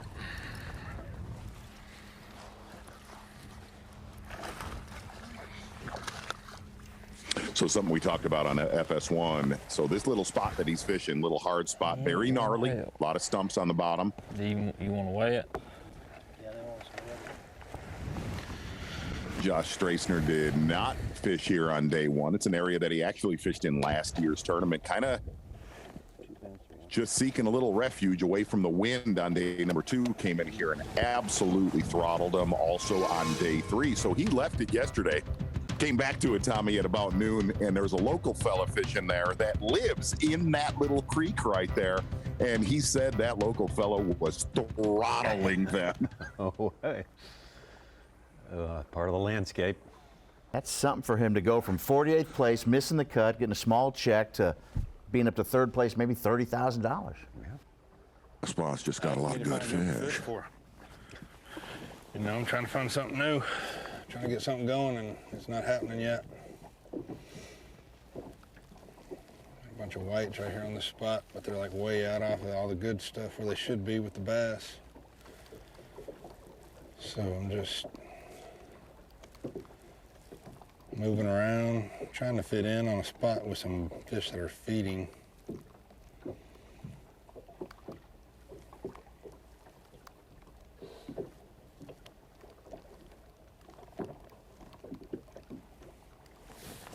This ain't happened yet.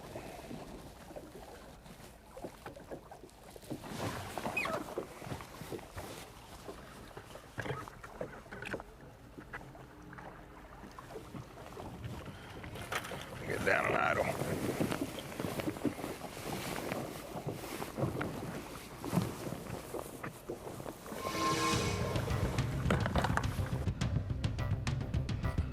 Mm-hmm.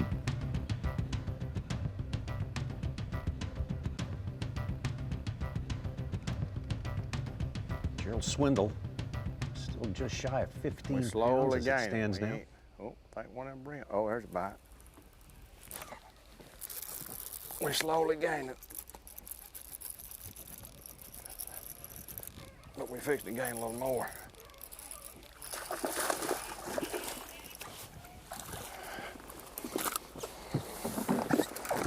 I think we might gain a little bit. I don't know.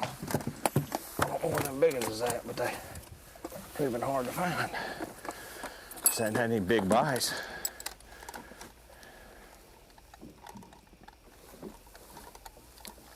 All right, ready? Not yet, not yet. There we go.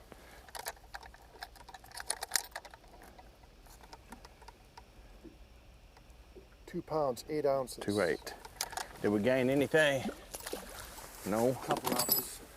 Well, that was, I mean. It was a 2.6 you just called. All right. Poured in here on that brim bed. Several big brim beds right out there. Kind of come in here on it, but any other time that would have been an old big one, but I don't know. Gotta be some more big ones around them brim beds. I caught the same size deep and 15, 20 foot a minute ago. So I was gonna run these 2 brim beds on this clay point. I'm gonna check a deep spot out here that I caught 2 big ones yesterday evening. Then I'm gonna go right back to where I started, back in the timber on that shallow road and them brim beds. I never had a bite there this morning, but there's a lot of fish there swimming around. You never know, you might go back in there, but light it up. But I'm gonna make sure there ain't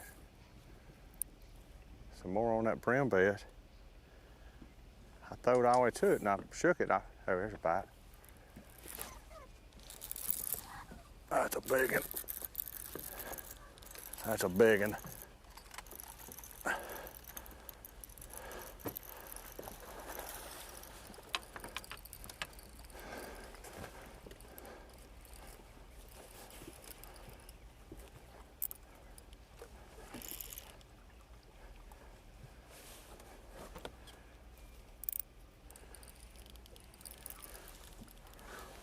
Six-pounder will get him close. Don't do it, don't do it, don't do it. Don't do it, don't. Put your hand in his mouth, G. Bam! There we go. Woo! There you go. That's close to 7. I'm ready.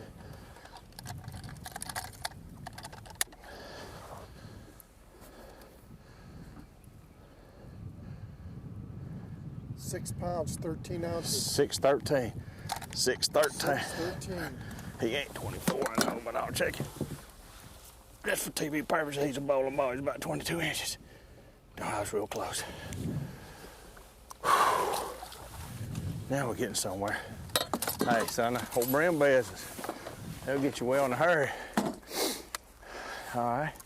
I don't think that's all the fish is there. They ain't got it. As soon as I get it in the bed, they get it. So, all right.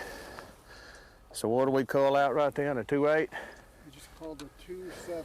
Guys, I think by my math, he'll be like 1 ounce What they off give of us it. total, I think he's you reckon? 99.15 or something like that. Wow. Roughly.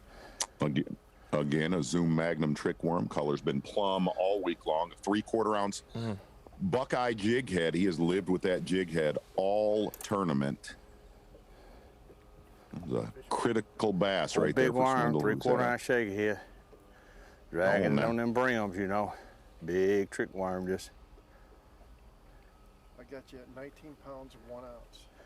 Dude, I'm not real sure, but I think I just broke the century mark. No, you need one more ounce, G. One more ounce. You gotta be kidding me. I think we were at 80, 14, right? Yeah. You needed 19.2. And I got. You got some work to do yet. I got 19.1. We ain't quitting yet. So what I got total? 99, 15. 99.15. God almighty.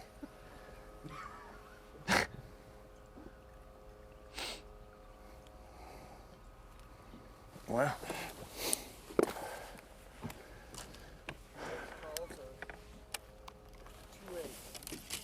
All right. Don't worry about the century belt. You're one bite away from winning. As it stands, we're Absolutely. taking One the ounce, lead. really? You couldn't say the fish is 6:15. I mean, good God. Got a horse race now. I'm telling you. Get up here. 3-horse race now. Not only is this event, I mean, it's not going to rival. The only event ever to have everyone in the top 10 with 100 pounds was Falcon in 2008, okay? Yep.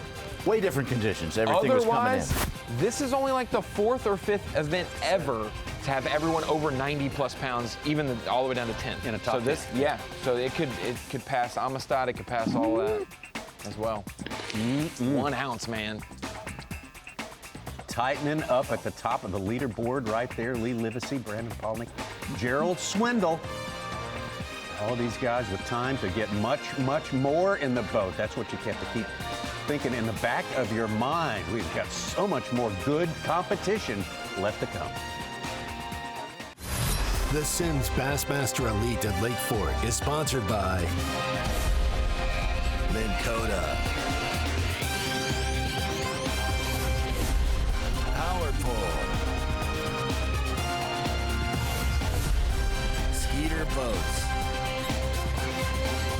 and by Rapala.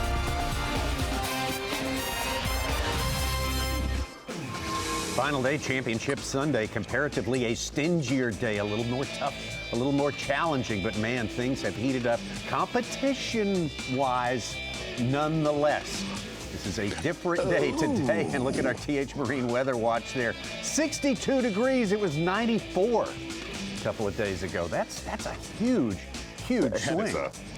That's a front right there. Welcome back to March. You know that's a big front, Tommy, when it is actually warmer in the state of Michigan than it is East Texas. Is it really? The end of May. Oh, my God. Big bass, big stage, big dreams. Sure, of course. We always say that. You got the Brandon Polnick, who looks to have made a move, huh? Uh-oh. Still 1 bite away from having a good lead in this event, not just taking the lead, having a good lead. Yeah. Uh-oh. Got him 2.5. He just needs like a 4 pounder. What's going on here now? Hang on, Such. I mean, I probably wouldn't have fished them trees anyway, so. That was a big one. Oh, boy. I mean, he's got an old gorilla head right there. Yeah. Oh, and they did the little look up at him, too. Oh, yeah. Uh-huh. Oh, yeah. You got the flames going on Yeah. the shirt. I like That's that. an insanely good shirt. Yeah. Used to look like the motor in college that I used to run. We had flame decals on the motor and did everything. you? Made it go faster. On and your everything. moped? No, on the motor, on the boat. That guy went straight out from last night, now fishing. Looked like a bowling shirt. He was at the Minnebucket earlier.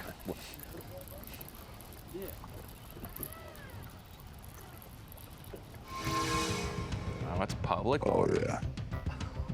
Gerald Swindle is 1 ounce Golly. away from a century belt. He hasn't collected one for 15 years. Very famous tournament, Clear Lake, California, 2007. A very famous catch, a 10-pounder by a boat dock there. We need to Was that think the about one that busted him over 100? Or was that I don't know. prior I don't in the know if event? that fish put him over, but that was part of that effort.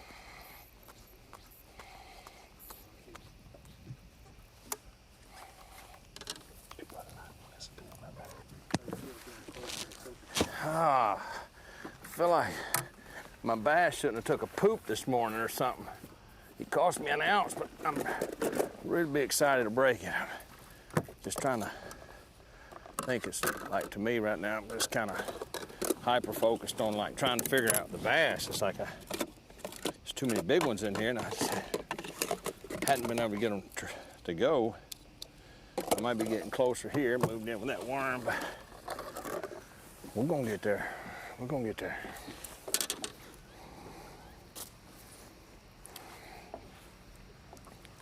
That was a bite we was looking for, so.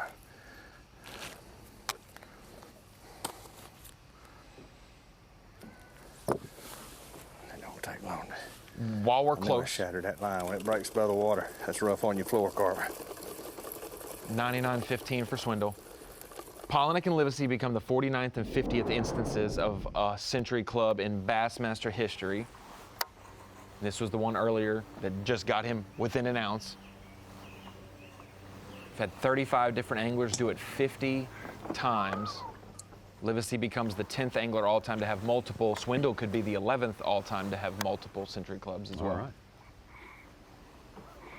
Suit, you nailed it. As much as we're talking about the Century and catching 100 pounds, Swindle's a big bite away from leading this thing right now. I mean,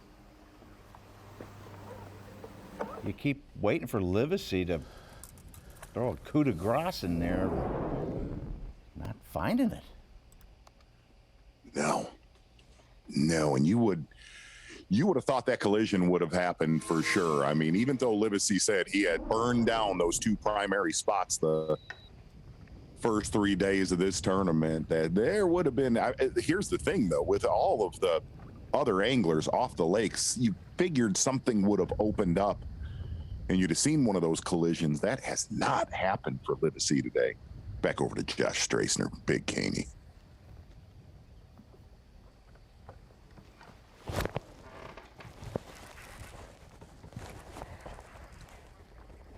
Oh my gosh.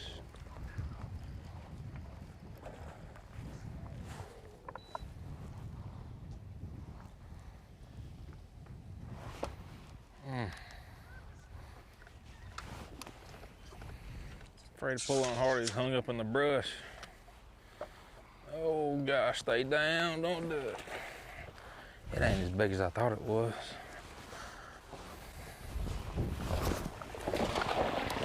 Oh gosh. It'll help. Dude, that thing was hung up in the brush. I thought it was gonna be a great big one. But he ain't. I think he'll help a little bit though.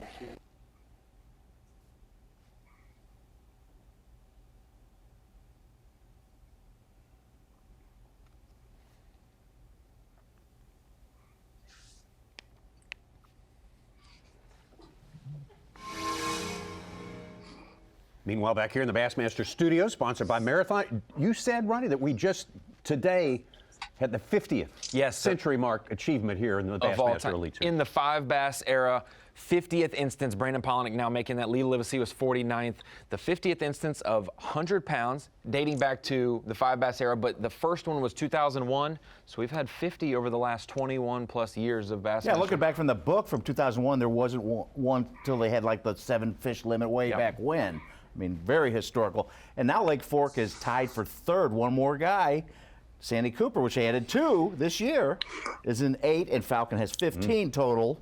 And we've never had more than 3 since Falcon in 2013 when Combs, Clun, and Cruz all did it. We haven't had a tournament where 3 century belts have had. The only time we've ever had them were 2 or 1. So this could be rivaling, you know, a decade ago of something that happened. This is the first season in 15 years to have 2 events where it needed over 100 pounds. Yeah. 2007 was the last time. Happy days are here again. And Yeah. Martin's on. I'm the Yes, worst they one. are. I'm the worst one to figure that. Do you perceive that we're starting to see a few more big ones show up, that we're starting to get the volume going? Maybe something's happening out there as the competition gets closer and closer. It's absolutely what's happened every single day of this tournament so far is really from our midday break all the way until weigh, and even really when we've gone off air, there has been some big shots. And again, this tournament being wide. Tommy, I got a little surprise for you today. You ready? It's actually more for Ronnie. I have a young man to my right that's doing a job shadow for a local high school deal. If you remember back in the day, Ronnie said, he walked up to you and I at a classic, I believe it was, and he said, I'm going to work with you guys someday. Colin, come in here real quick. This is Colin. He's doing the job shadow right there. He is. There he is. Give me a Big Bass, big stage, big dreams. Go ahead, say it. What do I say? Big Bass, big stage, big dreams. Big Bass, big stage, big dreams. Nailed it. Good stuff right there, Colin. So here's the deal, Ronnie. You'll find this interesting. When we were at commercial break, Colin said, I'm here to take Ronnie's job in the next That's 5 fine. years. Please. I need some help at the screen knowledge. The last 2 times we've been at the screen, it's been a little bit hectic. But, Z, I did want to, before we went back out to the water where we're going to possibly see more Century clubs and maybe some guys actually threaten to take the lead from Livesey. It's been a little while since we've had that movement. I wanted to reference the bonus points aspect of fantasy fishing. We have some things that have gone down today that have affected that. The 32.5 from Cliff Prince still holding strong for the biggest bag of the event. That's 40 extra points for whoever chose him. I think we had 32 even from Livesey, and I think Strassner and Polinick were both just 30 pounds and change. But then we have something different today, an 8-pound, 12-ouncer from Mark Frazier. Oh, yeah. That is now the new big bass of the tournament, the Phoenix Boats Big Bass of the event.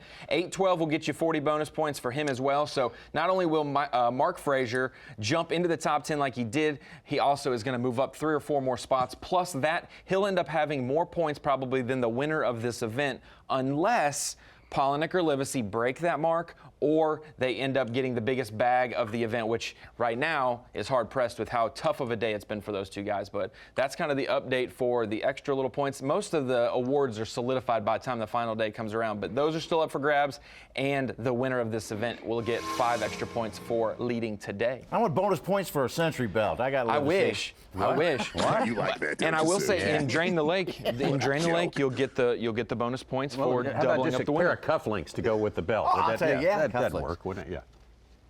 What was the Colin's Colin? here Is Colin? Colin's here to take your job, Ronnie. Hey, that's fine. I've told Tommy that for like 7 years, and I still haven't done it. There's no shot at that for the next You're 5 getting years. closer every I mean, day. what are we You're talking getting about? closer Like, every day, no, inch not by at all. inch, Ronnie. Not at all. Yeah.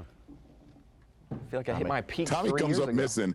Tommy comes up missing. I'm going to start at your house, Ronnie. No, I would never He do does not anything. drink Tommy is anything one of my Ronnie brings favorite- him, that's for sure. Tommy is one of my favorite people in the world. I would never do anything to Tommy. Derek, You can I know, borrow it's your just good backhoe? stuff. If anything, he Drink this, has Tommy. taught me more. Like the last week, he let me do some VO stuff. He's like, hey, that was good, but you could do it better, do it again. And so he's teaching me up, like you're teaching Colin up. Tommy tuned you up? Yes, tuned me up. Oh, That's no. fine. But Taught he him. tunes me up Learned different than you do. You just straight go for like the insults. He goes for the good critique of teaching. I tell you, you're good enough, you're smart enough, and doggone it, people like you, Ron. Yeah, and we couldn't find anybody else to sit here for 8 hours. That's the truth. Does that mean I go for the insults? Oh, my Swindle, that could have been the one. Yeah. Oh, that could have been the one. no. for Swindle. First one I've lost all week.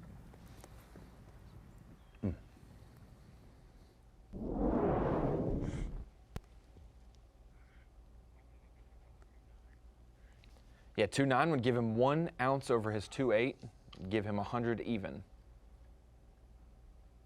Yeah, would have done it. That would have done it. It's 3-pounder. Needs a 5-7 to take the lead. Really?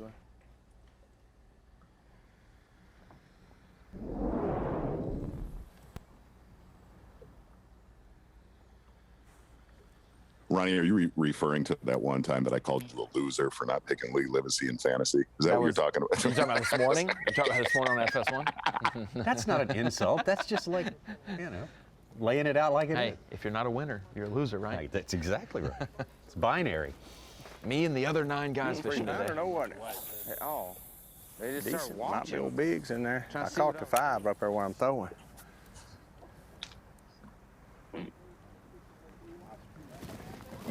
Thanks, Sago. Thank you. Double digit. Old big ones like to bring them too. Sorry, Swindle needs a 6-3 to take the lead. Very doable.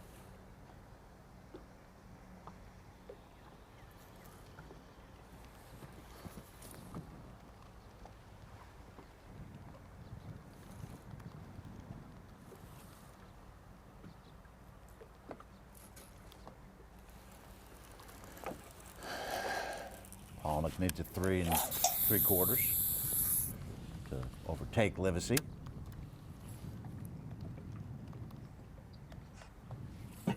What's very weird is the 50 century belts. There's only been one that has been 100 pounds and change. Everything has cleared it by over, you get over 100, it's 101, 102. It's Which not, one was that was just 100 I pounds? think it was, let me look at it. I think it was Todd Faircloth at Amistad, 100 pounds, 5 ounces. Oh, and then there was another one at Gunnersville, 100 pounds, 13 ounces. So. Any bodies of water that just can boast one century belt. Just letting him chew it, Say too, what? dude. Just letting him chew on it.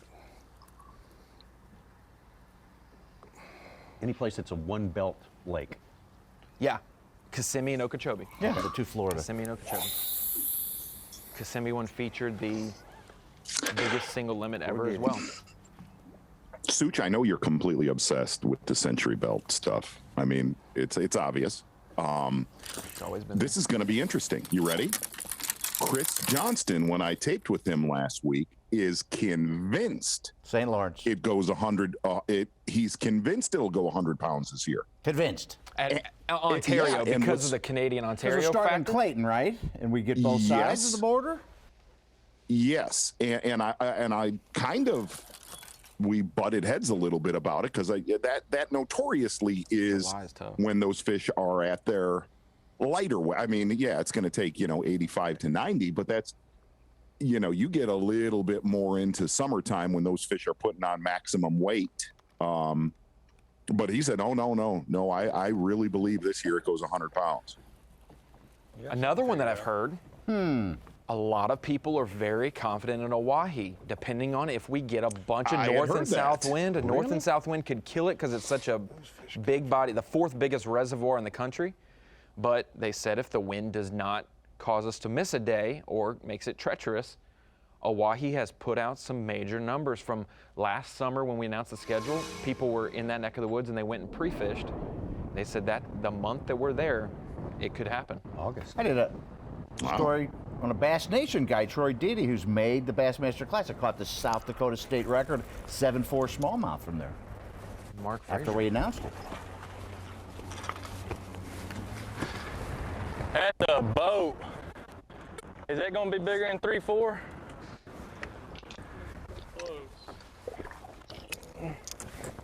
He ate it too. Golly.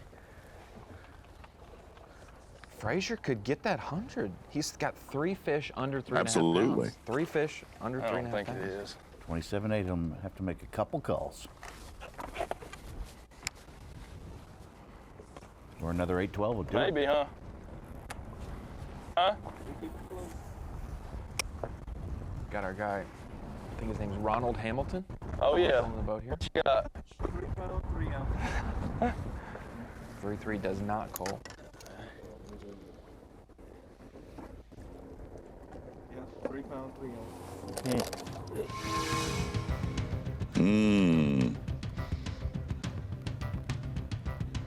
Check in with Shane LeHue. We have not for a little while.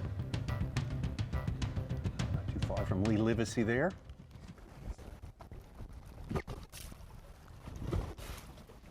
That's about the first time in the last 2 days that we've been not near the bank with Shane LeHue.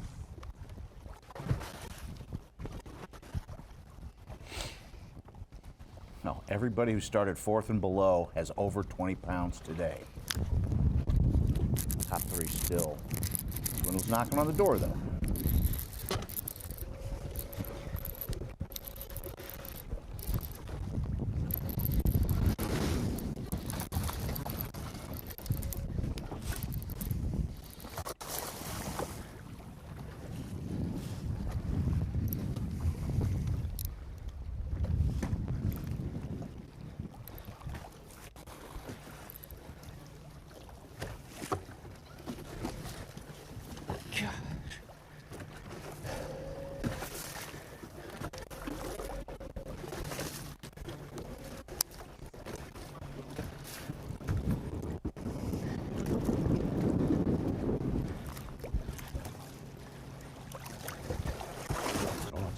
It's a giant.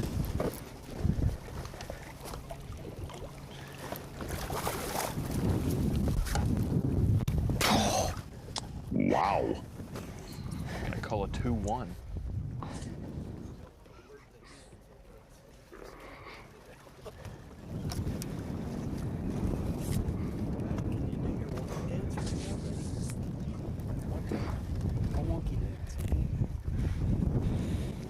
Seen a lot of fat, healthy fish today with the conditions compared to previous days where they're long and skinny and you know. Yeah, that's 7.5 early. We're good. That has been very noticeable today, Ronnie. That's a good one. 8-10 will give them 100. Not that one. Pick up. You got to get off. I'm off of it now. Hang on. We'll take her time. Let me push it against here and just slowly bring it off. Hey, Tommy, is that Gene Gilligan, his marshal? No, that's Rick Moore. No. One of our Rick Moore, sorry. Yeah. Sorry. Yeah, Rick Moore. Yeah. My uncle.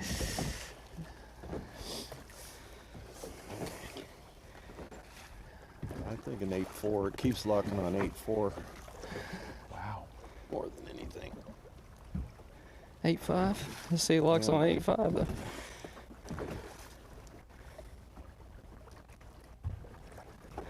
You call it.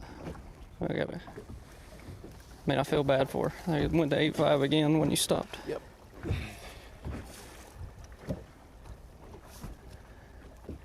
She's gonna be losing weight, but.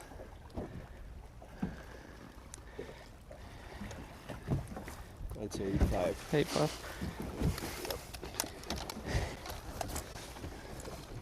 Whew. 26.12. That is a good one. Yeah, we'll get Pounding real those quick. bluegill, hadn't he? 5 ounces shy of 100 pounds. Wow. Wow. This afternoon and every afternoon from 12 to 2, we have seen 90% of the 8-pounders caught this week. I'll have to get the exact number, but more 8-pounders caught from 12 to noon than from 7 to noon in the morning when the fishing's been That best. is absolutely how we open the show on Bassmaster Live Thursday. This is a evening bite lake, and it has proven that all week long. And some of the biggest ones we have seen all week have shown up in the last 90 minutes. Certainly appears to be on right now. Look at everyone who's joined the fight chain. Look at you now right there. Josh Strassner, Brian New, Mark Frazier. Man, oh man, it just gets tighter and tighter in the top 6, 7 spots here. More excitement to come, that is for sure. Plenty of fishing time left for these guys with the action heating up on Lake Fork.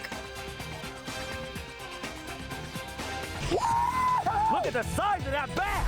Live coverage of the Sims Bassmaster Elite at Lake Fork is sponsored by Skeeter. Well, how about we just sit and watch things play out here for a little bit? Things are getting very, very exciting in an already exciting tournament on fantastic Lake Fork in Texas. Look at Lee Livesey, the leader for most of this tournament. The leader by far as predictions as to who will win this thing.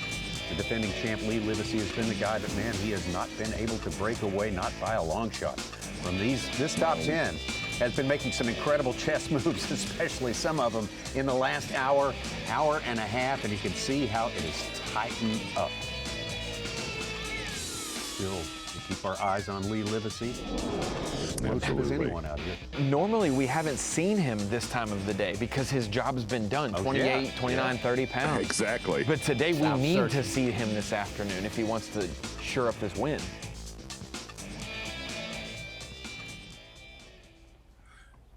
Seeing Livesey back in an area that he has utilized big time the last 2 days.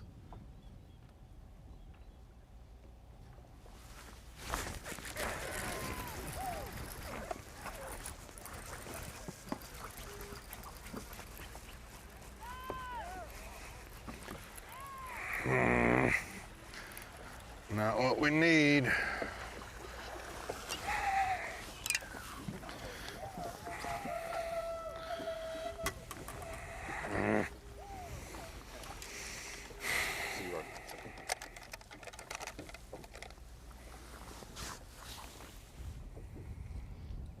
Fat. 5 pounds, 5 ounces. 5.5. 5'5", little fat. That's a short fish. I thought it was like a 3 3/4. It's just super fat.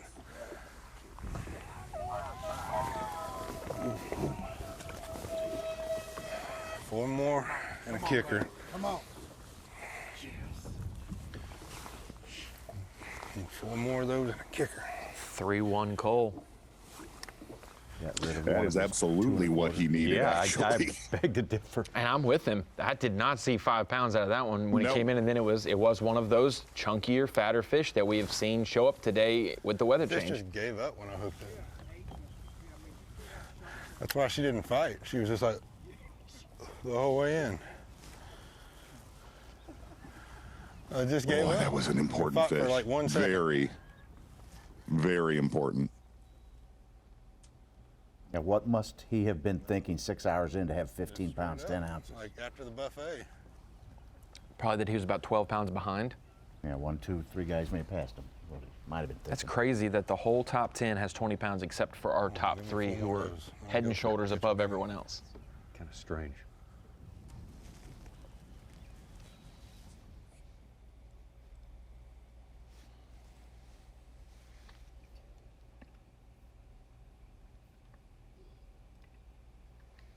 Pretty much been a 6 cents, 300 DD crankbait, 6 cents hybrid jig.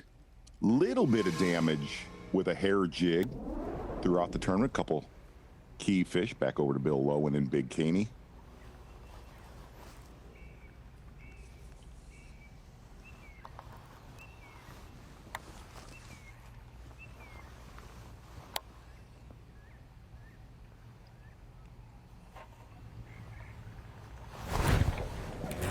Get out of there, big girl.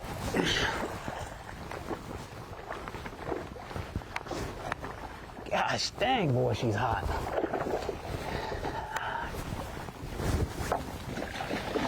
Come here.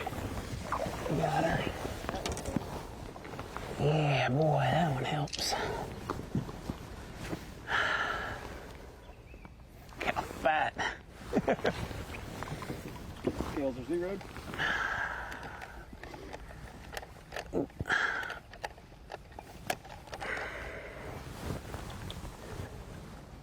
£4, 7 ounces. Thank you, sir. Here we go.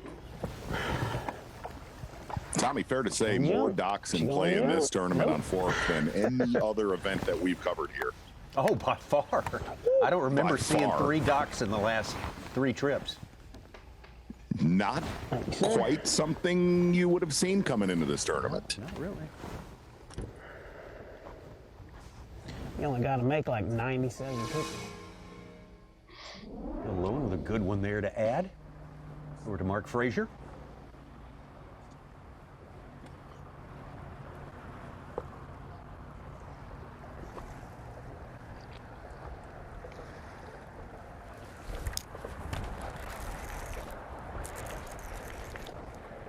Oh my gosh. Oh, I thought he was a big one. He might be though.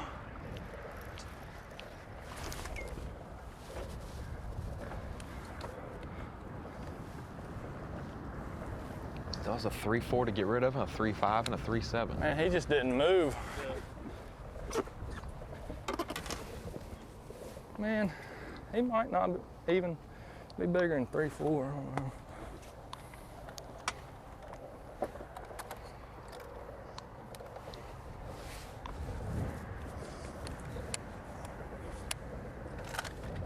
He looks bigger than 3-4. Good.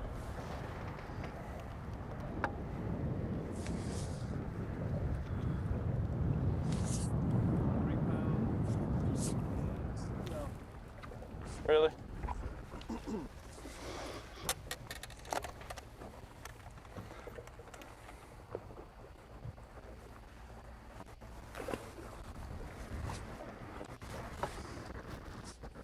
That one felt like a big one. Real big.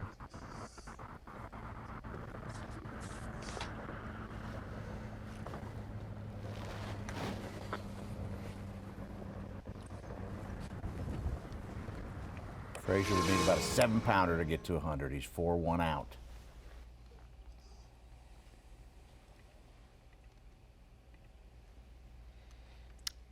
Got our leader who just bumped his lead up significantly. Has not hit bass track yet. He's been in tough service.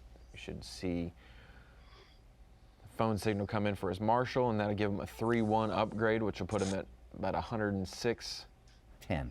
And then we have Swindle on the right, 1 ounce short of 100. Yeah.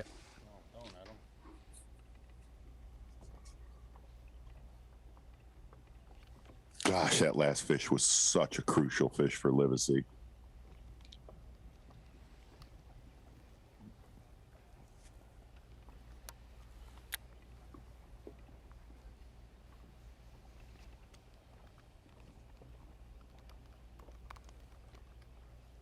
A little B&W trailer hitches live on the line with our colleague there on location, on site.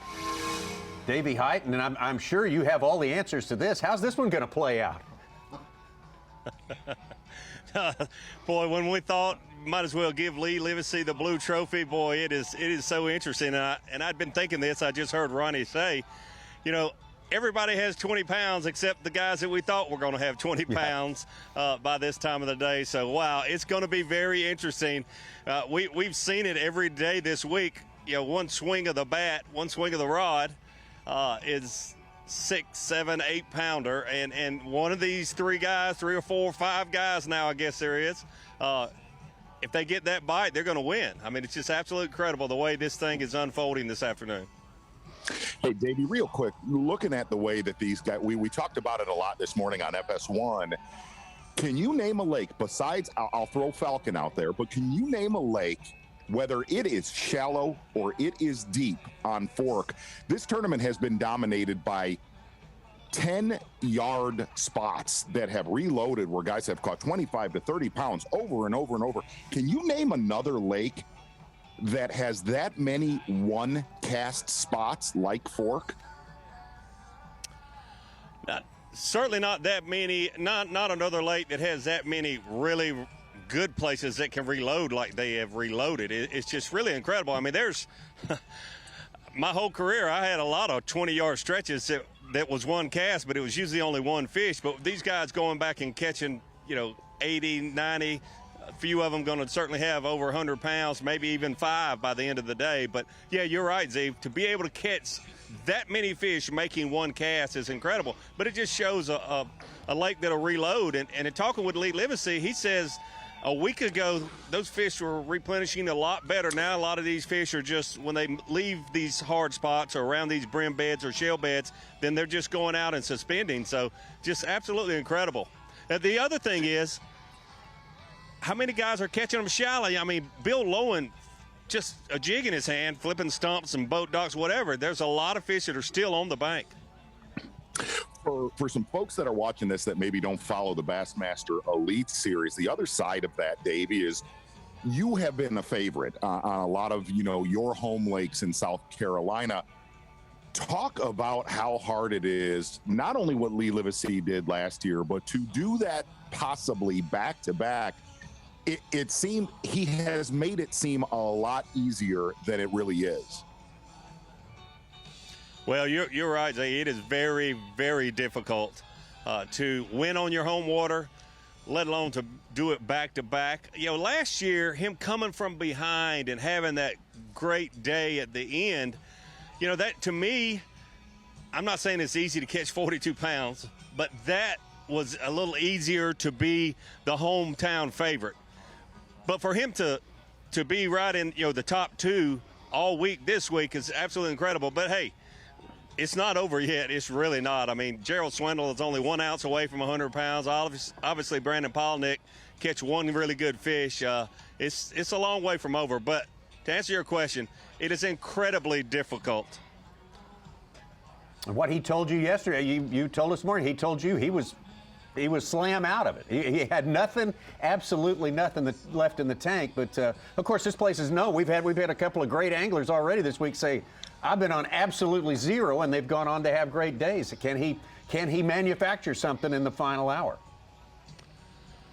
Well, maybe so, and I'm sure he's going to fish in places that he has history of catching those fish. But you know, it's just so difficult for him to do what he's been able to do here. He knows this place so well. But here's the main thing that makes it difficult. These guys are so good, they're going to find your places. I mean, Lee Livesey rode around, and he's like, every good spot somebody in this elite field has found. That's the thing that really, truly makes it more difficult. You put pressure on yourself, but these guys are so good, they're going to uncover those places that you thought you would have to yourself. Hey, Davey, a lot of folks don't know this, but on Championship Sunday, that's actually our Friday night, Saturday night when the tournament's over. Last year, it's rumored there's a pretty good throwdown at the minnow bucket when Livesey won. It could possibly happen again. What's your plans, Davey? This is a Friday night. You know what I mean? Well, to be honest with you, I'm packed up. I've got my truck packed up. I will congratulate the winner. I always like to try to stay and shake their hand, but I will be headed east on I-20. I promise you. I'm sure it'll be a great time, but I need to get a few hours behind me. Well, that's remarkable personal discipline. Remarkable personal discipline there from the great Davey High. Some good stuff. Some parting thoughts from Davey as he's obviously got the truck pointed out and ready to get on the road, but there's some more work to be done here on Lake Fork. That is for sure for our 10 anglers. As we go back out to Shane Lakeview. I'm glad she actually went up instead of, she would have went down, it would have been, yeah.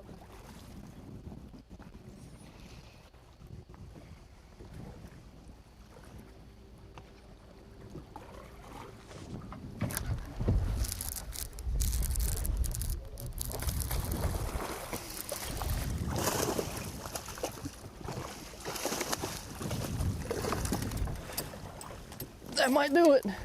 It's gonna be close. It's gonna be close. He's thinking about 100. Come on, buddy.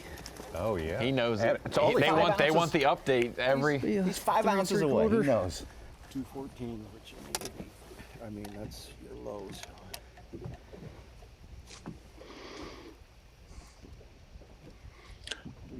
$312. Wow. Third century box. Smile for sure. How about that? Skeeter boats. Century belt alert. 100 pounds. Starting to do it, aren't you, Such? You like this? He needed 27.1, Tommy. He has 27.10 right now. Man, it's a big that one 8.5 Alaska 30 too. minutes ago. That Maybe I just need to really got him over I the saw him hump. go down and Started the morning with a 7.5. Lake caught an Fork has 8.5. tied Santee Cooper now, Ronnie. 51 times now. We've hit the century in 36 anglers, right? Yeah, and it just beat Clear Lake. Yep, broke the tie with Clear Lake, tied Santee for the second I'm trying to most do the ever. math in my head. I can't remember what I had. 72 something. I thought I needed 28. 72.15, one more ounce, up to 73. 27.1.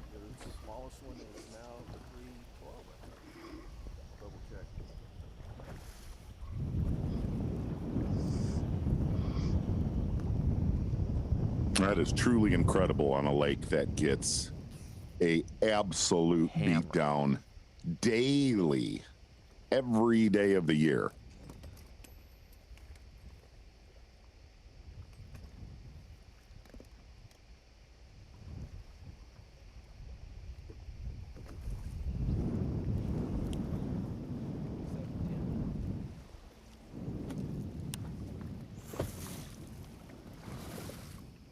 Shane Lakeview very much in the hunt for the title here as well now.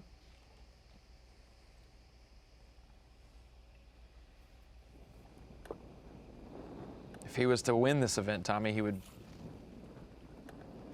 get close to having the. He would definitely break the biggest bag of the week to do so. He would need the biggest bag of the tournament to do so. He's 6-1 back right now, and he's As got it stands. 27.10. Yeah, as it Big bag of the day so far. Is that 33.11, Ronnie? He'd need 33.11. You were correct. To tie. Yes, yeah. I don't know if I'd want to do a fish off with Lee Livesey on his home lake, though. Looks really good behind me. Oh, don't you get stuck in there.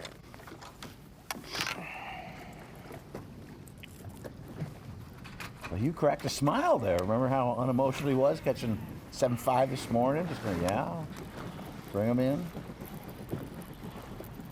Nice smile for joining the club. Oh, don't leave.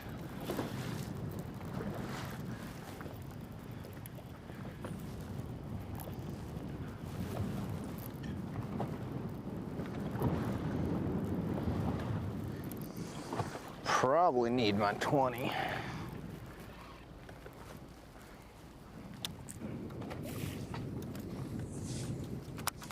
And for LeHue, if he stays there, 6th place to 3rd is an 11 grand increase, $30,000 payday. Well, finished 3rd.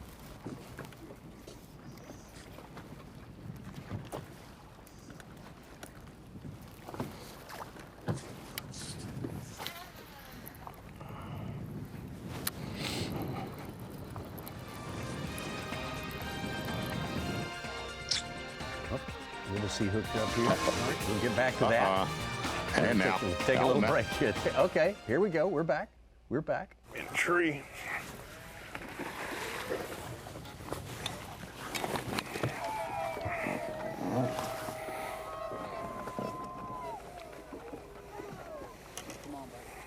They're in there.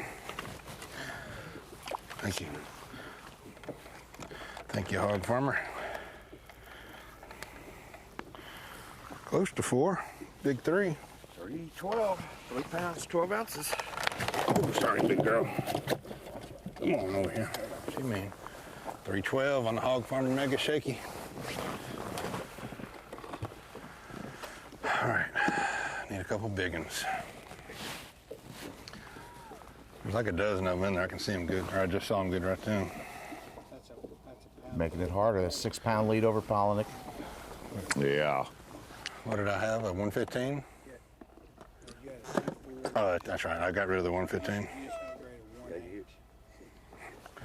Gotcha. Well, he's been all business today. Yep. Yep. He knows what he's got to do. Lee Livesey trying to take this thing home. Not having an easy go of it today. No one expects it to be that easy on any day, but that big fish he caught a little while ago has made a good difference. Still not out of the woods, not by a long shot. Brandon Polinick, a bit of a surprise. He hasn't caught any fish for the last 2 hours. Hasn't caught a big one for like 3 or 4 hours. So he's due. He's overdue. We're due back here in just a few minutes, couple of minutes. See you then. Whoa! Look at the size of that bass! Live coverage of the Sims Bassmaster Elite at Lake Fork is sponsored by Skeeter. Back on Lake Fork Championship Sunday, time is melting away. We got a little more than an hour to fish. These 10 anglers who have made it through 3 very, very vigorous big bass catching days here to make it better than anyone else. 10 who remain. One will be the champion at the end of it all. Lee Livesey, a 4.5-pound lead as it stands right now ahead of Brandon Polinick. These two started at the top of the leaderboard. There they remain, but a lot of other anglers have drawn closer. You know, really, if you kind of rewind to Thursday, Tommy, one of the things we talked about with Lee Livesey before this tournament began, he really called how this tournament was going to lay out. He said, you know, the anglers that worried him the most were the ones that just got on 1 or 2 of these offshore deals. You look at really Polinick and Swindle. Wow. Yeah, that's true. Uh-oh.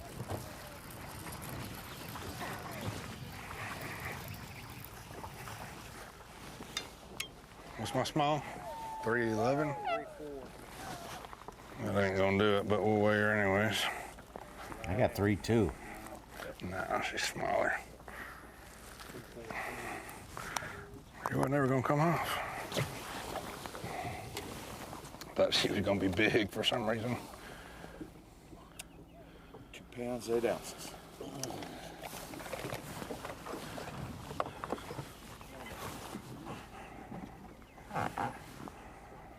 The last fish just came in bass truck. He's got 108.2, and his lead is 6-0 over Polinick.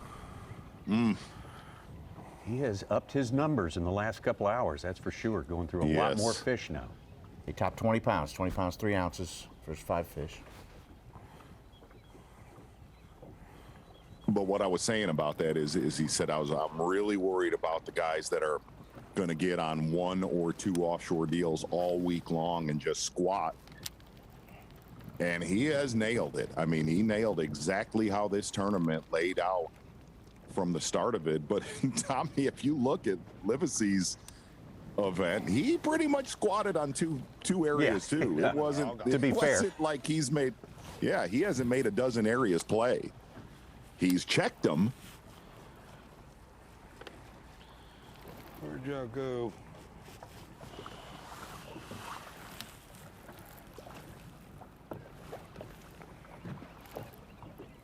Tommy, did you see Bill Lowen just smack himself right in the face with his rod? No, I missed that. No.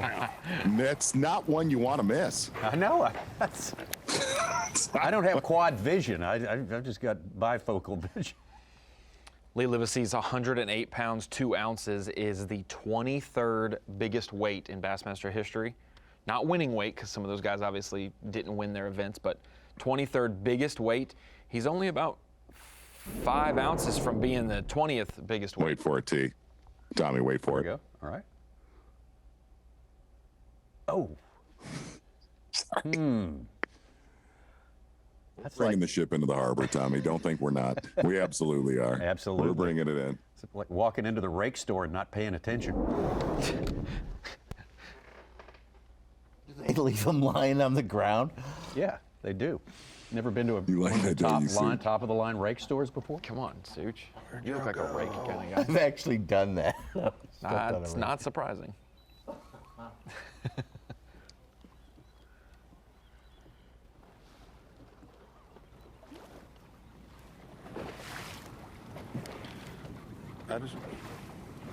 Sometimes they'll just like totally disappear. Like right now, I don't know where they go. Which I only have it on 80 feet. 80 feet is not much, you know. 80 feet is not even close to those 2 trees right there.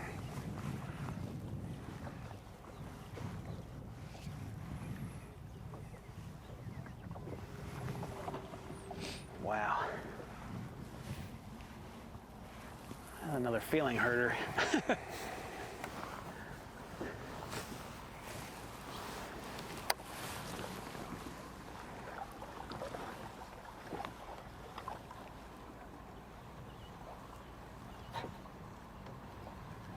Damn it, boy.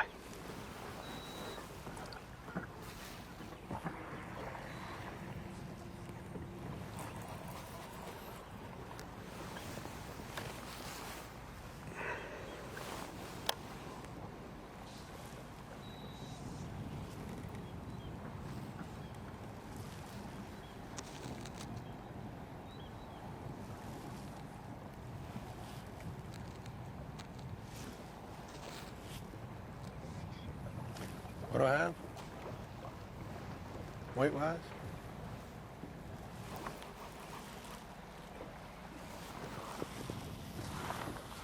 What do I have?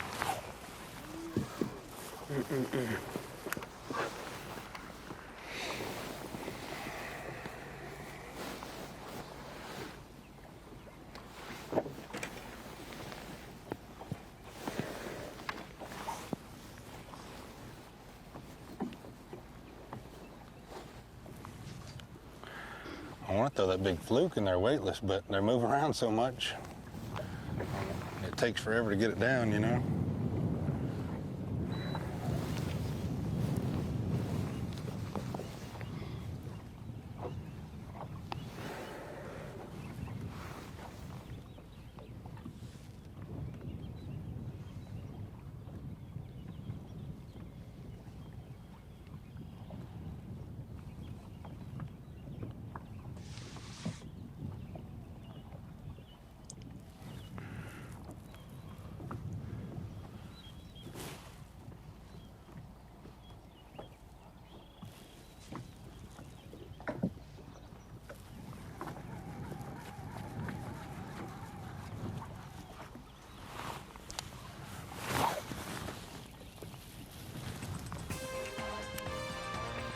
Pretty much getting, well, bumping up on our last hour of fishing for these 10 anglers out there. I have no idea how much idea each one of them has as to where they stand.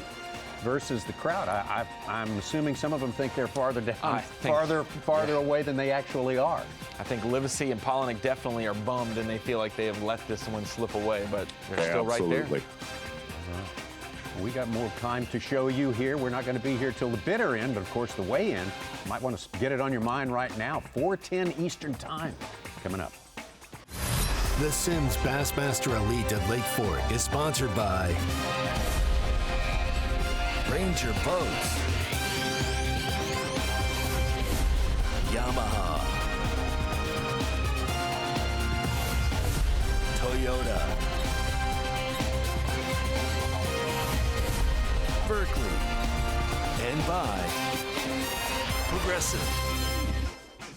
About one more hour of competition remains for these 10 anglers left on Championship Sunday. Sims Bassmaster Elite at Lake Fork, 4 days of fishing that have been action-packed, as we expected, as we demand when we go to such an iconic place as Lake Fork. Lee Livesey came in here, the odds-on favorite, trying to hang on, trying to win twice in as many visits to his home lake here, Lake Fork, and 6-pound lead currently over Brandon Polinick.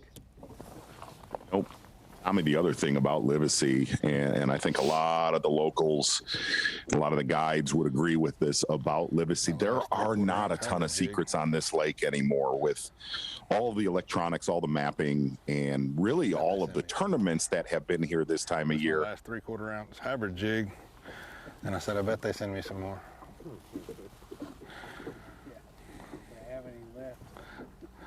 Yeah.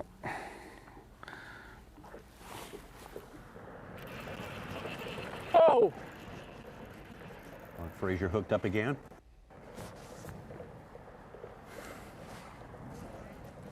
Oh! Holy moly! He's a 7.5 for 100.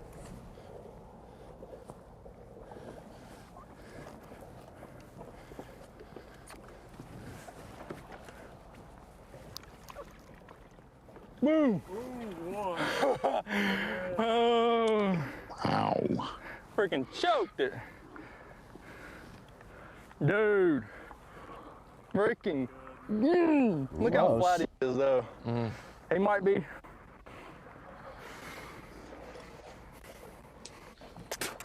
Closing in on that century gap, though. It ain't gonna do it. Oh, but he still has 2 3-pounders that he can do a small cull and make it. Come on, be 7. It ain't gonna be it.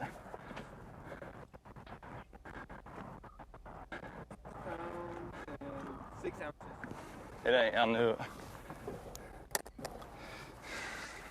Was that 6'6" he said? 6'7", I think he said, maybe. Yeah. That was 25 foot of water.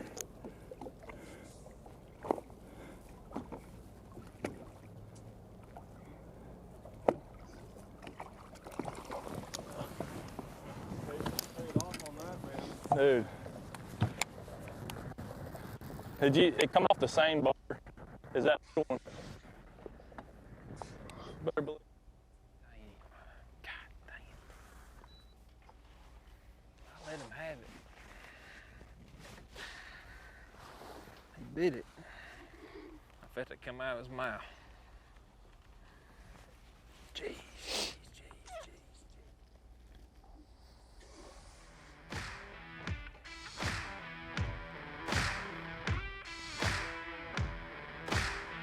Well, Lee Livesey, he did not have an easy time, has not had an easy time of it yet today. He's got more time to endure out there on the water. He's taken everything he could bring to bear.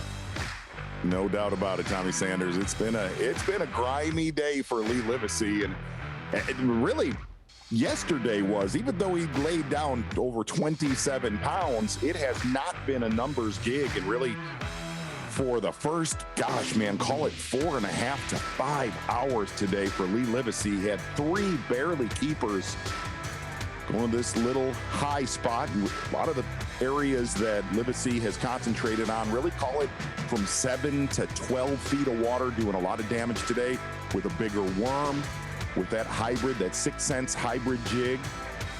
That little flurry he went on after our midday break, and he caught that little short 5.5-pounder. When you saw that separation, that 5.5 at 113 is what really, really separated him from the pack. Marathon peak performance, Lee Livesey. Can't even say marathon peak performance to today. It's been all week long. It was a tough day, but back in the driver's seat, marathon peak performance, Lee Livesey looking to go back-to-back here on Lake Fork.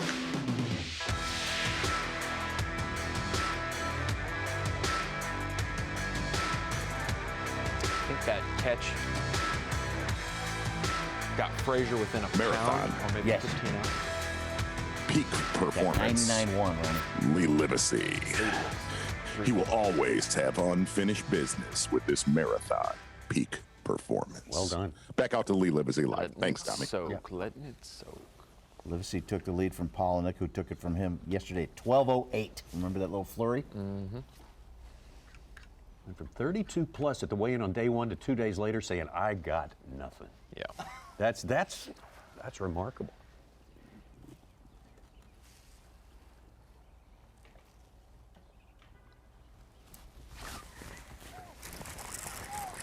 Be big, please. I don't think it is. And he ain't done, Tommy. He ain't done. No. Got him an hour left. He's got gone that one. full-blown frog man on the lake. And if he holds on, his think fourth it's a bigger- victory in the last 20 events that 3, he's 11. entered. That's amazing. 3-4, that's bigger than 3-4. Golly, 6-inch hybrid. No. Take your time. She is. Dude, they're fat right here. Might be a 4-pounder. 4 pound, 3 ounces. 4.3, 6-inch hybrid jig, net bait pocket slim. Boy, they are built a lot different today, Ronnie. You nailed that. Yeah, it's crazy.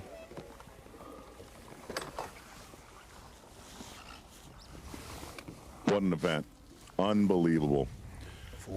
Unbelievable lake. Well, careful now. Go. Yeah, look. Get out of here. Get out. Nobody wanted to see a runaway victory, and then we were not. And then we were exposed begging to that. for it. And then we were begging for it. Catch him, catch him. What a joke. We're so That's just shallow. give We me a are break. so shallow. No, we really are. We We are really shallow. We are.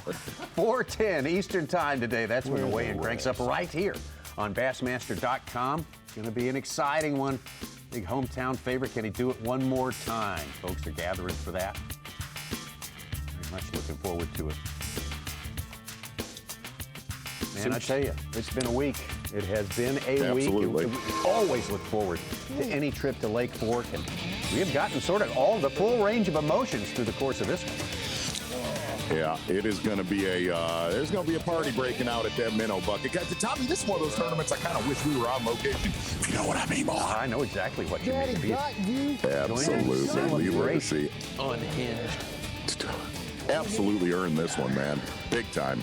That's a good way to start the morning. No question about it. Congrats to all of our top 10 who made it against a super strong field all the way through the fishing and competed well today as best they could under some very trying conditions. Had to pretty much reset the whole clock because of different weather. Next time we see you, we'll be cranking up in less than 2 weeks' time on Lake Pickwick. Last trip to the Tennessee River for this year, and we look forward to that as well. Thank you so much for being with us today on Bassmaster Live.